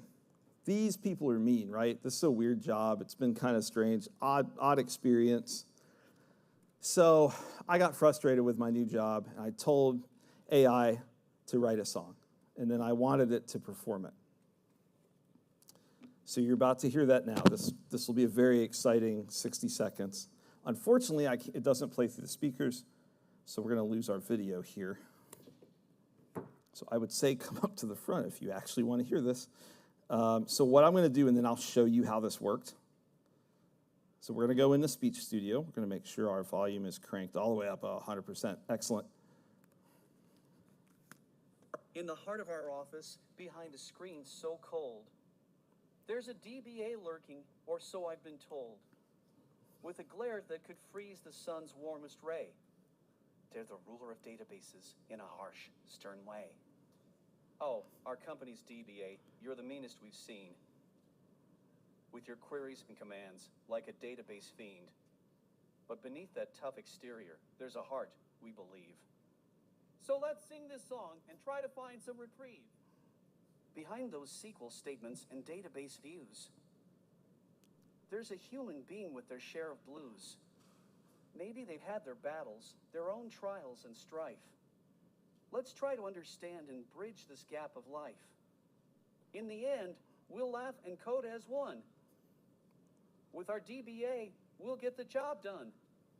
Through patience and respect, we'll make it through.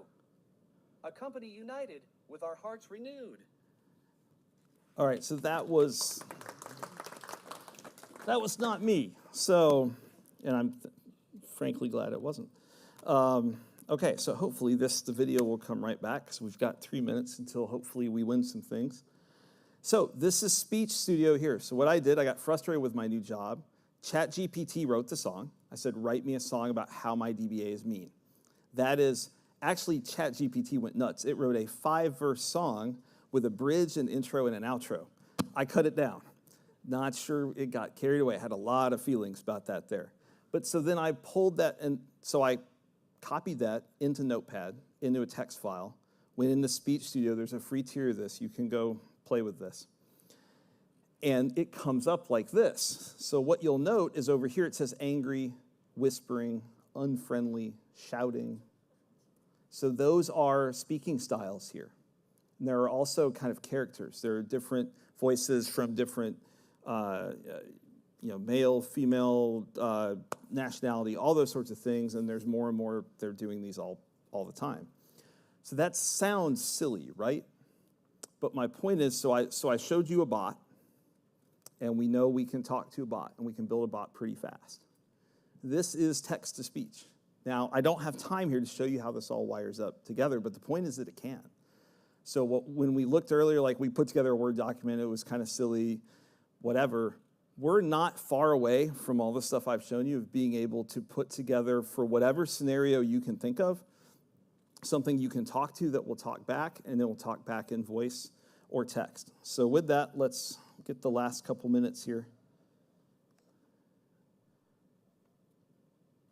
Okay. So, and just a note, so those highlights off to the side, that's actually speech synthesis markup language, so SSML. There's an ugly bunch of JSON behind that. Thankfully, Speech Studio puts a nice interface on it. But you can actually code that up yourself and kind of hack through it. But anyhow, okay, we'll close with this. So how do I think AI will impact folks? I think it will help us do our jobs. We walked through a bunch of ways that we're surrounded by it now. We can use it now. It's available to us in our daily roles. We can do all these things. We could start a side career as a poet, maybe. I don't know.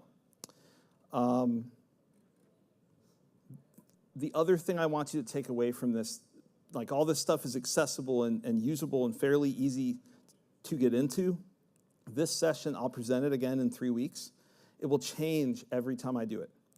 This stuff will get better. It will get different. There's already a demo I'm working on because that session's an hour. That's going to be natural language, talking to an Azure SQL database. I'm not writing a line of code at all, and it will return results based on the conversational questions that I've asked. And that is OpenAI to language, to Azure SQL. It just kind of became available to me the other night, and so I didn't have time to get it in a state here. But keep up with this stuff. It'll change all the time. It's exciting to be a part of, whether you're talking about it, reading about it, messing with it, all that. It is overhyped, but don't dismiss that. Engage with it. Have a little fun. This is my resources slide. It'll be up on my GitHub. If you want to buy these fantastic books, it'll impress my wife there. The link's there.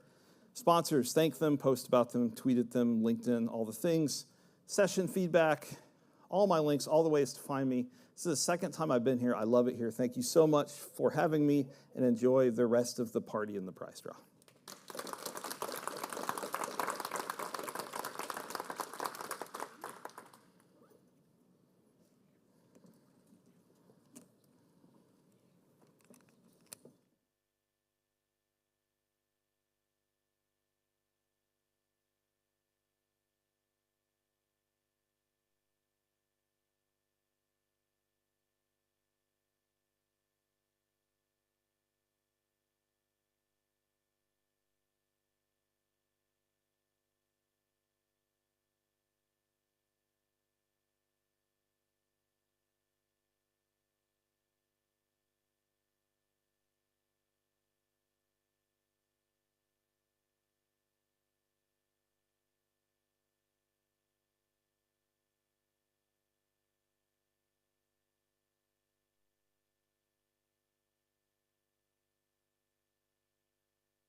Hello? Is this it? Oh. Is this everybody? Oh well, if you're not in here, you're not going to win. So yeah, thank you for coming. I hope you all had a really good day and it's not been too hot for everybody. And I just wanted to say a massive thank you for all the dedicated volunteers today who have helped out, helped direct people, monitor sessions and everything, and have just generally helped us with absolutely everything. So massive round of applause for them.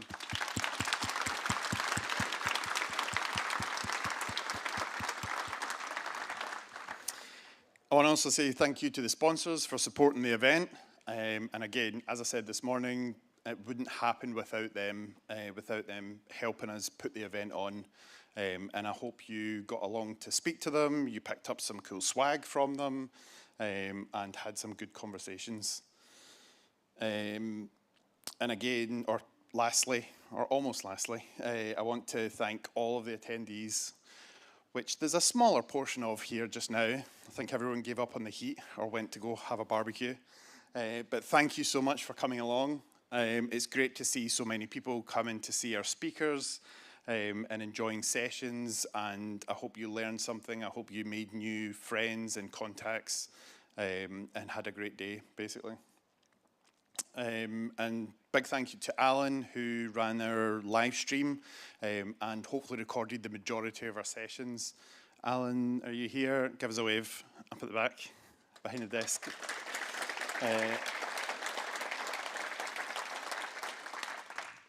Yeah, thank you very much for that, and hopefully we'll get some of those sessions up online so we can share them with everyone. So if there was any sessions you miss, or maybe the room was a little bit too busy, then you can see those ones online. Before I go into the prize draws with the sponsors, just wanted to say your last opportunity to do some session feedback and get into the prize draw for that. The event feedback and the session feedback will still be open after the event, so if you want to go away and have a think and then submit that feedback later, that is totally okay. It's on the back of your badges as well. You can keep your badges. If you want to drop the paper part off at the registration desk, we will try to recycle it. I think we can. The lanyard part, we can't really do much with, unfortunately. So going into the first sponsor, we have Time Extender. Sarah, are you here? You want to come up? Time Extender have a £100 Amazon voucher. And this is where I'm going to try and multitask. And I've lost my mouse. Here we go. So I'll find a list and you can... Yeah.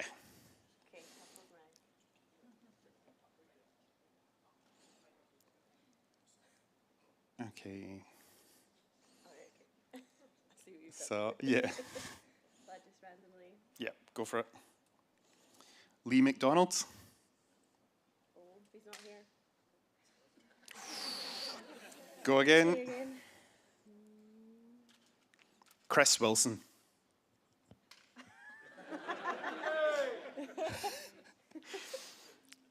Third time lucky. Okay. Jonathan Clough. Hey.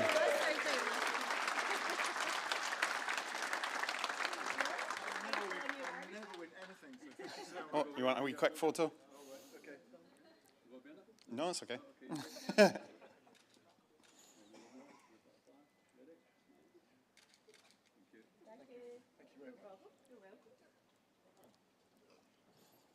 Next up, we have Hippo Data, and they've got a Tales of the Space Age Lego set, which we're going to take from our scans, and they've also got another prize, the Mars rover, which is the high score on their Hippo jump game. So we'll do the scans first. So if you were scanned at the Hippo Data stand, you're in for a chance to win. Okay, give me a random. Steve Shand. Okay, sorry, Steve. Just poke the screen, it's touch screen. There we go. Robin Watson. Kevin Riley. Hey, congratulations.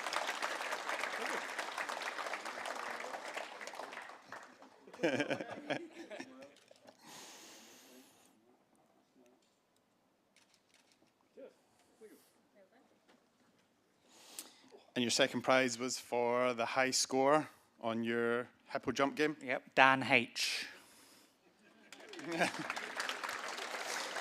He's like, I'm definitely hanging around for this.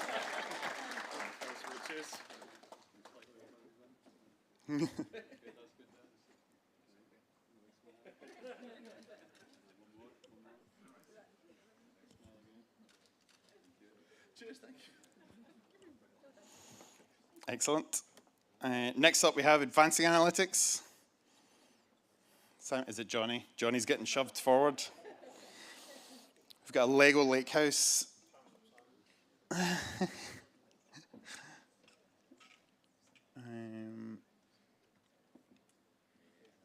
Okay. Oh my goodness. Is that a lot? Really good. Yeah, just have a jab. Samantha Hakes. Hey, first time.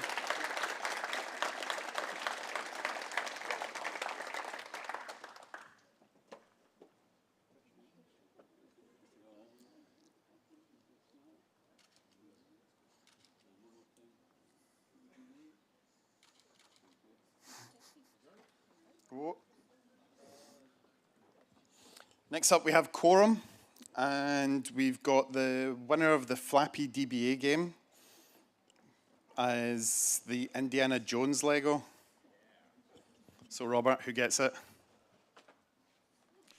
Thank you very much. We decided to go with a slightly different aspect to our game this year. We decided to go with a skills-based game that required dedication, skill, and persistence.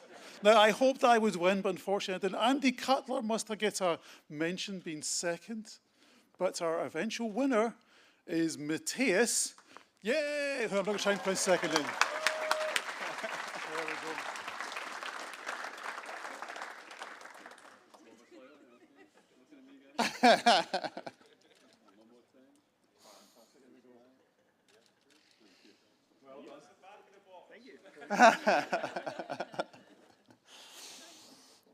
Next up, we have Data Masterminds, and we've got a DBA Tools book and also the Lego Land Rover.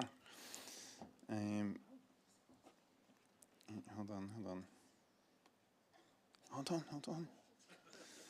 It's Excel. I'm not used to it. This one, is that the formula? Yeah? That's it, yeah. Oft. Richard Carberry. There we go. Hey.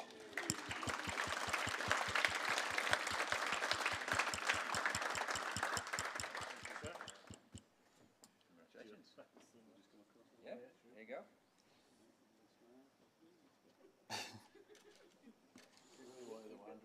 I know, I'm sorry about that. Give it a prod. Lisa Cunningham.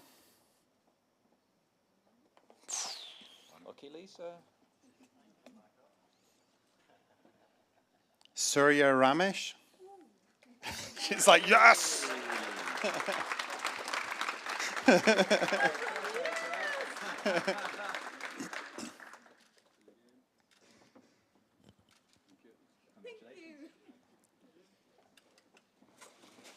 Whoa. That box has been tampered with. Look, it's been built already.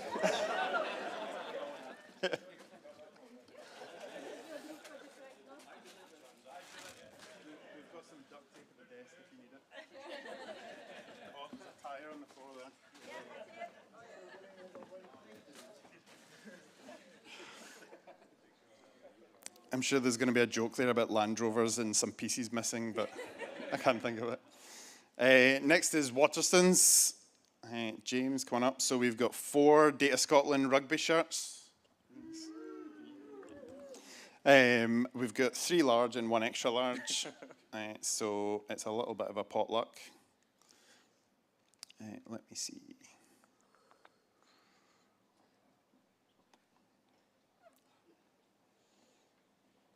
Okay, yep, just prod away. There we go. Joanna Floyd. I guess I'll take the large then. Thank you. I'll hold it this way or this way? That way?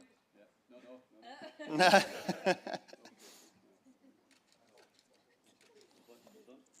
Thank you. On you go. Alan Kongsak. I've probably murdered that, sorry. Sorry, Alan. Oh.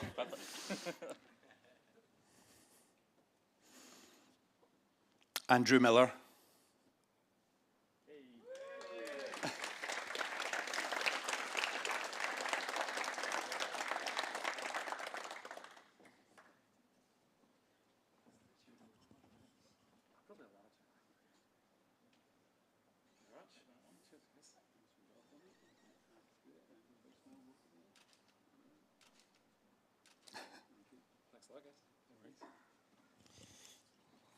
And you go.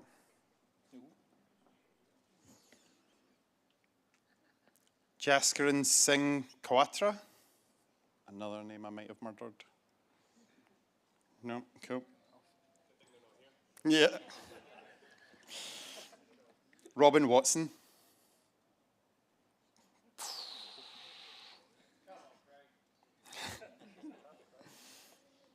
Warren Smith. Ah.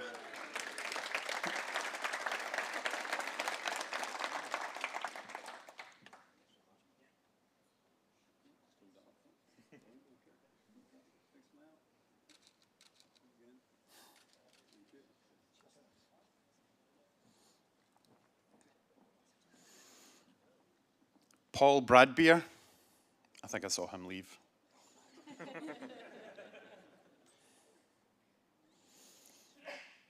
Ben Noonan.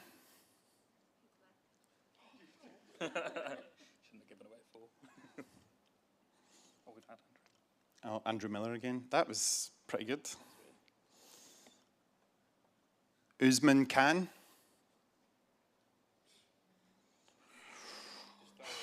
Yeah, I was going to say, we're getting close. Mira Abel.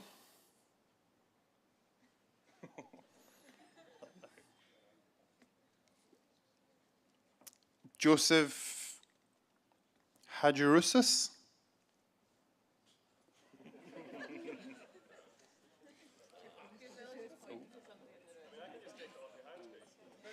Daniel Crawford. Oh, come on, Daniel. Rob Sewell. And you go, one more. And then just throw it at somebody. Fraser Barkley. Yes.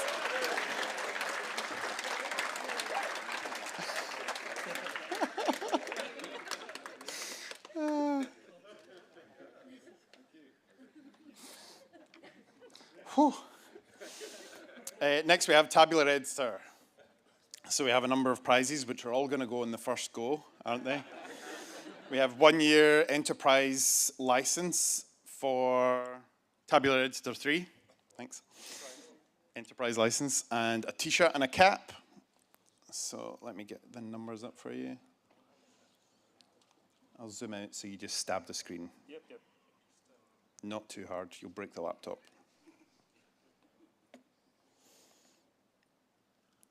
Thulani Matshoba. Cool. Ian Phillips.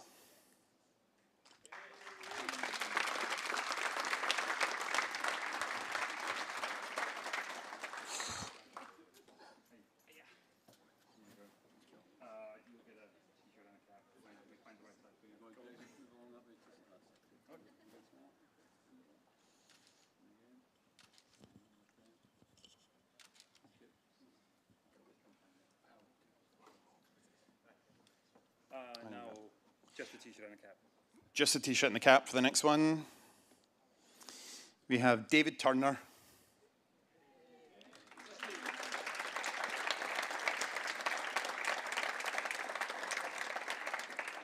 You can hold this one, but just come find me, we'll get the right size for you. Thank you. Okay, thanks now. And one more, one more. Thank you. Thank you very much. Hey, can I see? And another t-shirt and a cap? Yeah, t-shirt and cap. Okay, then you go.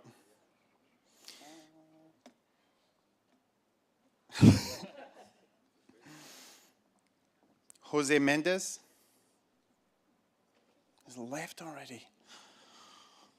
Unfortunate. Jordan Mohan. Oh, Jordan. Last five. Yeah. Is John McGarvey.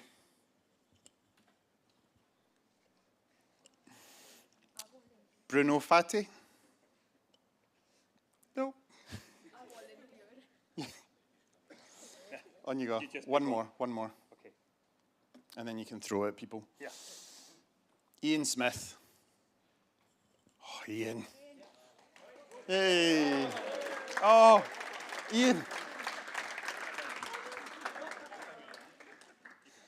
He's got another t-shirt, yeah. That's okay.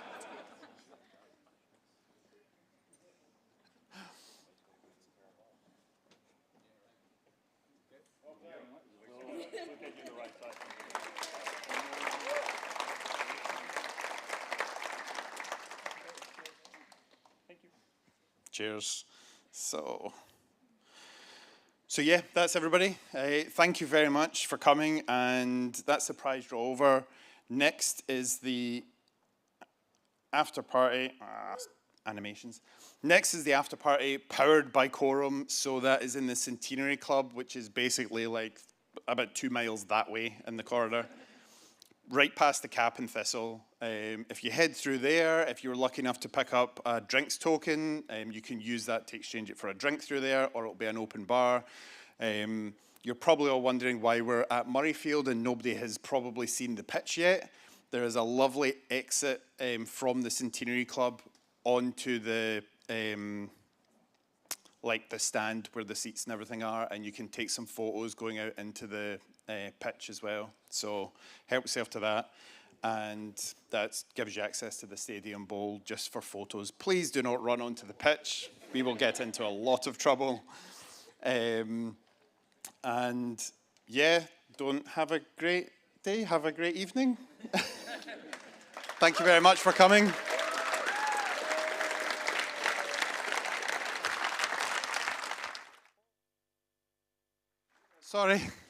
Sorry, 2 seconds. I completely forgot that we were doing a prize draw for our session feedback. So I've got a random number generator here, and I've got our prize here. So number 280, this is going to be someone that's left again, isn't it?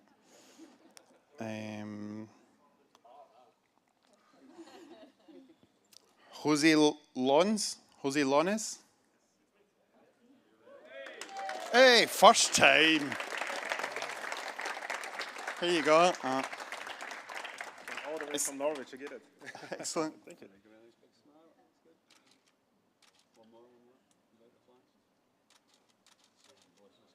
Cheers. Thanks.